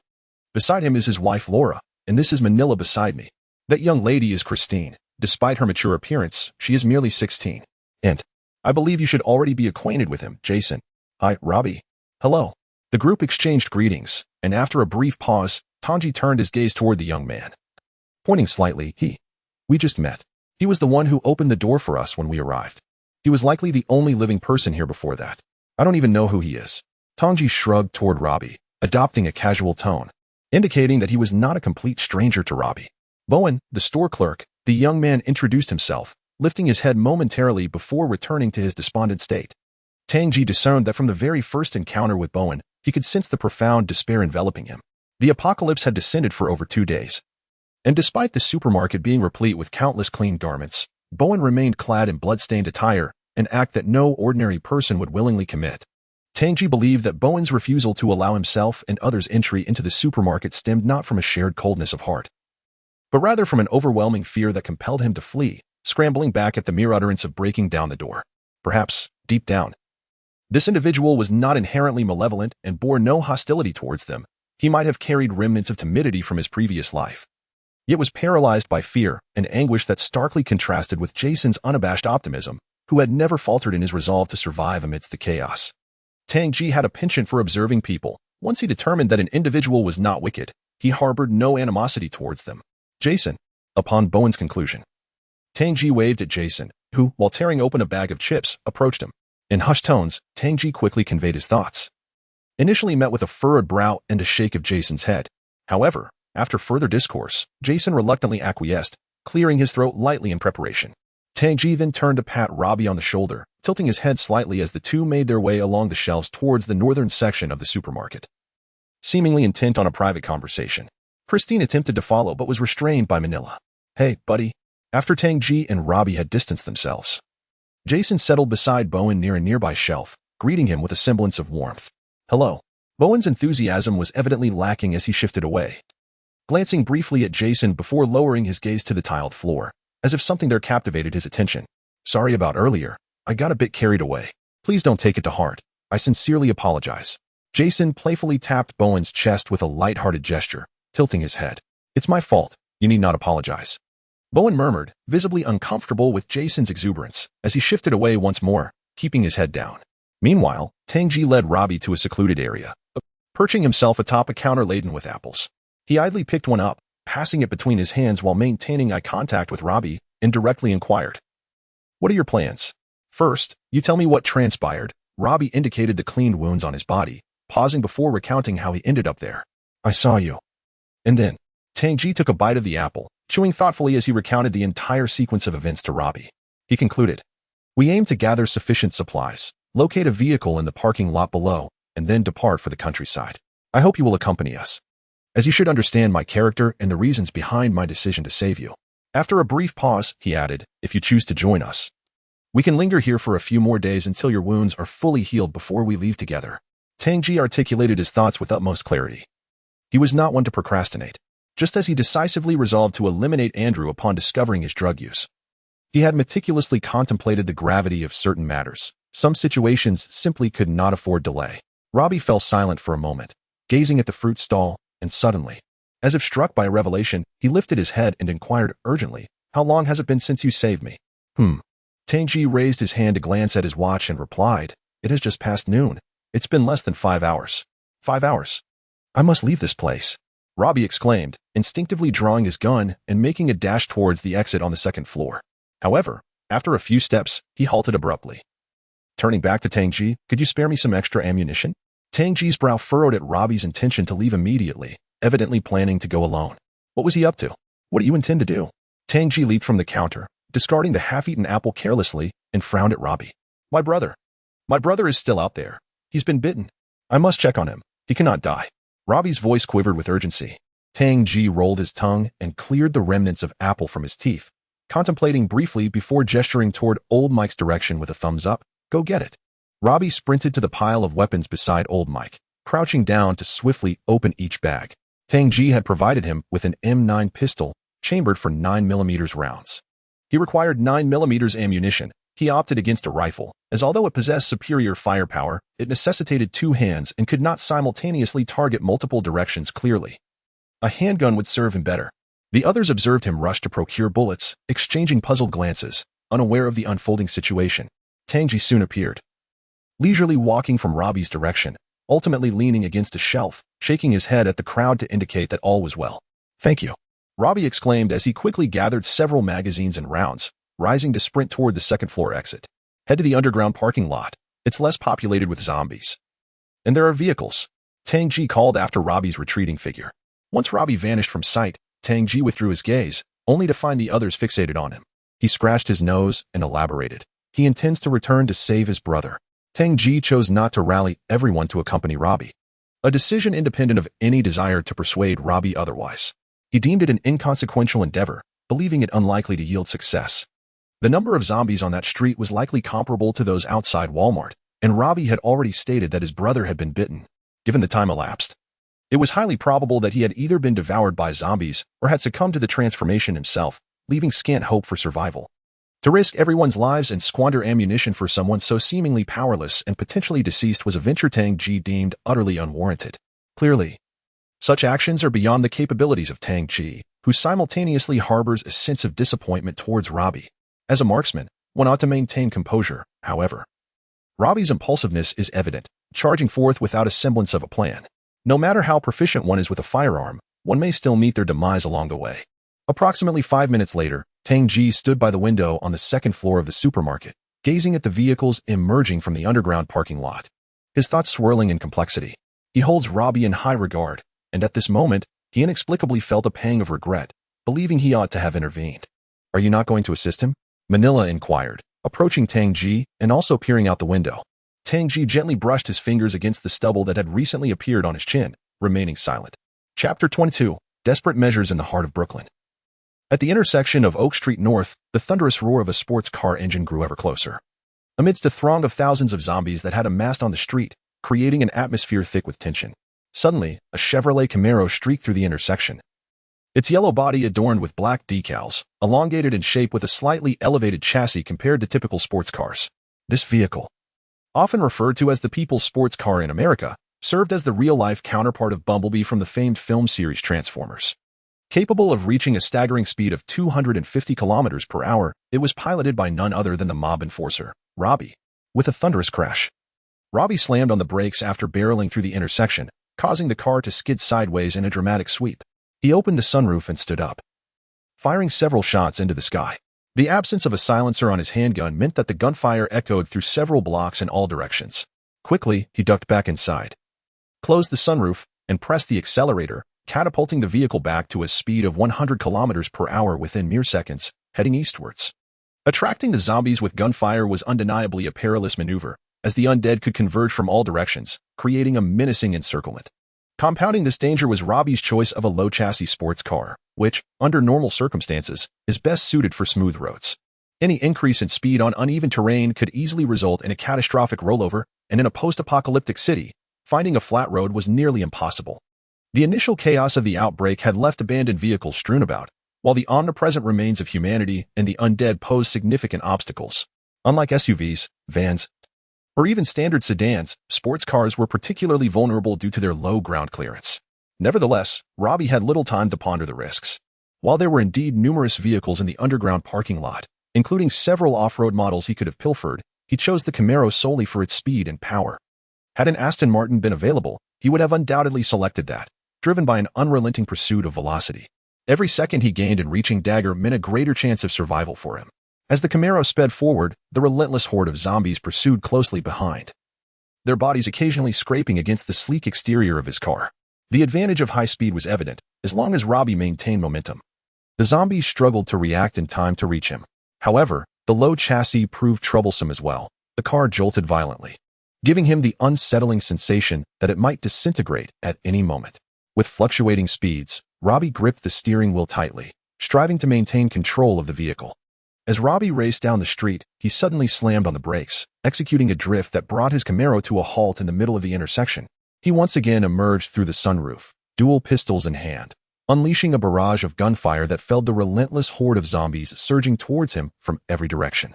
In that moment, Robby's marksmanship was nothing short of spectacular, each bullet finding its mark in the skulls of the undead. After expending over 100 rounds, his magazines were empty. He swiftly retreated back into the car, closing the sunroof but not starting the engine. Instead, he retrieved a pouch filled with bullets, hastily gathering the magazines that had fallen inside the vehicle and rapidly reloaded them. The continuous gunfire drew the attention of zombies from Elm Street, a block away, as well as from the surrounding neighborhoods connected to the intersection. Soon, a throng of the undead surrounded the Camaro, their grotesque faces contorted in hunger, mouths agape with dark, congealed blood, their crimson eyes ablaze with a frenzied excitement. They relentlessly pounded against the car's body. Robby was toying with death. The Camaro was no bulletproof vehicle, merely a reasonably priced sports car, and its compact size and light weight rendered it vulnerable. Whether the glass shattered or the car was overturned by the zombies, the consequences would be fatal. Inside, Robby remained composed, his eyes scanning the perimeter as he swiftly reloaded the empty magazines. He was confident that the gunfire had attracted a substantial portion of the zombies from Elm Street, and many had already begun to clamber atop the Camaro, the windshield cracking under the pressure, on the verge of shattering. At that moment, having fully loaded all the magazines, he secured one pistol at his waist while gripping another in his hand. With determination, he revved the engine, the rear tires spinning furiously and producing a cloud of smoke, the screeching sound piercing the air. With a roar, the powerful Camaro surged forward, despite being encircled by a thick mass of zombies. This was the advantage of horsepower. As the car shot ahead, the windshield shattered upon colliding with a zombie that had lunged onto the engine hood, its body crashing through the glass and landing inside the vehicle, its skull striking the passenger seat's backrest. Robby pressed on the accelerator, stealing a glance from the corner of his eye before raising his weapon and blasting the zombie's head, showering the interior with a spray of blood. He then glanced at his arm, where previous minor wounds had scabbed over thanks to medical treatment, while larger injuries were covered with band-aids. Although splattered with zombie blood, he reassured himself that infection was unlikely, allowing a slight sigh of relief to escape his lips. Suddenly, the vehicle jolted violently as it sped over the corpses of several zombies, the inertia propelling the car upward for a brief moment, barely half a meter above the ground, before it came crashing down with a tremendous thud. The impact caused the vehicle to shudder violently, and the windows shattered simultaneously due to the slight twisting and compression of the frame. Robby's body jerked in his seat, a sinking feeling enveloping him, his eyes narrowing as he pressed down on the accelerator. One hand gripped the steering wheel while the other fired relentlessly at the zombies beyond the broken windows. These creatures had to be eliminated, for if they remained standing, they would crash into the car through the windows, posing a grave threat to Robby's driving, potentially even fatal. As long as Robby maintained his speed, even with the windows shattered, the zombies would be unable to lunge into the vehicle. Cursed be the situation. Clearly, the unfolding events were far worse than Robby had anticipated. He couldn't help but curse under his breath as he burst through the encirclement of zombies at the intersection. The road ahead flattened slightly, allowing him to maneuver the Camaro with one hand, deftly avoiding the abandoned cars littering the street, his gaze scanning the buildings lining either side. Before long, Robby maneuvered his Camaro out of the street, drifting into a relatively wide alley, with the relentless horde of zombies still in pursuit. This alley was only 4 to 5 meters wide, making Robby's decision to enter it exceedingly perilous. Should there be any abandoned vehicles parked haphazardly within, his options would be severely limited. Unless he could somehow fly the car, he would have to exit and squeeze past, a highly unlikely scenario that could easily result in a rollover. Robby was acutely aware of the risks but chose this path nonetheless, for it was in close proximity to Yushit Street. The Camaro bore the scars of his harrowing escape, its headlights, windows, and mirrors shattered, and the body marred with numerous dents and grime. With a serious expression, he soon spotted a small truck parked at the end of the alley. Though it was tucked against the wall, the truck's width presented a narrow gap that might just accommodate his vehicle, testing his driving skills to the utmost. Any slight miscalculation could lead to a collision with the truck or a scrape against the wall, resulting in a precarious tilt of the car, potentially causing it to flip over entirely. In that moment, Robby unexpectedly accelerated once more, executing a daring maneuver by flinging open the left door adjacent to the driver's seat. The car whizzed past the small truck, and with a loud crunch, the left door was entirely torn away. Robby quickly released the steering wheel, his hands deftly gathering ammunition, magazines, and firearms from the seat, before launching himself out of the vehicle through the open space left by the missing door, all while maintaining an extraordinary speed. This was a perilous act. At such velocity, most would be resigned to death upon jumping, but Robby was no ordinary individual. At the moment Robby leaped from the vehicle, the The car was precisely passing the entrance of a narrower alley on its left side. In truth, Robby was quite familiar with this area. He was aware of the existence of a small alleyway. He jumped down and landed directly within it, rolling along the ground while clutching his firearm. In an effort to mitigate the inertia generated from his fall, he quickly sprang to his feet, surprisingly only sustaining minor scrapes. There was no time to check for injuries. He swiftly secured 2 guns on his person and slung a bandolier of bullets and magazines around his waist. Robby took a couple of steps back before charging toward the wall. The narrow alley was flanked by the rear walls of old buildings, some of which had back doors. But they were situated far from the alley's entrance, leaving Robby no time to reach them. He propelled himself against the wall, kicking off with force, his body soaring over a meter into the air. He landed on the ledge of a first-floor window, using it to vault himself higher, and with a determined grip, he seized the edge of a second-floor window. Gritting his teeth, he performed a pull-up to elevate himself slightly, then released his right hand, striking the glass with force, shattering it. Robby grasped the window frame again, pulling himself up, his feet pressing against the wall, swinging momentarily before crashing through the window. With a resounding crash, Robby fell onto the cold, hard floor of an unknown residence, gasping for breath as he lay there, his eyes scanning the surroundings.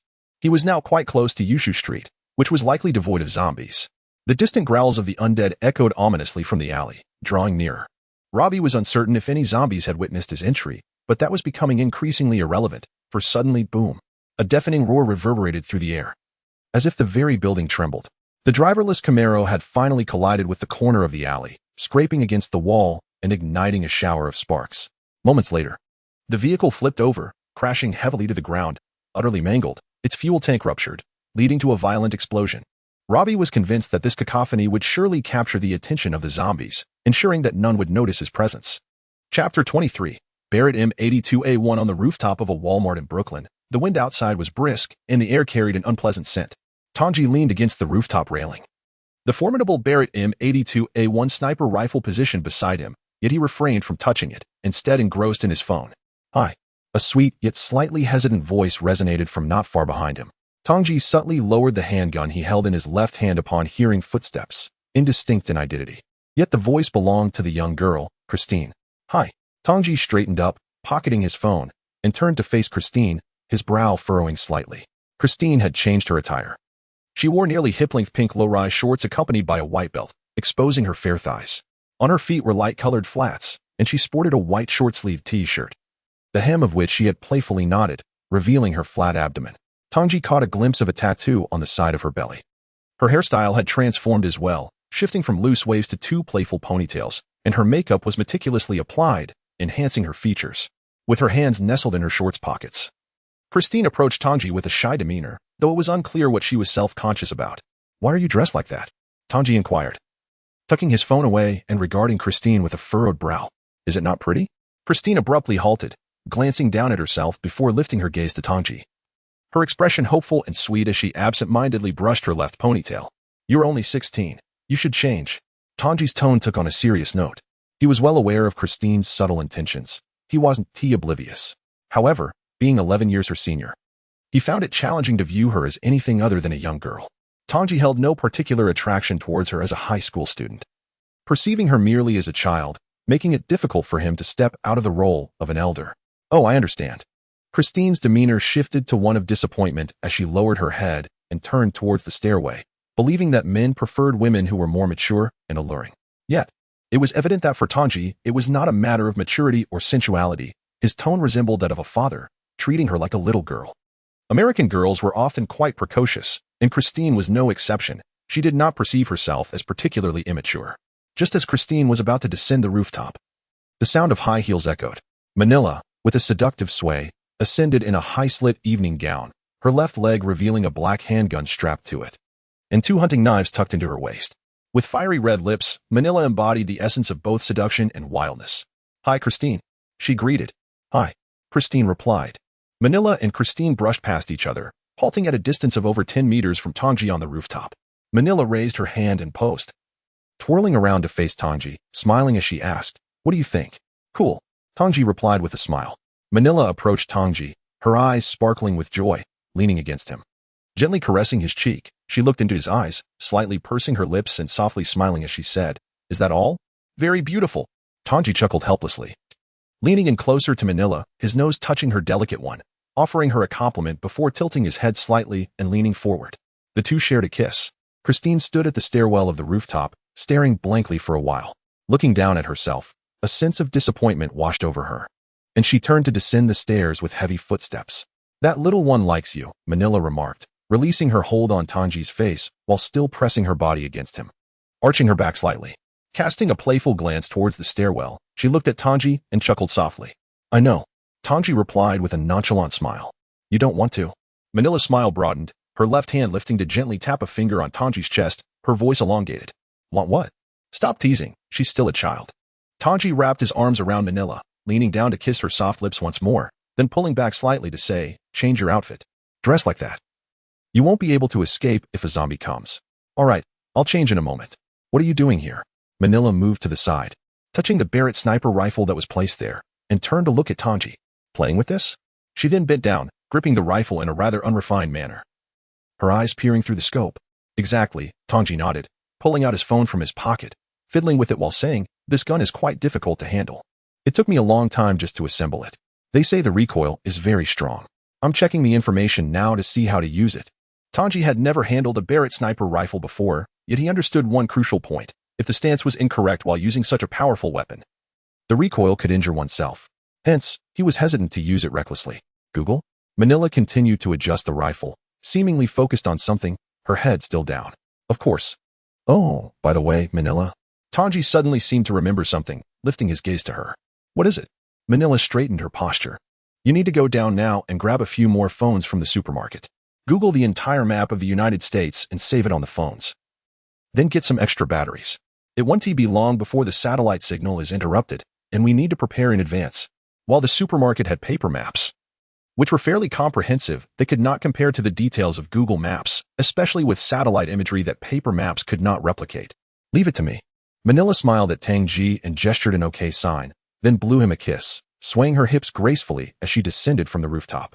After perusing information on his phone for an extensive period, Tang J finally set it aside and approached Barrett, attempting to grasp the firearm with precise technique.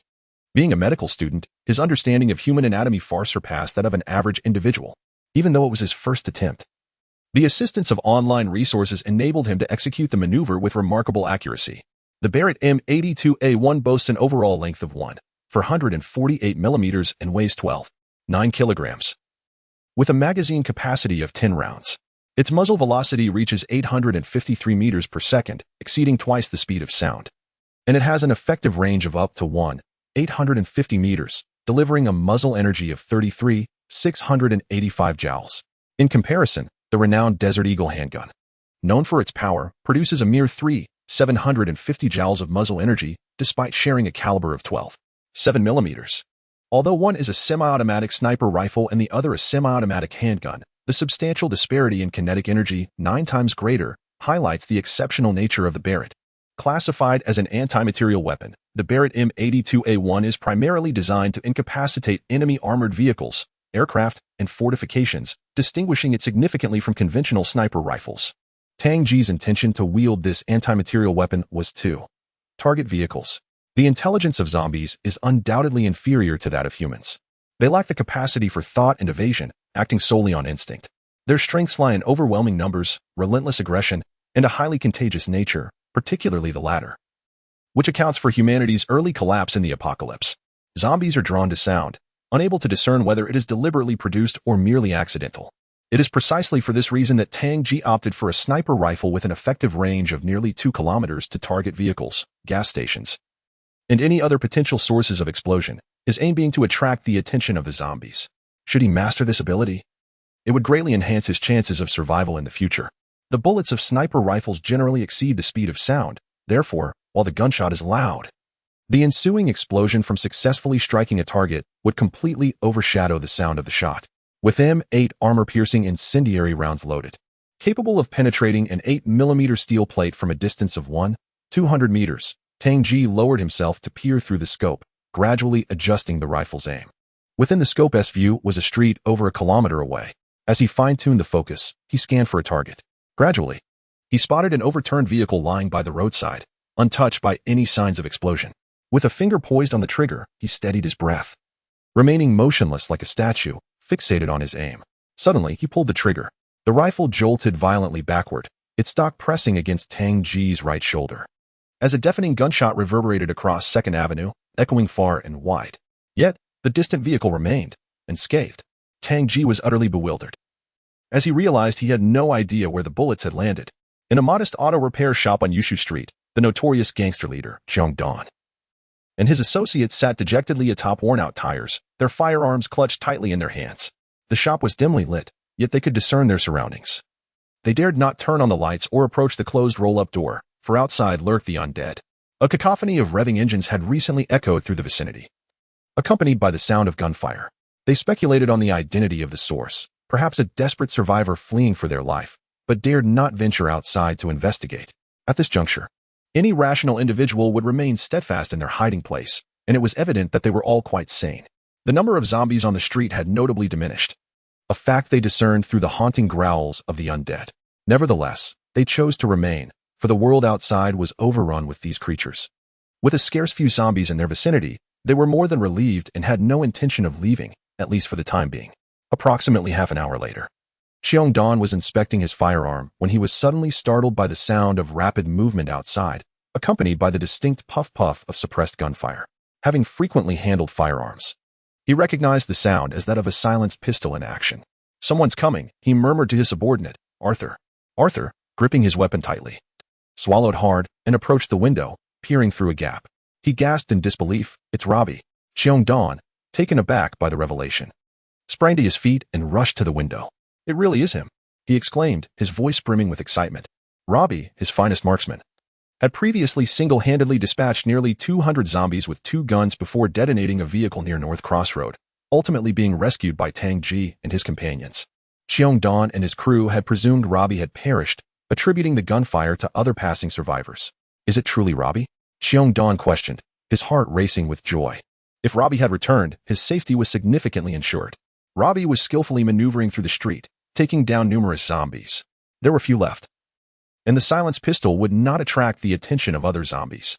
With a firearm in hand, Robby was, for all intents and purposes, safe. Suddenly, the roll-up door of the repair shop creaked open, and Xiong Dan, weapon drawn, waved frantically at Robby. "Hurry this way." Moments later, Robby dashed inside, and the door clattered shut once more. Hardly any zombies had pursued him, as those closest had been eliminated, while the more distant ones, upon reaching the shop, seemed to momentarily forget their objective. "My brother." Upon entering, Robby, eager and anxious, interrupted Xiong Dan, who had been about to pat him on the shoulder and say something. "Robby, Dorj." Xiong Dan's expression shifted, caught between words. "Where's he?" Robby pressed, his urgency palpable. Xiong Dan tilted her head slightly, directing her gaze towards a particular direction, gesturing for Robby to come over and take a look himself.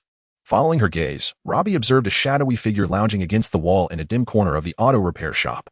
A chill ran down his spine as he whispered to himself, "No, it can't be." He cautiously approached the figure, and as he drew near, the identity of the shadow became painfully clear. It was indeed his brother, Dorj, smeared with blood, the unmistakable mark of a zombie bite evident on his shoulder. Moreover, a crimson hole marred Dorj's forehead, a testament to a gunshot wound. "He has been bitten. He will transform into one of those creatures. We are powerless to prevent it," Xiong Dan remarked from the sidelines. Robby's head hung low, and his expression shifted dramatically. He understood the grave likelihood of his brother's demise as a result of the bite. Should Dorj turn into a zombie, Robby would harbor no resentment towards whoever might take his life. However, from Xiong Dan's words, it became apparent that Dorj had been slain before succumbing to the undead transformation. Robby reached out a trembling hand to gently caress Dorj's cheek, his eyes reddening as he lifted the eyelid of his brother. The brown iris and white sclera met his gaze. Suddenly, Robby sprang to his feet, a fierce blaze of rage igniting within him. Chapter 24, Christine in Manila. Did you kill him before he turned into a zombie? In the dimly lit auto repair shop, Robby stood before Dorj's lifeless body, his voice hoarse and subdued. He faced away from Jondan's, concealing his expression, his hands resting on his hips as he slowly withdrew the 2 guns he had just inserted into their holsters. "Robby, he was already bitten." Upon hearing Robby's question, Jondan's immediately sensed the gravity of the situation. He had indeed taken Dorj's life while he was still human. In fact, he had acted shortly after the shutter had closed. He could not allow the bitten Dorj to coexist with him. Nor did he have the patience to wait for Dorj to transform into a zombie. He had not anticipated that Robby would return alive. It was evident that killing a bitten human was an entirely different matter from dispatching a zombie. One was still alive, while the other was irrevocably dead. More importantly, George was Robby's younger brother, his only sibling. As Jondens attempted to justify his actions, he discreetly signaled to his subordinates, Arthur and Anthony, who understood his intent. Robby's demeanor was unsettling, and they swallowed hard, glancing between Jondens and Robby, hesitantly raising their rifles, the barrels aimed ambiguously at Robby. They were acutely aware of Robby's capabilities. Jondens had risen to power in the gang due to his wealth and connections, while Robby had earned his position solely through skill and tenacity. His prowess in both hand-to-hand combat and marksmanship was unparalleled, making him a formidable figure among New York's various gangs. Otherwise, other factions would not have conspired to ensnare him, leaving him gravely injured and on the brink of death. They had come to regard Robby as a significant threat. Why didn't you give him a chance? Robby suddenly turned around, fixing his gaze on Jondens, who towered over him. With both handguns fully drawn, Robby's eyes glimmered in the dimness, revealing traces of what appeared to be tears on his face. Robby, Jondens, feeling cornered, took a step back, his hands gesturing as he sought to explain himself. He might still be saved. You could sever his arm, or you could wait until he dies before he turns. That way, he wouldn't have to fear being shot by his own people. He is no longer human. Why not wait? Robby interrupted Jondens passionately, taking a decisive step forward. Are you afraid of dying? Would you betray your closest kin just to survive? Though Robby kept the guns aimed at the ground, his sudden advance was a clear indication of agitation, a precursor to violence from a man of his caliber. Standing to the sides, Arthur and Anthony simultaneously raised their weapons, aiming directly at Robby's head. Bang! Bang! The sound of gunfire echoed, but due to the simultaneous discharge, it resonated as a singular shot, an effect of the silenced pistols. Robby held the gun aloft with both hands, his head remaining still, lips trembling slightly as he fixed his gaze upon Jondens, yearning to articulate something yet rendered speechless. An overwhelming sorrow enveloped his heart. He had envisioned his brother's demise upon leaving Walmart, but he never anticipated that his brother would meet such a fate. A fleeting silence descended upon the dimly lit auto repair shop, with Jondens staring wide-eyed at Robby, terror evident in his expression. Thud, thud. The bodies of Arthur and Anthony collapsed in succession, their eyes wide open, each marked by a blood-stained hole in their foreheads. Lifeless and unable to close their eyes in peace. Attempting to point a gun at Robby's head was an egregiously erroneous choice, had they been granted a second chance. They surely would not have made such a decision, for the outcome would have remained unchanged, and they would still have departed this world with unyielding stares. Don't do this. Robby.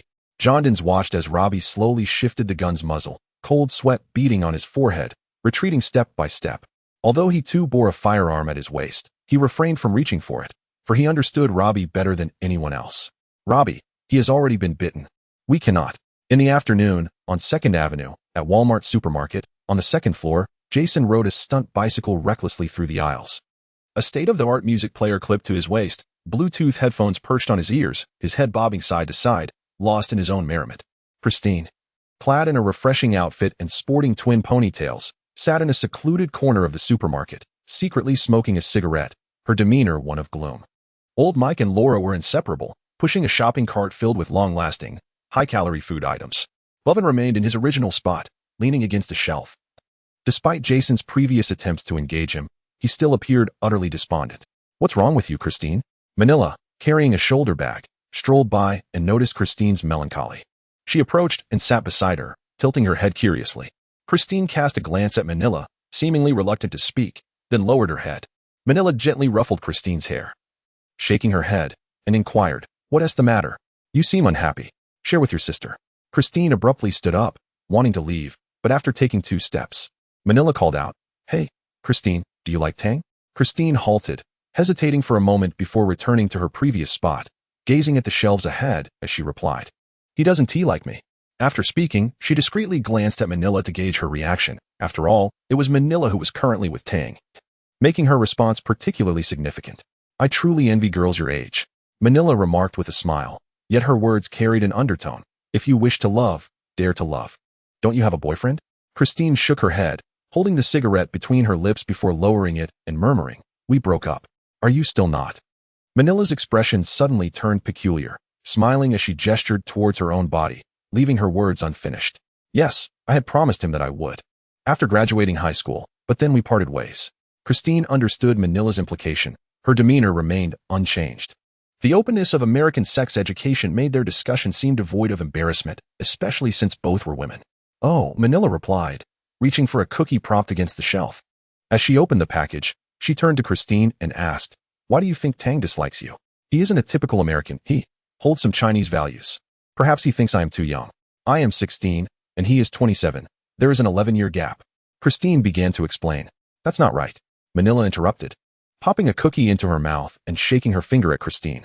"Tang is quite unique. Compared to a quintessential American man, he..." Manila paused, glancing upwards at the ceiling with a slight furrow in her brow, as if contemplating the best way to describe Tang. After an elongated silence, she continued, "He is not tall. If I wear high heels, he might not even be taller than me. He isn't particularly muscular, but he is handsome. How should I put it? He is remarkably different. You can never truly know what he is thinking, you know?" Manila patted Christine on the shoulder, slightly pouting. "When the apocalypse first occurred, he even considered abandoning me, leaving me alone in that old apartment to await the zombies." "Really?" Christine questioned, somewhat incredulous, turning to face Manila. "Absolutely," Manila nodded. "Before meeting you all, I was merely a familiar, stranger to him. He thought I might be a burden or even a danger to him. Yet, he ultimately saved me. It's strange. He had firmly stated he wouldn't care for me, yet he still came to my rescue." After finishing her thought, Manila looked at Christine, licking the crumbs off her lips, hesitating before asking, "Do you know what I used to do before the world changed?" Everyone had once gathered and introduced themselves under Tang's guidance, but Manila had notably refrained, aligning herself with Tang at that moment. After Tang's introduction, he quickly diverted the topic, and it seemed that no one had remembered to ask Manila about herself afterward. "I don't know." Christine shook her head. "Take a guess. A corporate employee? A sales clerk? A model?" Christine guessed various professions, but Manila shook her head each time. Finally, Christine conceded, "I can't guess." "A prostitute." Manila uttered the word with a hint of indifference, and Christine's eyes widened as if she wanted to speak. But Manila continued, "I reside in the same dilapidated building as Tang. We have been neighbors for 2 years, yet our conversations have been scarce. I cannot discern his profession, assuming him merely an ordinary office worker. When the apocalypse struck, I dashed out of my room in a state of undress, and it was he who rescued me. Subsequently, he informed me that he would not assist me in leaving the apartment, as he deemed me a worthless prostitute." Manila paused to pop a piece of cookie into her mouth, chewing while somewhat slurring her words. "Then, as he ran out, I followed him. I encountered peril, and he saved me." At this point, Manila chuckled. "After we sought refuge in a convenience store, he attempted to abandon me. Yet I trailed behind him and eventually boarded your vehicle. Do you know?" Manila turned her gaze toward Christine. "Tang is quite aware of the kind of person I am. Engaged in an ignoble profession, sharing beds with different men daily, and even partaking in some rather unsavory acts. However, here we are. He seems indifferent to my past identity, although I do not believe he has fallen in love with me. I am certain he would never utter the words to abandon me now. Can you fathom why? He had previously been rather aloof, even when I attempted to entice him. He remained unmoved. Why? Christine could not comprehend. She could not fathom the reason behind Tang's transformation. Perhaps it is because I possess sufficient courage." Manila laughed again, looking at Christine. "At that moment, I saved you, and then he killed Andrew, and afterward, I feel he has come to accept me. I am not a worthless prostitute. From what I have shared, you should realize that Tang is not one to be constrained by societal notions. It is not because you are younger that he looks down upon you, nor is it due to your virginity. Your body is adequately mature." Manila gently touched Christine's thigh, clad in tight jeans, and remarked with a smile, "Had it been another man who knew you were interested, you would have long been thrown onto the bed. But Tang did not. I believe it is perhaps because you have not exhibited anything to capture his attention, not in terms of looks, for you are indeed beautiful, but in behavior, or something akin to that. You should understand my meaning. What are you discussing?" Just as Manila finished speaking, Tang's voice resonated from the end of the shelf, where he held some medical supplies. Christine froze momentarily, then hurriedly shoved the nearly burnt cigarette into Manila's mouth, seized the cookie from her hand, and popped one into her own mouth, forcing a smile in Tang's direction, her heart racing with trepidation. It was precisely because Tang forbade her from smoking that she had resorted to sneaking away to indulge in it, and now he might have seen her, causing her anxiety to swell. "Girl talk. We were just discussing what kind of bra to wear. Would you like to listen?" Manila took a deep drag from the cigarette, her eyes sparkling with amusement as she looked at Tang. "Carry on." Tang J shrugged, uttering a few words before turning to depart. "Thank you. Why are you telling me this?" After Tang J left, Christine hesitated, glancing at Manila with a hint of confusion. Manila smiled silently, offering no reply. Suddenly, as if recalling something, she discarded her cigarette and shifted her shoulder bag from behind to the front. She unzipped it and retrieved a walkie-talkie, placing it into Christine's hands. Keep this on at all times for easy communication. This was the very purpose of Manila's search for Christine. Earlier, in the electronic mall on the 3rd floor. Following Tang J's instructions, she had acquired a plethora of mobile downloads, including maps, and had taken the walkie-talkies to distribute among the group. However, upon seeing Christine, she had been sidetracked and engaged in conversation instead. At that precise moment, just as Manila handed the walkie-talkie to Christine, a small truck barreled through the horde of zombies outside Walmart, heading towards the supermarket. The thunderous roar of the diesel engine, accompanied by the sporadic screech of tires against the pavement, echoed within the otherwise tranquil supermarket, where only a handful of people lingered. Someone is coming. Tang J hurried to the window, seizing the binoculars that had been casually draped around his neck, and peered outside. He swiftly turned to the others, exclaiming loudly, "It's Robby. We must let him in." Chapter 25. Swift rescue quick, everyone, grab a gun. Tang J shouted as he sprinted towards the center of the 2nd floor. Each individual was armed, yet apart from old Mike, who wielded a shotgun, the others carried only handguns. The rifles lay abandoned in the supermarket's middle section.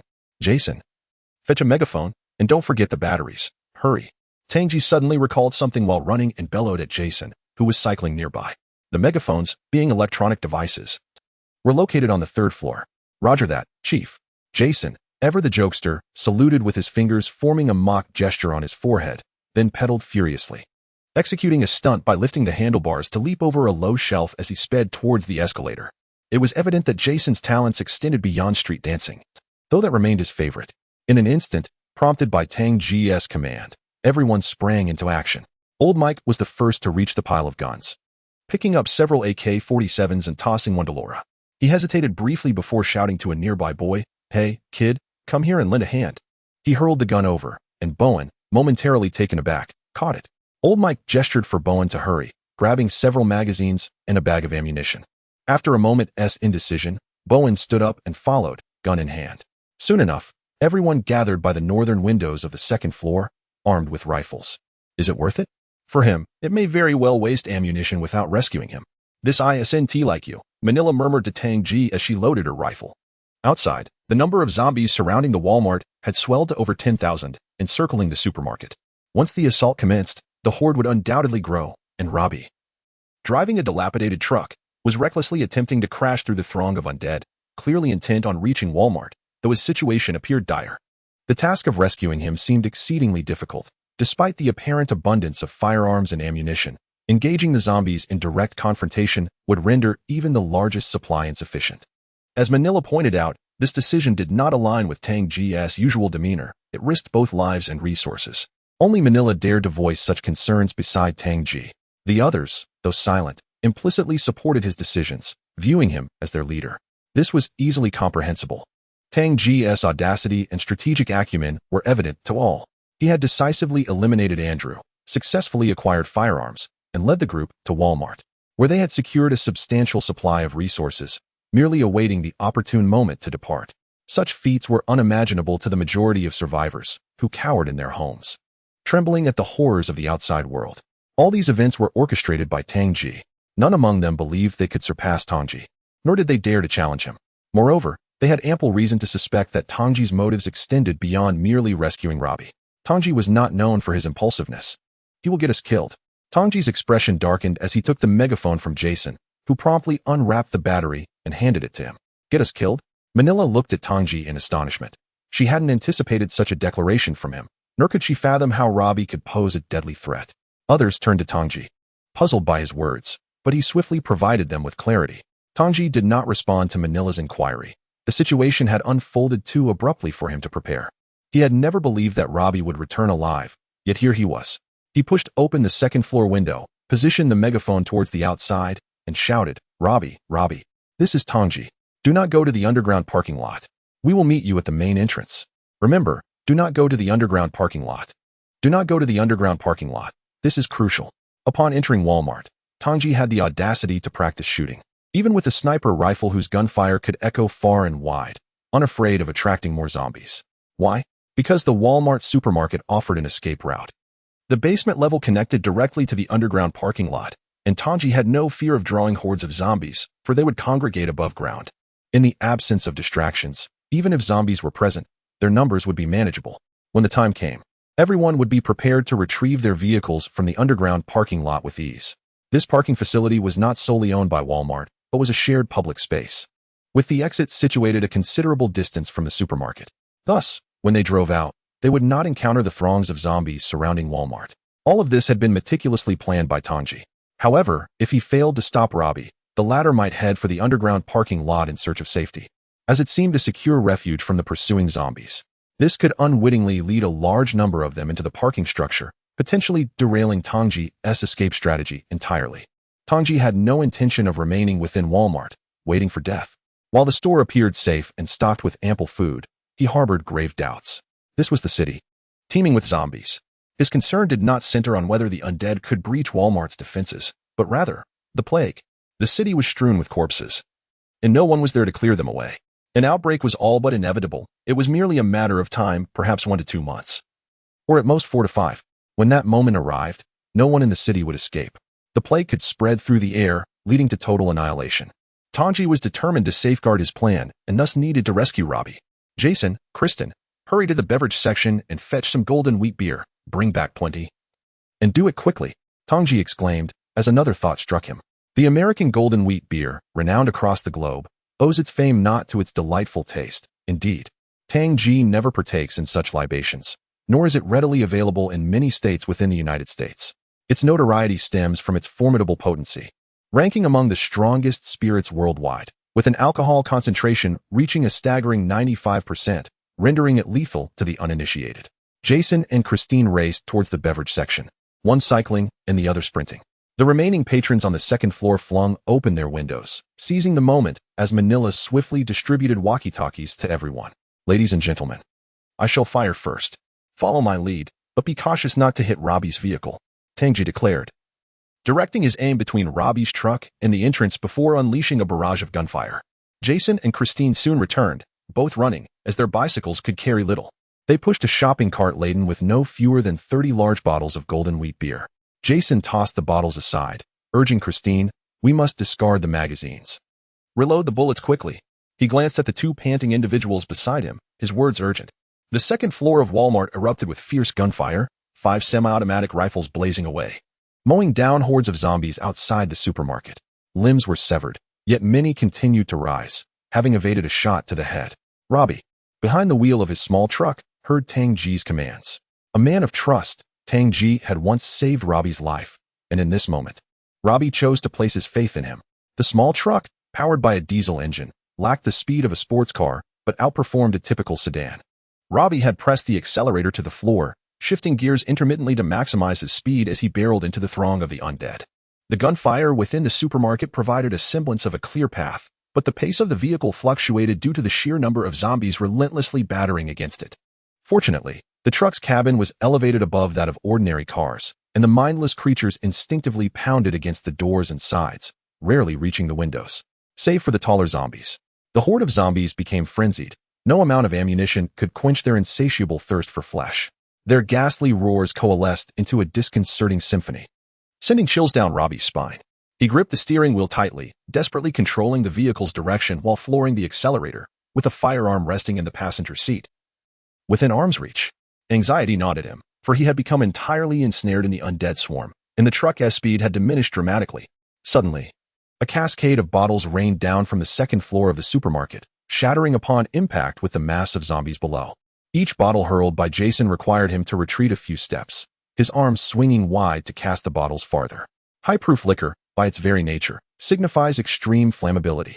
In truth, Tang J and his companions could have fashioned incendiary bottles, but time was not on their side.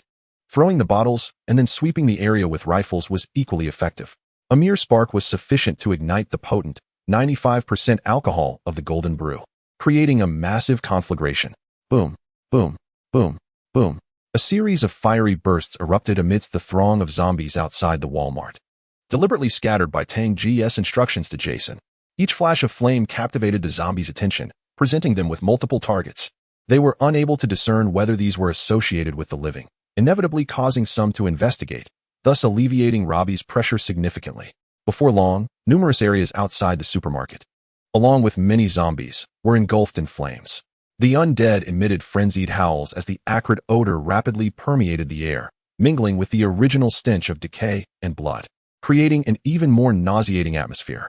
Indeed, Robby felt an immediate sense of relief. Although the glass of his vehicle was cracked, he accelerated suddenly, shaking off several zombies. Suddenly, the window on the right side of the passenger seat shattered, and a particularly robust zombie lunged into the car. The strength of a zombie was directly correlated to their physical state in life. The stronger they were before death, the more formidable they became as undead.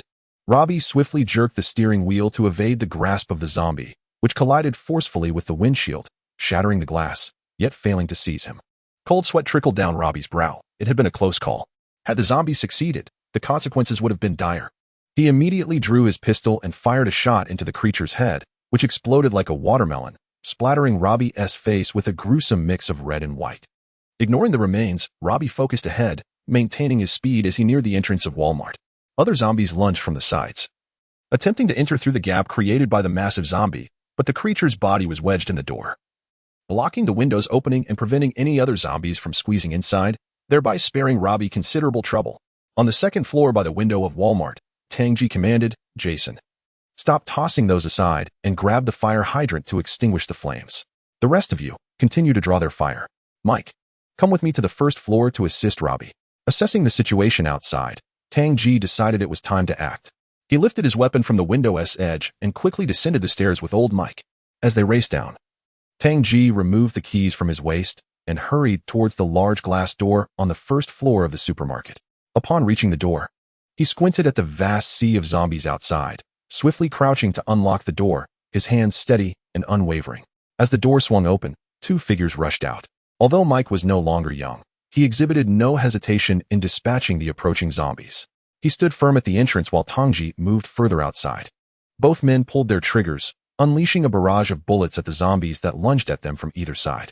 Robby's small truck barreled forward, and as it neared the door, it encountered a barrier. Without a hint of caution, he crashed straight through it, shattering the front protective rail and the plastic exterior that shielded the vehicle's interior. The truck jolted violently, yet he continued to drive with fierce determination, even accelerating. What on earth? Old Mike was taken aback. At this speed, the vehicle could very well crash into the supermarket, shattering the glass and endangering everyone inside. "Open the door." Tang J suddenly realized the gravity of the situation and shouted urgently. The door had closed behind them when they exited, but it had not been locked. Old Mike seemed momentarily bewildered. Tang J, feeling a surge of urgency, raced to push open a door, pulling Old Mike inside with him as they sought refuge to one side, disregarding the sporadic zombies that might invade. With a screech of tires, Robby slammed on the brakes just 5 meters from the glass entrance. In that instant, he released the steering wheel, turned off the ignition while keeping the truck in gear, and covered his head with his jacket, raising his legs instinctively.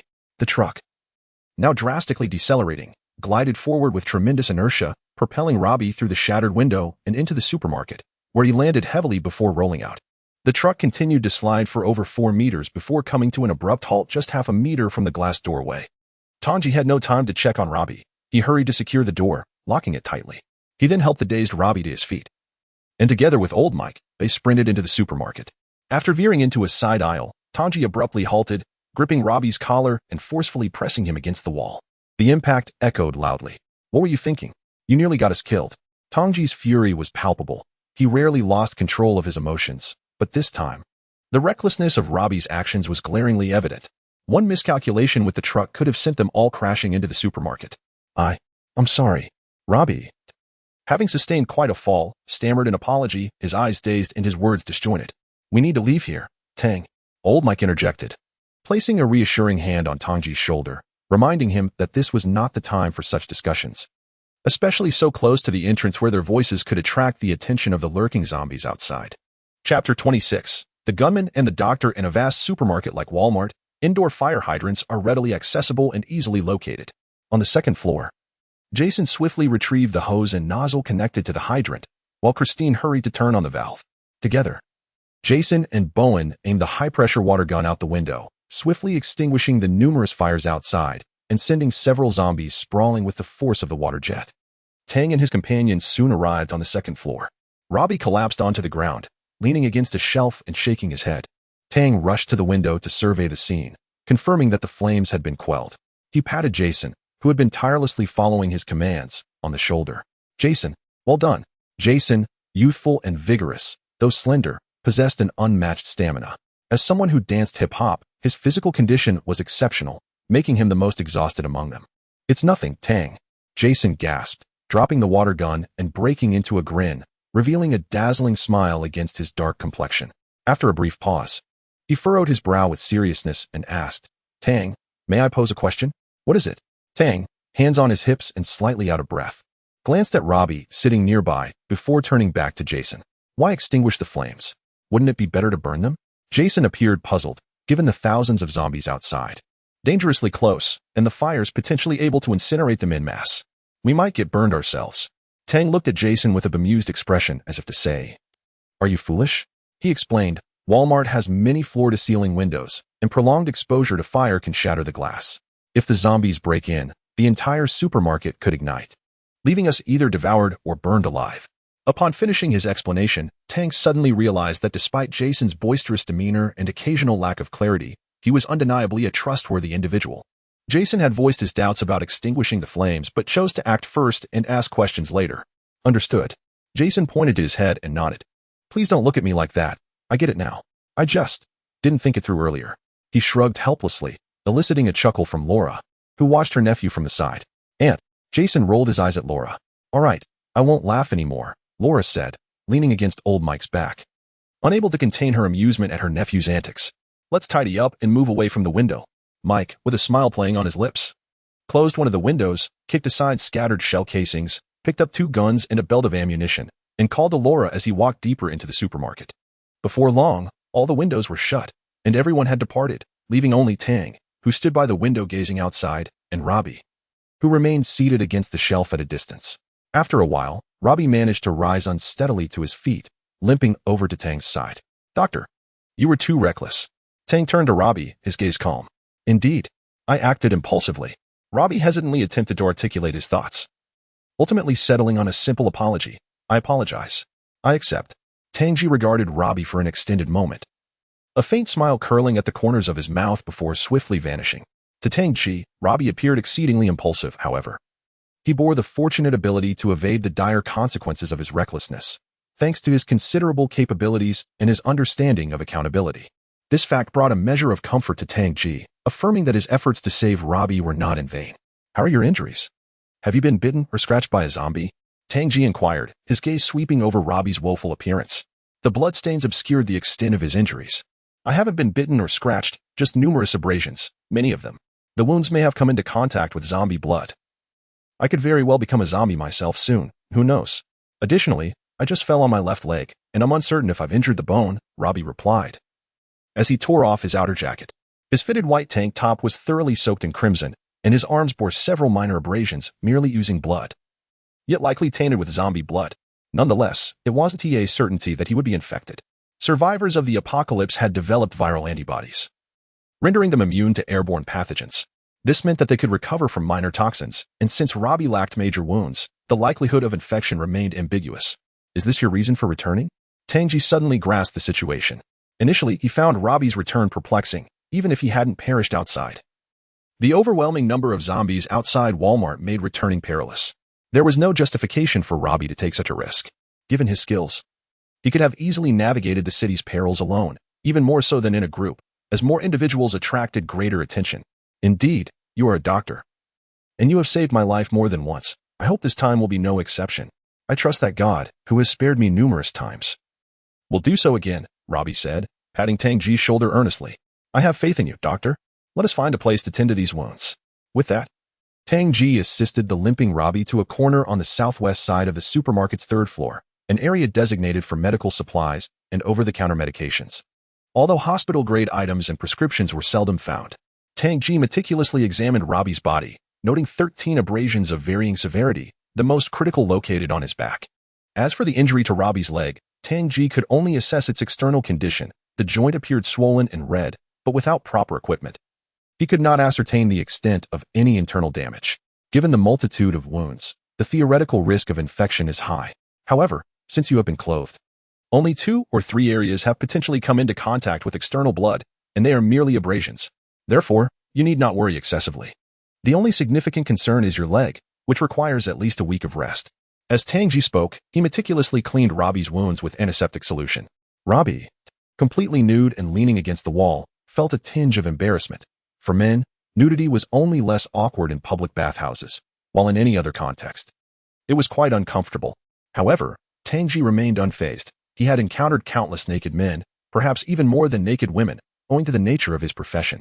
Half an hour later, in the center of the second floor of Walmart, an empty space emerged after moving the shelves. Robby, now dressed in fresh clothes, was securely bound to a chair. This precaution was taken due to the uncertainty surrounding the possibility of infection. Tang J deemed it safer to restrain him until the time for potential zombie mutation had elapsed, a request made by Robby himself. Initially, Tang J had intended to simply keep an eye on him, but Robby insisted on being tied up. Nightfall soon enveloped New York, once a radiant metropolis. All lights within the supermarket were extinguished, as the supermarket differed from ordinary residences. Illuminating it would render the entire place conspicuous against the darkened cityscape, undoubtedly attracting the attention of zombies. A faint glow emanated from the second-floor windows, sourced from several small lamps. According to Tang J, flashlights were prohibited as their beams could easily betray their location to lurking zombies. Thus, everyone resorted to using desk lamps for illumination. "Hey, buddy, why so silent?" Jason circled around the bound Robby on his bicycle, having already annoyed him for quite some time. Robby, increasingly impatient, shut his eyes. "What did you do before all this? I heard you were an excellent shot.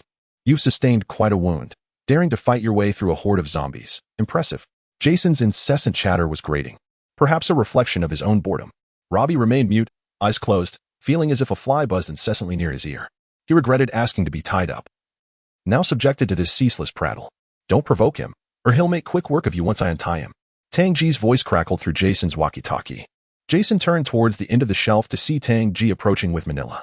"Congratulations, Robby, the time has come," Tang J announced as he leaned down to check the time and then proceeded to untie Robby. Upon opening his eyes, Robby revealed a smile. "Not leaving yet?" Manila playfully pressed her finger to her lips and chuckled at Jason, who, at that moment, was met with Robby's fierce gaze. I think I'll take my leave now. You all continue your chat." Jason gulped and awkwardly pedaled away, with the ropes fully undone. Robby stood and stretched his upper body. Tang J handed him a cane and quietly explained to Jason, "He means no harm. He is just overly exuberant." With a shrug, Tang J expressed a sense of resignation. "I understand."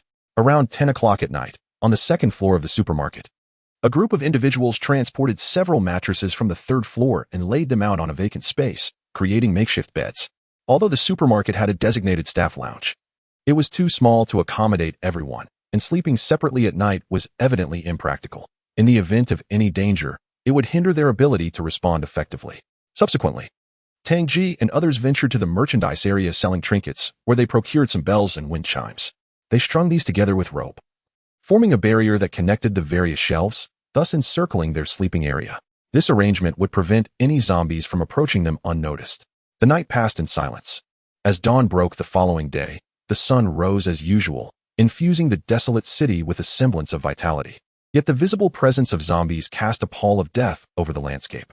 Before the group dispersed to engage in various activities, Tang J called everyone together, prompting them to halt and sit in a circle. "Today, I would like to formally introduce our new companion, Robby," Tang J declared, gesturing towards him.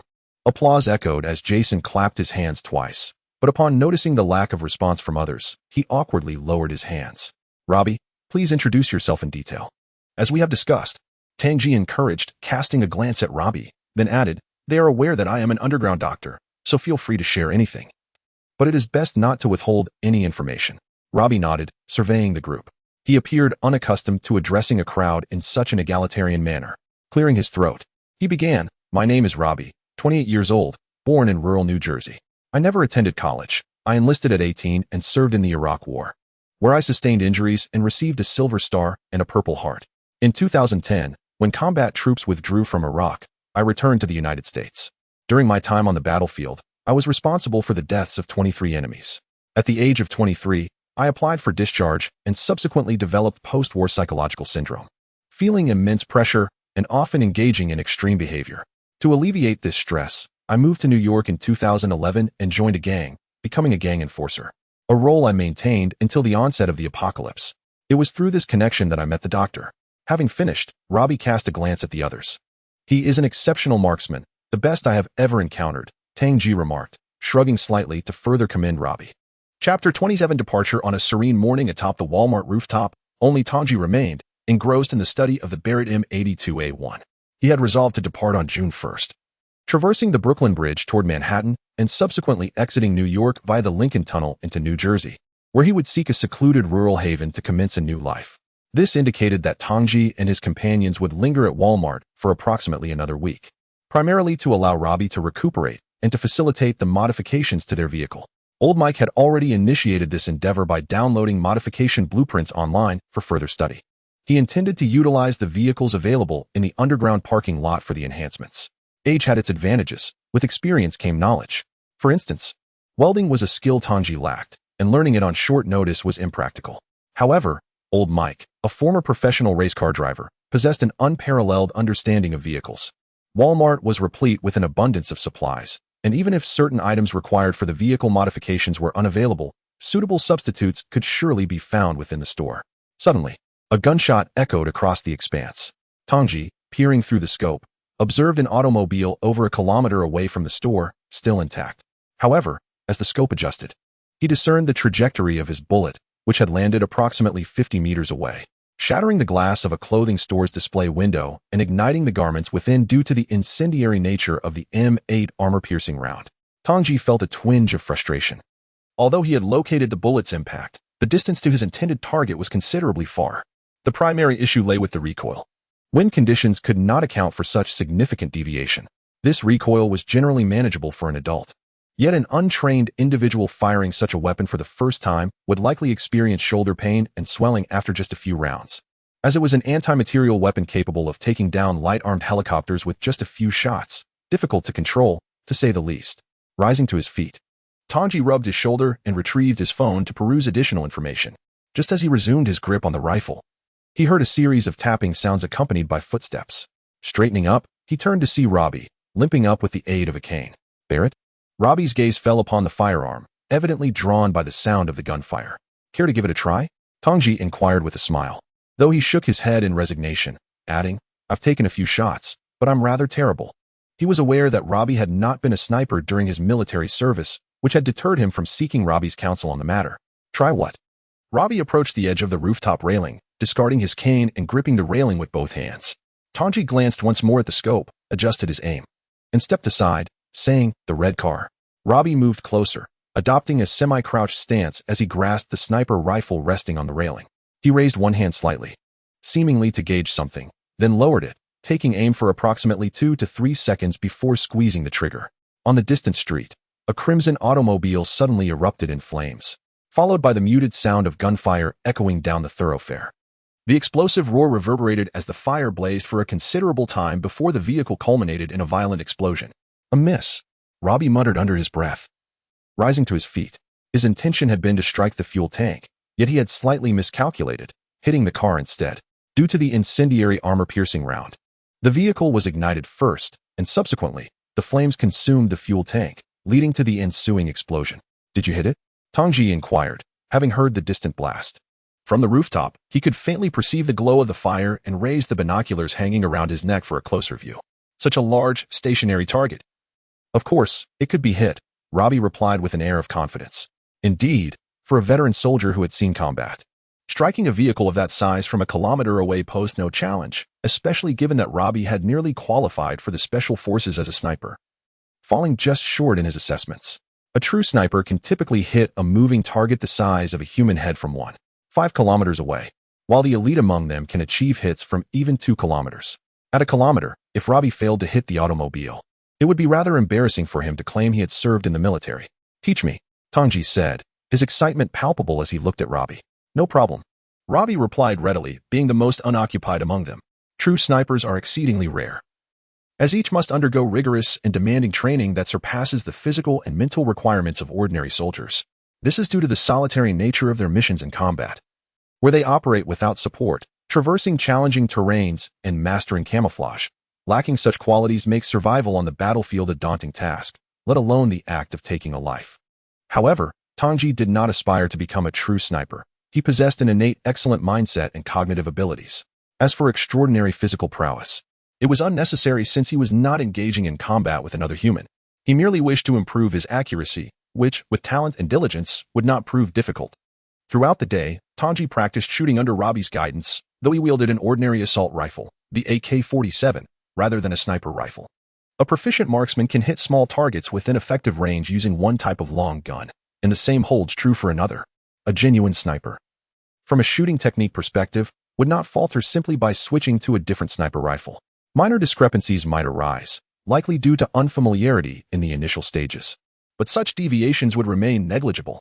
Similarly, Tang J's practice with the AK-47 mirrored this principle. While it would undoubtedly be more straightforward and effective to train consistently with a Barrett, the scarcity of 12.7mm ammunition rendered excessive use impractical.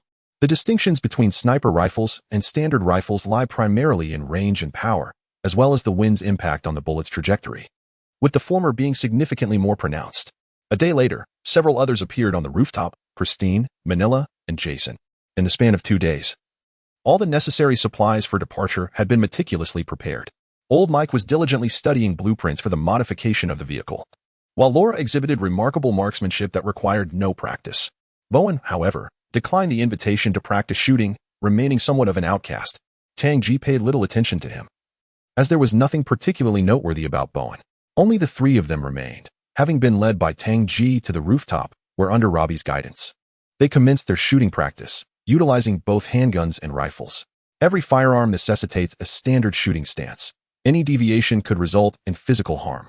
For instance, while the recoil of a smaller handgun might be manageable, a powerful one like the Desert Eagle could potentially sprain one's wrist with a single shot.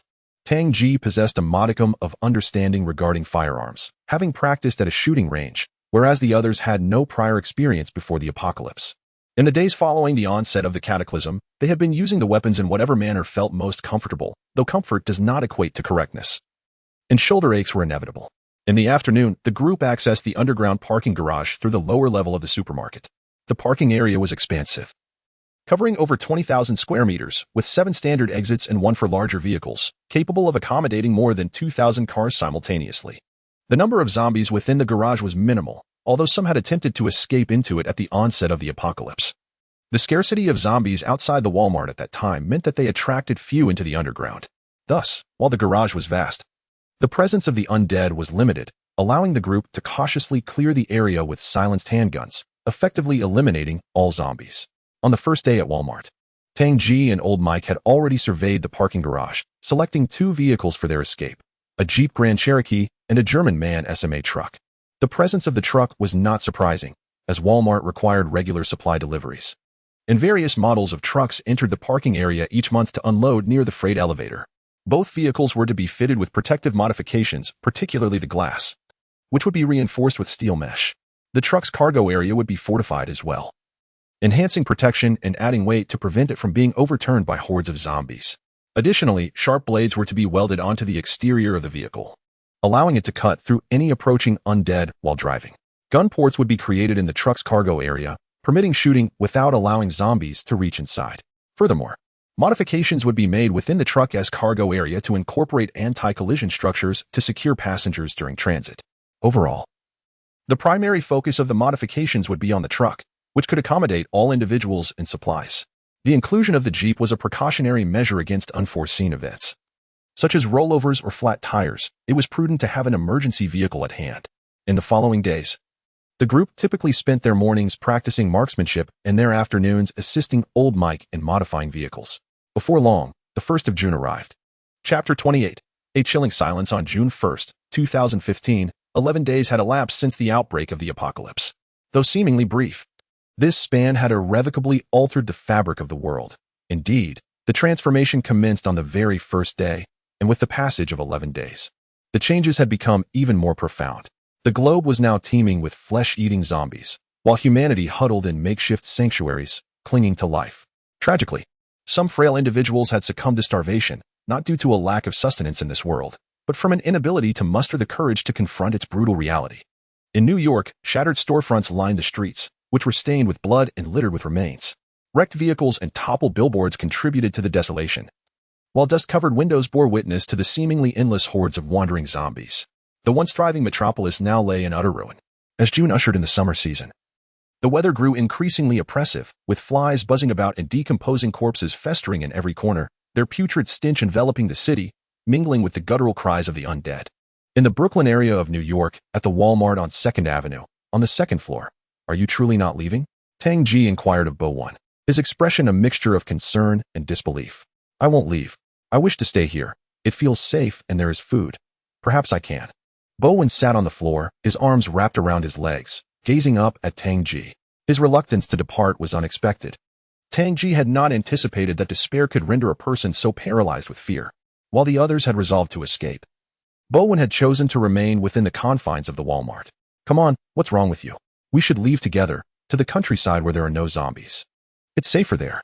"Anything could happen if you stay," Jason urged, tugging at Bowen's arm in an attempt to pull him to his feet. Despite their earlier conflicts, their relationship had improved in recent days, possibly due to their shared heritage. They had found moments to converse. And Jason clearly did not want Bowen to remain behind. Bowen twisted his arm free from Jason's grasp, lowering his gaze to the ground as he murmured, "I want to go." The group exchanged glances, a mixture of bewilderment and resignation reflected in their eyes. The apocalypse had driven people to the brink of insanity. "Child." Laura, with a compassionate heart, attempted to interject, but old Mike gently grasped her arm and shook his head, signaling her to refrain from further words. Bowen's resolve was unwavering. "Good luck." Tang J offered a final glance at Bo when before turning away, shouldering his weapon as he led the way. The others quickly followed suit, while Laura hesitated, her words trapped in her throat, ultimately exhaling a sigh of defeat. "Good luck," Bowen called softly, raising his head to watch as they moved toward the freight elevator. He then slowly turned his gaze to the window, eventually lowering his head once more. The echoes of their footsteps gradually faded, leaving him alone in the vast expanse of the Walmart's 2nd floor, surrounded by ample food yet devoid of companionship. The silence was profound, steeped in an inexplicable melancholy. As the crowd entered the freight elevator, the mechanical hum filled the air. Upon reaching the basement level, they traversed the corridor before Tang J unlocked the door, granting them access to the underground parking lot. "Hurry, Robby, come with me. Everyone else, get on the truck." Tang J urged in a hushed tone as he began to sprint, reiterating instructions he had previously conveyed. "Be careful." Manila grasped Tang J's arm and planted a kiss on his lips. Soon, old Mike and Laura climbed into the truck's cab, while Jason, Christine, and Manila entered the cargo compartment being towed by the truck. This vehicle was a German MAN SMA series truck, equipped with a diesel engine capable of delivering 210 horsepower. The cargo box measured 6 meters long, 2 meters wide, and 2 meters high, theoretically allowing for a net load of 5.6 tons, though in practice, it could easily accommodate an overload of 10 tons. The exterior of the cargo box had taken on a somewhat menacing appearance, adorned with a row of cross-welded hunting knives. Small holes were punctured every 2 meters along the higher section of the box, 3 on one side, totaling 6 on both sides. Additionally, a metal skylight was affixed to the cargo box. The interior had been entirely transformed, featuring 2 foldable beds measuring 2 meters long and half a meter wide. When unfolded, they served as beds. When folded, they became chairs, secured to either side of the truck compartment. These beds, commonly found in supermarkets, had been welded into place, and safety belts were installed along the sides. At the rear of the compartment, shelves were welded in, brimming with provisions. Regarding food supplies, Tang J and the others did not need to take too much due to perishability concerns. Many items had a notably short shelf life during the summer. They primarily opted for compact, high-calorie foods such as chocolate, candy, shrimp chips, nuts, and instant noodles. Additionally, they gathered some flour and rice, along with a limited selection of beverages, including alcohol and soft drinks. Beyond food and drink, other essential supplies could be sourced from any area inhabited by humans, such as bedding and clothing. Thus, while they collected these items, they did not gather excessively. Moreover, they included survival gear for the apocalypse, such as portable devices, hunting knives, fire axes, medicines, ropes, and various other necessities. Both vehicles' fuel tanks were filled to the brim, with gasoline and diesel sourced from other vehicles in the parking lot. Without Robby's expertise, starting the vehicles without their keys would have posed a significant challenge for old Mike, despite his skills. Robby's presence simplified matters. He was a professional at commandeering vehicles. One after the other, the 2 vehicles roared to life, with the Jeep Grand Cherokee leading the way. Robby occupied the driver's seat, extending his arm out the window to signal an OK gesture, to which Mike in the truck's cab responded affirmatively. Through the rearview mirror, Robby could see the confirmation before rolling up the window and setting off. The decision to have the off-road vehicle lead was primarily due to road conditions. Off-road vehicles were better suited for navigating difficult terrain. The group could never predict which paths would be obstructed by abandoned cars until they encountered them. Thus, having the off-road vehicle in front served as a reconnaissance measure, allowing Robby to promptly inform Mike if they encountered a blockage, enabling a swift turnaround that would be far easier for the agile Jeep than for the truck. On the ground, in a small plaza approximately 200 meters from a Walmart, a handful of zombies were scattered about, aimlessly wandering. In the northwest corner of the plaza, there was an entrance to an underground parking garage, from which the thunderous roar of a car engine soon emanated, capturing the attention of the zombies. These creatures, with guttural howls, began to shuffle towards the entrance. Just as the foremost zombie was about to surge inside, a Jeep burst forth, colliding with two of the undead, and sped out of the plaza, heading northwest, closely followed by a large truck. As the vehicles entered the street, the remaining zombies near Walmart reacted, howling as they pursued the departing vehicles, yet they were destined to fail in their chase, ultimately being left behind. Tang J and his companions had no intention of firing their weapons. Every zombie was deserving of death, yet shooting any of them served no practical purpose. The zombies posed no threat to the escape of the two vehicles. The journey to their destination would take at least 5 days. A conclusion drawn even when accounting for potential detours due to zombie hordes or abandoned cars blocking the road. Thus, they aimed to avoid gunfire for as long as possible, resorting to bullets only if they encountered a substantial horde that could halt their progress. As the vehicles continued along the route, light filtered through the holes in the truck's cargo area, illuminating the dim interior sufficiently for the occupants to see clearly. Christine and Manila were seated, secured by their seatbelts, while Jason sat across from them, his face betraying a mixture of excitement and anxiety as they departed. He fidgeted with the walkie-talkie in his hands, adjusting its frequency. Suddenly, a cry for help pierced through the static of Jason's device, a woman's voice, filled with palpable terror. This voice did not belong to anyone in Tang J's group. It was the distress call of another survivor. The walkie-talkies they used had a range of 10 kilometers, meaning Jason's device could pick up any communication from similar models within a 20-kilometer radius. Jason quickly adjusted the frequency, but the voice faded away, and the smile on his face vanished. This was not the first time he had heard calls from other survivors. Brooklyn still held hundreds of thousands of them, each desperate to cling to life and yearning for rescue. Yet, who could assume the role of savior? Certainly not Jason, nor Tang J and his companions. In the face of the pleas from other survivors, all Jason could offer was silent mourning. The sheer number of zombies made survival a challenge in itself, leaving little room to save others. It was not that humanity had grown cold, but rather that the apocalypse had transformed people. Suddenly, the vehicle was interrupted by the unmistakable sound of gunfire from outside, familiar shots of an AK-47. Inside the cargo hold, Jason suddenly stood up. The vehicle swayed slightly as he grasped the welded handrail to steady himself, attempting to peer through the small opening at the back of the cargo area to ascertain who was firing outside. Presumably, it was other survivors. Yet his view was obstructed by the limited size of the aperture. "What is happening out there?" Jason inquired, fastening his seatbelt and grasping the walkie-talkie. Shortly after two vehicles exited the underground parking lot of Walmart, a cacophony of gunfire erupted. Boven, wielding an AK-47, stood by the second-floor window, shattering the glass and unleashing a barrage of bullets upon the horde below. In a fit of hysteria, he screamed and wept openly, having dispatched many of the zombies beneath him. However, his ammunition quickly ran dry, for Tang J had not provided him with a surplus, deeming it unnecessary. "You worthless scum, perish!" Boven cried out in a final, anguished roar, brandishing his empty weapon at the zombies below before leaping through the shattered window. In midair, he swung the rifle stock, striking a couple of the undead, only to be engulfed by the throng. A few cries of despair soon faded into silence. "He is dead." Tang J discerned this tragic scene from his off-road vehicle, but the distance prevented him from identifying the individual clearly. Yet, with Boven being the sole occupant of Walmart, he could surmise the grim reality of the situation. "Is anyone going to answer me?" Jason repeated his query over the walkie-talkie, hearing only a prolonged static, indicating someone was pressing the talk button without uttering a word. "ZZZ. It's Boven." He expended all his bullets and jumped from the second floor to his death. Tang J finally spoke, his voice slow and slightly distorted. An eerie silence fell over both vehicles, as all present were engulfed in a profound stillness, perhaps contemplating the inevitability of facing a similar fate. A somber melancholy permeated each heart. It was evident that Boven's spirit was fragile. He could not withstand the relentless pressures of this apocalyptic world. Despair and helplessness weighed heavily upon him, and when the group resolved to leave, he chose not to follow. He had lost the will to survive, no longer seeking refuge within the confines of the supermarket. For him, death was a release. Sometimes, living is far more arduous than dying. In a world devoid of hope for tomorrow, Many may opt for self-deliverance, and Boven was merely one among them. For those stripped of hope, suicide serves as a release. Yet for those who struggle tirelessly, it evokes a chilling sense of dread. Volume 2, The Calamity of Humanity. Chapter 29, The Enigmatic Manhattan, the Brooklyn Bridge. A marvel of human engineering and a monument in the annals of global bridge history, elegantly connects the borough of Brooklyn with Manhattan Island.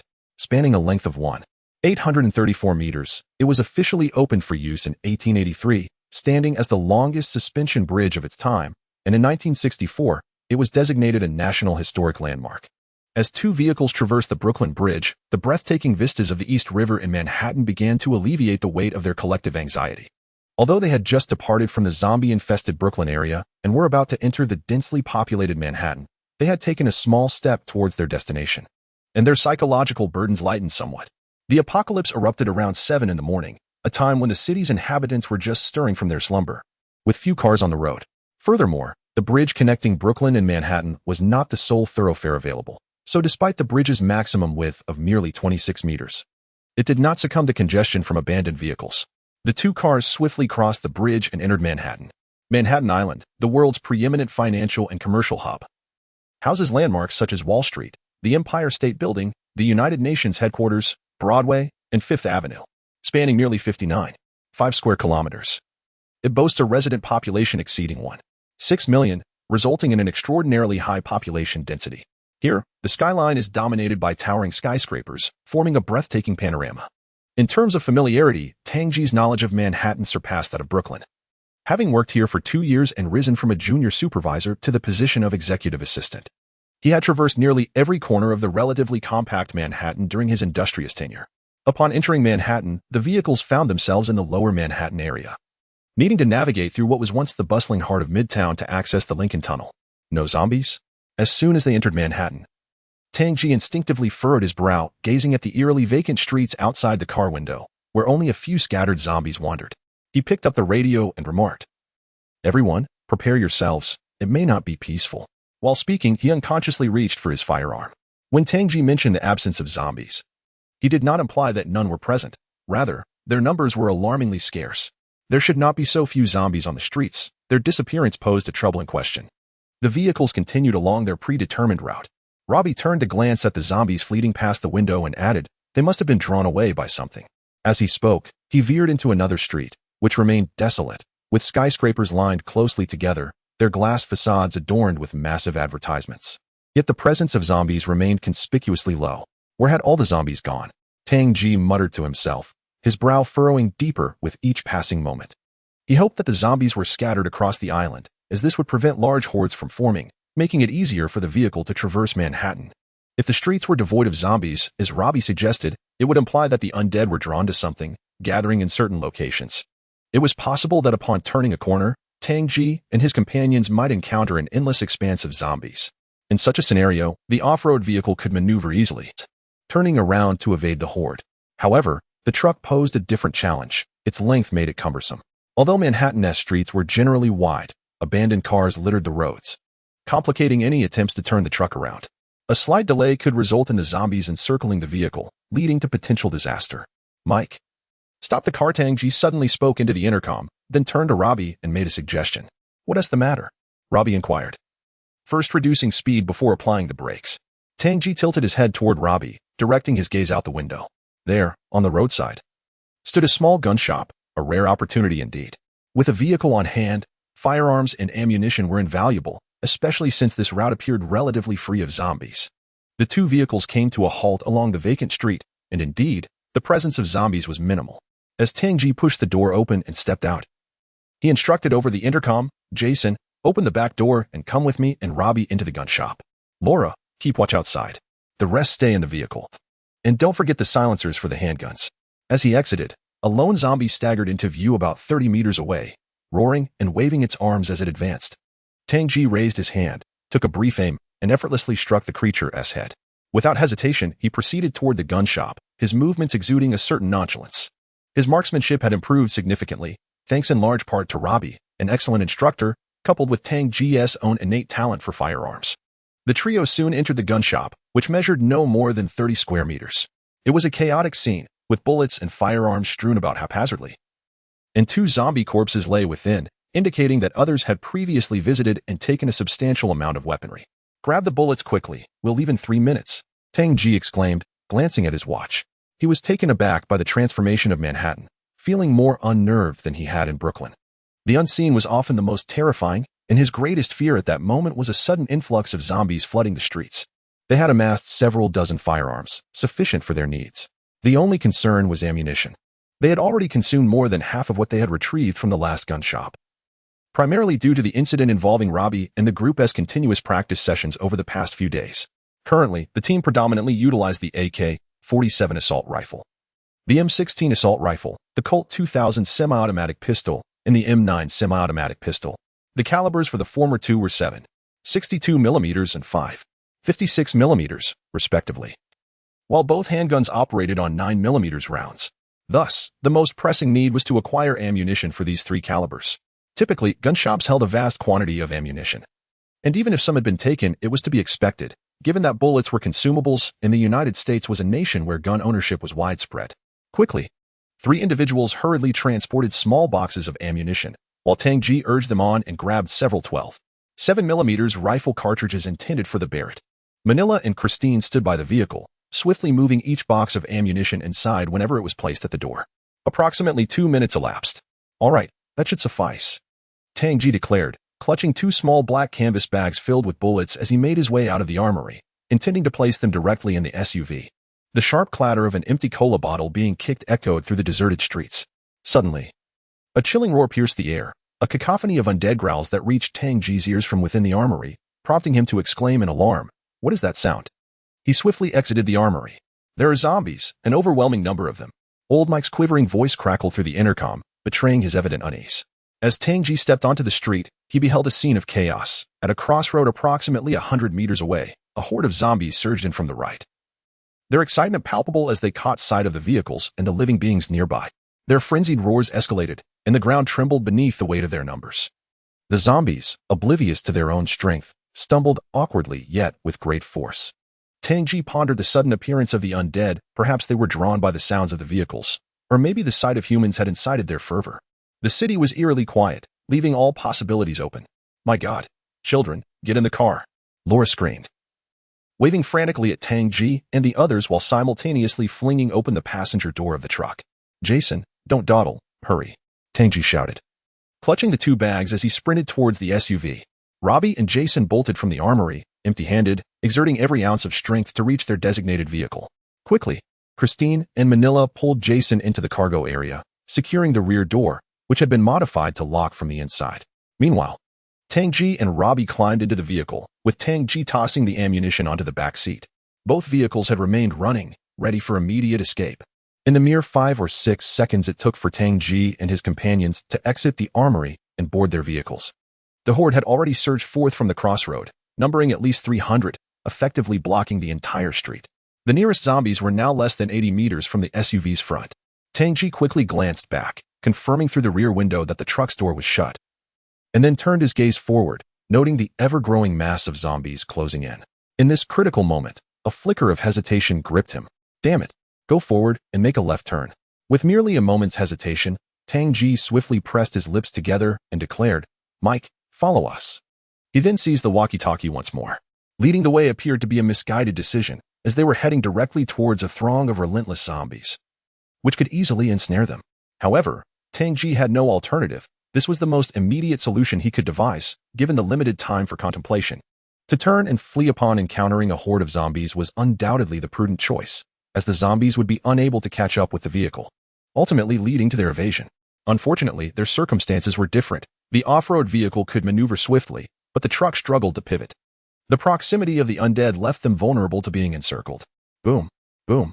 Robby grasped Tang J's intent and understood his reasoning. He tightened his grip on the steering wheel and pressed the accelerator hard, propelling the off-road vehicle forward with wild abandon.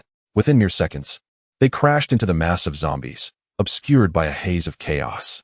The windshield became smeared with splattered blood, and zombies were sent flying. In less than 10 seconds, the vehicle broke through to the intersection. This was, in truth, an exceedingly perilous maneuver. The clustered zombies resembled a wall of flesh. If their speed had faltered or the number of zombies overwhelmed them, the vehicle could easily come to a halt or even topple over. Fortunately, the moving horde was relatively dispersed, with sufficient space between each undead, allowing the off-road vehicle to surge through successfully. Upon reaching the intersection, the Jeep Grand Cherokee was already splattered with blood, and the front bore some dents. Thankfully, the vehicle's high chassis ensured that the zombies were tossed aside rather than sliding across the hood and colliding with the windshield, which remained intact. Robby swiftly activated the windshield wipers, executing a drift as he turned onto the left street. This thoroughfare was eerily vacant, a conclusion Tang J had anticipated. For the zombies had emerged from the right street, leaving the left entirely unoccupied. The truck followed closely behind the off-road vehicle, encountering no obstacles thanks to the lead vehicle's path. Towering buildings loomed above, and the wide streets lay desolate. The two vehicles accelerated with fervor, pursued by the relentless horde of zombies. Through the rearview mirror, Tang J discerned the vast expanse of the street behind them, teeming with zombies that stretched infinitely into the distance. A cold sweat began to beat on his forehead. If they were to be cornered by those creatures, he could scarcely fathom an escape. The sheer number of them was overwhelming. As they continued their rapid flight, the colossal horde finally relinquished its pursuit. After several turns and traversing 2 deserted blocks, the figures of the zombies vanished from sight. Turn left, take the shortcut. Tang J had initially intended to stick to the broad avenues to exit Manhattan, concerned that the narrower streets might be obstructed by abandoned vehicles. Yet, he could not afford such considerations now. He yearned to depart Manhattan as swiftly as possible. If they encountered any wrecks blocking the road, he would simply crash through them. After all, the truck was substantial and sturdy enough to withstand such an encounter. 2 vehicles swiftly turned left, entering a somewhat narrow street. The buildings lining both sides were not particularly tall. Such streets can be found in any city, even in Manhattan. Despite this, the street remained surprisingly spacious. With hardly any zombies in sight and very few abandoned cars, much to Tang J's relief. Suddenly, a loud explosion erupted midway down the street, startling everyone. The aging Mike, driving the German man truck, slowed down. Tang J, observing through the rearview mirror, signaled Robby to decelerate as well. He picked up the walkie-talkie and inquired, "What happened, Mike?" Deep down, he had already suspected what had occurred. This was the last thing he wished to confront. A tire burst. Mike's voice crackled through the walkie-talkie, tinged with resignation. Such an issue was utterly unpredictable. Nails, sharp-edged stones, or shards of glass could all lead to a blowout. The truck gradually came to a halt. Damn it. At a time like this, Tang J, momentarily losing his composure, slammed his fist against the side windshield of the SUV. The vehicle came to a stop, and he grabbed his gun before stepping out. Chapter 30. The unfathomable human heart on the aged streets that seemed somewhat out of place amidst the entirety of Manhattan. Blood and scattered, decaying corpses lay strewn about. A couple of abandoned vehicles were haphazardly parked, one having crashed into a small shop by the roadside, with only half of its chassis protruding outward. Tang J and his companions had previously evaded a massive horde of zombies, estimating that they were now at least half a kilometer away. This street was devoid of zombies, yet Tang J insisted that everyone disembark. The truck's tires could not be repaired on the spot, and if a large group of zombies were to arrive while the tires remained unserviceable, the only option for escape would be to crowd into the Jeep Cherokee. No matter the abundance of supplies in the truck, human life held far greater value. Considering the peculiar circumstances in Manhattan, should a horde of zombies appear, it would undoubtedly be substantial, given the area's high population density. The absence of zombies in many places indicated that they must be densely clustered elsewhere. If they were to encounter a horde here and fail to flee in time, there would be no escape. The only recourse would be to take one's own life. Kristen, Manila, Laura, and Jason stood on guard, each wielding a handgun. As Jason rolled over a new tire, Tang J issued a brief command. The truck had suffered a blowout on its right rear tire, the cause unknown. Old Mike had not sought to investigate. After raising the jack, he allowed the rear right side of the vehicle to hover slightly above the ground, swiftly loosening the bolts with a wrench. Robby assisted him. Both men were seasoned individuals, well-versed in the art of changing tires. Had others, like Jason, been tasked with the job, they likely would have fumbled through the process. The air was laden with a foul stench, yet the group had grown accustomed to it. Although it remained unpleasant, their bodies showed no signs of distress. Taking advantage of the moment, Tang J organized the ammunition that had spilled from a bag in the back seat of the off-road vehicle during the recent jolt. Before long, the tire was removed, and Jason rolled it aside. Just then, a sudden clatter echoed. Approximately 10 meters away, the roll-up door of a nearby building swung open. The sign hanging outside indicated that the ground floor housed an unremarkable small shop. In an instant, everyone stood upright, awakening from their reverie, pivoting to face the direction of the shop and raising their firearms. The roll-up door had opened halfway when an arm emerged from within, adorned with tattoos and gripping a long gun, clearly indicating that a human was about to step out.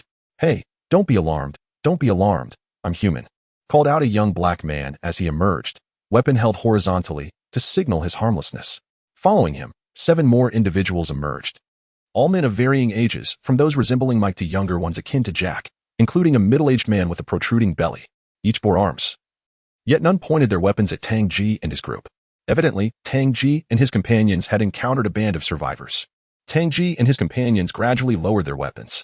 Without shutting the door of the off-road vehicle, Tang J approached the group. "Where is your vehicle?"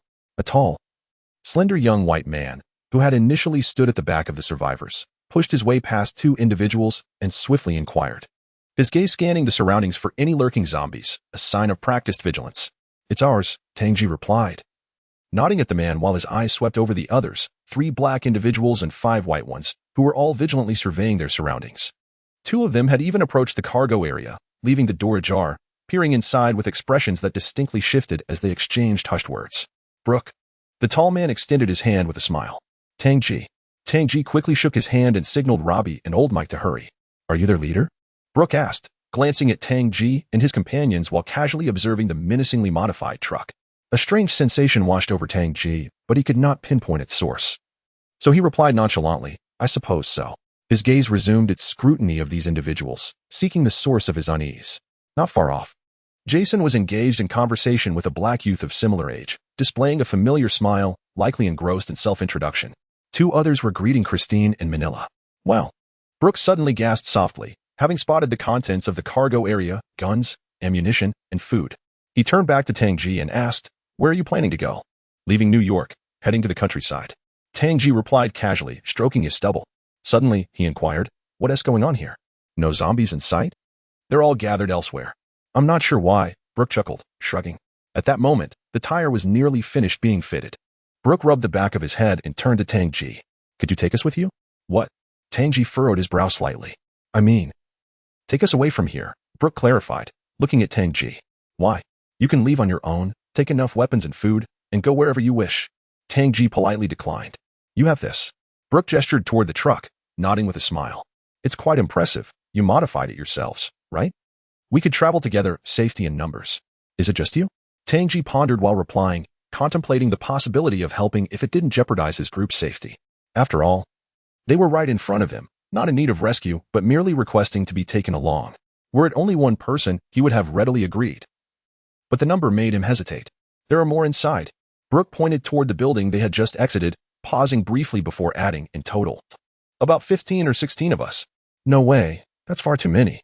Tang J firmly rejected, aware that the cargo space had been modified and was filled with numerous items, leaving insufficient room for additional passengers.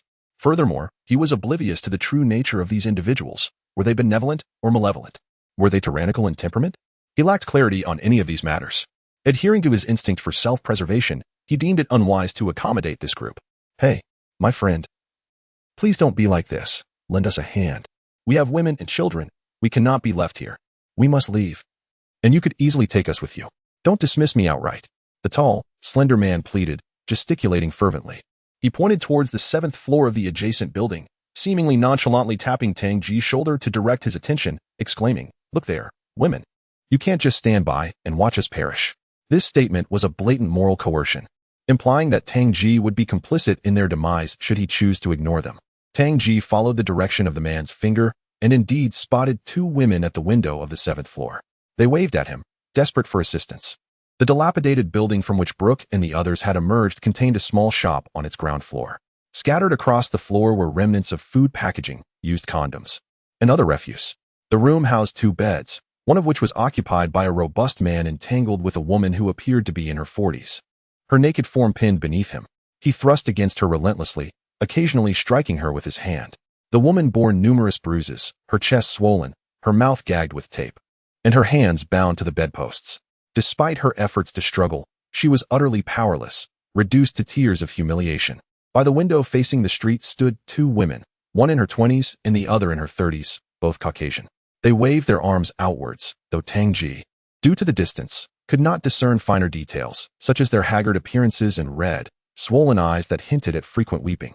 Observing from behind, He noted their disheveled hair and the fact that they wore only men's shirts, with nothing on below. Two men loomed behind them, each brandishing a handgun pressed to the women's lower backs. One of the men seemed to take particular pleasure in groping the younger woman's shapely form. Outside, Tang J squinted slightly against the sunlight as he gazed up at the women in the 7th-floor window. At that moment, he suddenly felt a powerful force strike his shoulder.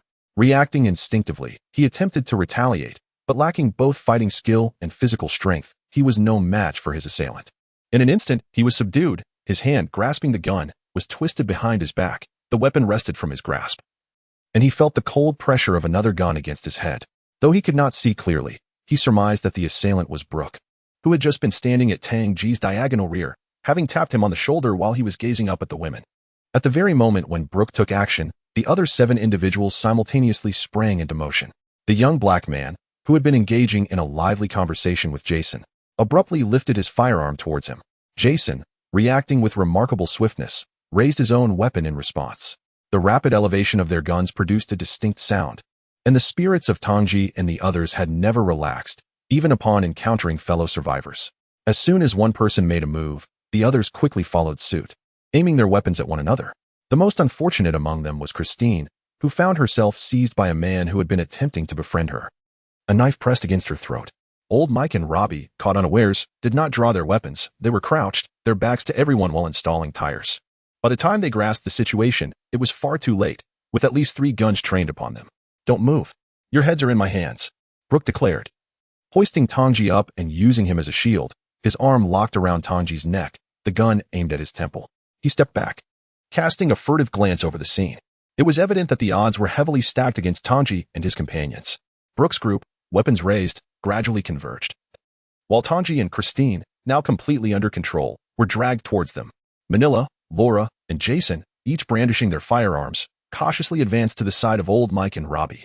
Mike and Robby, with their hands raised, slowly stood up, careful not to make any sudden movements. They refrained from attempting to retrieve their guns from their lower backs, aware that such actions could provoke an aggressive response. "Wow, you lot are truly difficult to handle. Ignoring the dying will not bode well for you. TSK. Put down your guns." Brooke, maintaining his grip on Tang J, initially spoke with a smile, but his expression grew serious as he addressed Laura, Manila, and Jason, tilting his head slightly. Chapter 31. Choices. Tang J finally discerned what was amiss. The moment this group emerged, he sensed something was off, though he couldn't fully articulate it at first. When calamity struck, clarity dawned upon him. The issue lay within the emotions of these individuals. They appeared remarkably enigmatic, comprising seemingly ordinary young black men, well-groomed figures who resembled corporate elites, portly middle-aged men, elderly individuals, and tattooed men. It was evident that before the apocalypse, they were not part of a unified group. Rather, they were a collection of disparate souls, brought together by the cataclysm, yet their association was merely circumstantial. Their personalities clashed, and their familiarity was minimal. How could they possibly conspire to harm others in advance? This was something Tang J himself could not achieve. If he were to compel his own group to perpetrate atrocities against the innocent, kidnapping, or even murder, Laura would undoubtedly oppose it, and likely so would old Mike and Jason. As for Robby, it was needless to say, and Manila would certainly stand by Tang J, while Christine would likely waver. Thus, Tang J's initial impression of these individuals was one of harmlessness, yet he sensed an underlying disquiet, an emotional dissonance. Their demeanor exuded a peculiar, oppressive gloom. In other words, they lacked the excitement typically associated with encountering other survivors. Apart from Brooke, this sentiment permeated the rest to varying degrees. If one individual exhibited a lack of enthusiasm, it could be attributed to personality. However, if an entire group was uniformly subdued, it hinted at a conspiracy. What were they suppressing? Tang J felt the tension but could not articulate it, primarily because he had not considered the threatening implications. "Put down your weapons," Brooke reiterated, her voice cutting through the silence as she forcefully pressed the gun against Tang J's temple, compelling him to jerk his head in response. Noah, Christine, who was being held captive, cried out in distress, her mouth muffled by the man behind her. She sensed 2 imminent threats, a dagger poised at her throat and a gun pressed against her lower back. The man clutched her as though she were a shield, devoid of the gentleness he had previously displayed. Manila, still brandishing her firearm, exchanged furtive glances with the others, their hesitation palpable. The standoff was tense. Although Tang J's side was clearly at a disadvantage, any escalation would place both Christine and Tang J in grave peril. Their demise seemed almost certain. And given the numerical superiority of their adversaries, only Robby appeared somewhat capable of defending himself, while the others risked fatal consequences. Yet, if they truly relinquished their weapons, they would be at the mercy of their foes, the outcome potentially more dire than a firefight. Old Mike and Robby had already risen to their feet, arms raised before their chests, with their firearms concealed at their lower backs. Their movements to draw weapons would be conspicuous and decisive. Indeed, Tang J and his companions still harbor a glimmer of hope, embodied by Robby. His marksmanship is so exceptional that it borders on the extraordinary at such close range. He scarcely needs to aim, relying instead on instinct to strike at his adversary's vital points. Alas, there are two significant impediments. First, he is unarmed. Second, there are two hostages. If it were a single captor, the situation might be manageable. Robby could eliminate the assailant with a shot to the temple, ensuring maximum efficacy. However, with two captors, the scenario becomes exceedingly complicated. Even if Robby's draw were lightning fast, the sound of the first gunshot would alert everyone, meaning that if he were to act, he could only save one person. "What do you want?" Robby inquired, his gaze sweeping over the crowd. "I want you to drop your weapons." "Did you not understand?"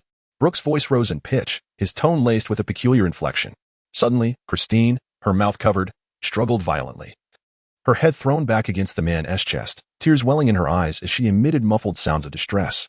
Several individuals immediately shifted their focus to Christine, witnessing the captor draw a knife across her neck, leaving a shallow cut, an unmistakable warning. "Don't!"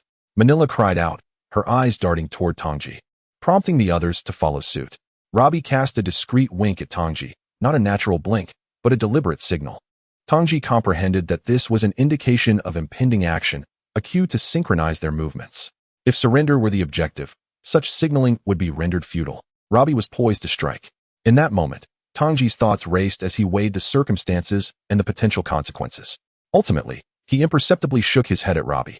For Robby to take action would necessitate the sacrifice of at least one individual. Tang J pondered, would it be himself or Christine? Without hesitation, he concluded that if a choice had to be made, Robby would undoubtedly choose to save Tang J. Setting aside the 3 times Tang J had previously rescued Robby, the disparity in their abilities was stark. If they could only save one, Robby would assuredly prioritize Tang J. Thus, Robby's first shot would inevitably be aimed at Brooke, potentially sealing Christine's fate. The death of one person would not guarantee the safety of the others, rendering such a transaction unworthy. However, this was not the sole reason for Tang J's reluctance to allow Robby to act. The captor's objective seemed to be abduction rather than murder. Had their intent been lethal, they could have simply fired upon the unsuspecting group from the safety of the upper floors, with even 1 or 2 skilled marksmen among them. Tang J and his companions could face a casualty rate exceeding 50%, if not total annihilation, as the group was primarily on guard against zombies, not the threat of gunfire from above. The second reason is due to the presence of zombies. After Tang J managed to escape from the massive horde of zombies, he did not venture far before suffering a flat tire, at most half a kilometer away. Should he choose to engage in a forceful confrontation, the enormous horde would undoubtedly be drawn in by the sound of gunfire. It would not be the gunfire from Tang J and his companions, who wield only handguns equipped with silencers, but rather the weapons of Brooke and his group, which comprise a diverse assortment including handguns, shotguns, and semi-automatic rifles. The consequences of attracting that colossal horde would be dire. Tang J surmised that Brooke and his associates were likely unaware of the nearby horde, for the buildings on this street were not particularly tall. Even from the top floor, a view through binoculars would be obstructed by the skyscrapers of adjacent streets. However, Tang J was aware of this peril and needed to factor it into his considerations. At present, the only option Tang J could conceive was to weigh the pros and cons, leading to the conclusion that surrendering would likely prevent unnecessary bloodshed. They still heed your words even while being held captive. What do you suppose will happen to them once you are gone? Brooke's voice slithered into Tang J's ear, laced with sarcasm. He noted that the others were looking towards Tang J, seemingly seeking his guidance, prompting Brooke to find the situation amusing. In this apocalyptic struggle for survival, traditional hierarchies were virtually non-existent. Any semblance of authority was merely temporary. When faced with life and death predicaments, the majority would instinctively prioritize their own safety. Little did he know that Tang J's logical reasoning and comprehensive consideration of circumstances were unparalleled among the group. Neither old Mike nor Robby could match his depth of thought. In this moment of indecision, the fact that the captives entrusted Tang J with the responsibility of making a choice revealed their faith in him. They recognized that he was not one to make hasty decisions. Robby observed Tang J's slight shake of the head, his expression momentarily shifting before settling into contemplation. Given his own skills, he believed he had a substantial chance of eliminating a few adversaries and escaping. Since no one held dominion over another, Robby, possessing the capability to extricate himself from peril, could indeed opt not to surrender. Yet, he gradually raised his hands, cradling his head in a gesture of submission. In weighing his own escape against Tang J's fate, he ultimately chose to side with Tang J. "Lower your weapons," Tang J declared at an opportune moment. His tone tinged with resignation. The world could be a treacherous place. A single misstep could lead to eternal regret. It was somewhat ironic that his first misfortune in this apocalypse would come at the hands of fellow humans. Robby turned away, shielding himself from Brooke and his group. Manila and the others exchanged glances once more, slowly lowering their arms before discarding their weapons, mimicking Robby's actions as they turned their backs. Brooke regarded Tang J with a peculiar look before signaling to those nearby, instructing, "Bind them." Others approached, first confiscating the weapons from Tang J's group, then using ropes to secure their hands behind their backs, effectively binding them. The half-open roller shutter of a nearby small shop was fully raised, and Tang J and his companions were forcibly ushered inside. The small shop's windows were obscured by rolling shutters, allowing ample sunlight to pour in only after the doors were fully opened. The store, modest in size, measured approximately 50 to 60 square meters. The floor was in disarray, littered with various food wrappers and discarded items alongside the merchandise for sale. Several rows of shelves had been pushed aside, revealing a meager assortment of goods, likely gathered by Brooke and his cohorts. Tang J, bound and shoved into the store, soon realized that he and his companions were not the first victims of abduction. In a corner towards the back right of the shop, two individuals were tightly restrained, their wrists and ankles bound, seated against the wall with tape covering their mouths. One of them was a mixed-race girl with dark skin and braided, flaxen hair, her large eyes suggesting she was about the same age as Christine. The other, however, left a profound impression on Tang J. He was incredibly robust, a white man with graying hair, his face lined with wrinkles, likely nearing 60, and even older than old Mike. Standing nearly 6 feet 3 inches tall, he was a muscular figure, with arms tattooed, and as thick as Tang J's thighs. From their appearances, it was evident that the two shared a familial bond. The girl was either the man's daughter or granddaughter. How had Brooke managed to capture him? Tang J instinctively pondered, only to find the question amusing. It was obvious. Firearms were the tool of coercion. No matter how formidable one appeared, bullets were indiscriminate. Tang J and the others were unceremoniously tossed against the wall, their mouths left unbound, which served no purpose. They would not cry out. Not only would there be no police or saviors, but their cries could also attract zombies, a perilous endeavor. Brooke's men had begun inspecting 2 vehicles, with 2 individuals working on the tires that were nearly ready for installation. The rolling shutter remained open, granting Tang J and the others a limited view. Brooke stood within the shop, grinning as he surveyed the line of bound captives. Suddenly, he raised his weapon, sweeping the muzzle across each person's forehead. Instinctively, they all recoiled, Tang J included. The adage of the squeaky wheel gets the grease echoed in his mind. Should he appear too composed, he might provoke Brooke's ire, leading to a potential execution. Tang J was unfamiliar with Brooke's nature and had no intention of appearing conspicuous. Who knew what remnants of conscience Brooke might possess? In this lawless world, the act of killing was not a difficult decision. With a sudden burst of laughter, Brooke lowered his gun, revealing that his intention was merely to frighten Tang J and the others, finding amusement in their reactions. Meanwhile, the old man and the girl, bound together in the corner, remained silent and motionless. The girl kept her head down, obscuring her expression, while the burly old man had been fixated on Brooke since his entrance, his gaze sharp and penetrating. After Brooke had laughed, he noticed the old man's gaze and approached him, kneeling before the elderly figure. He swiftly tore away the tape binding the man's mouth. "How do you feel? Comfortable?"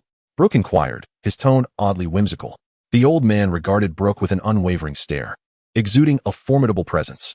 After a couple of seconds, he made a startling move, abruptly spitting saliva onto Brooke's face, followed by a heavy curse. "Scoundrel."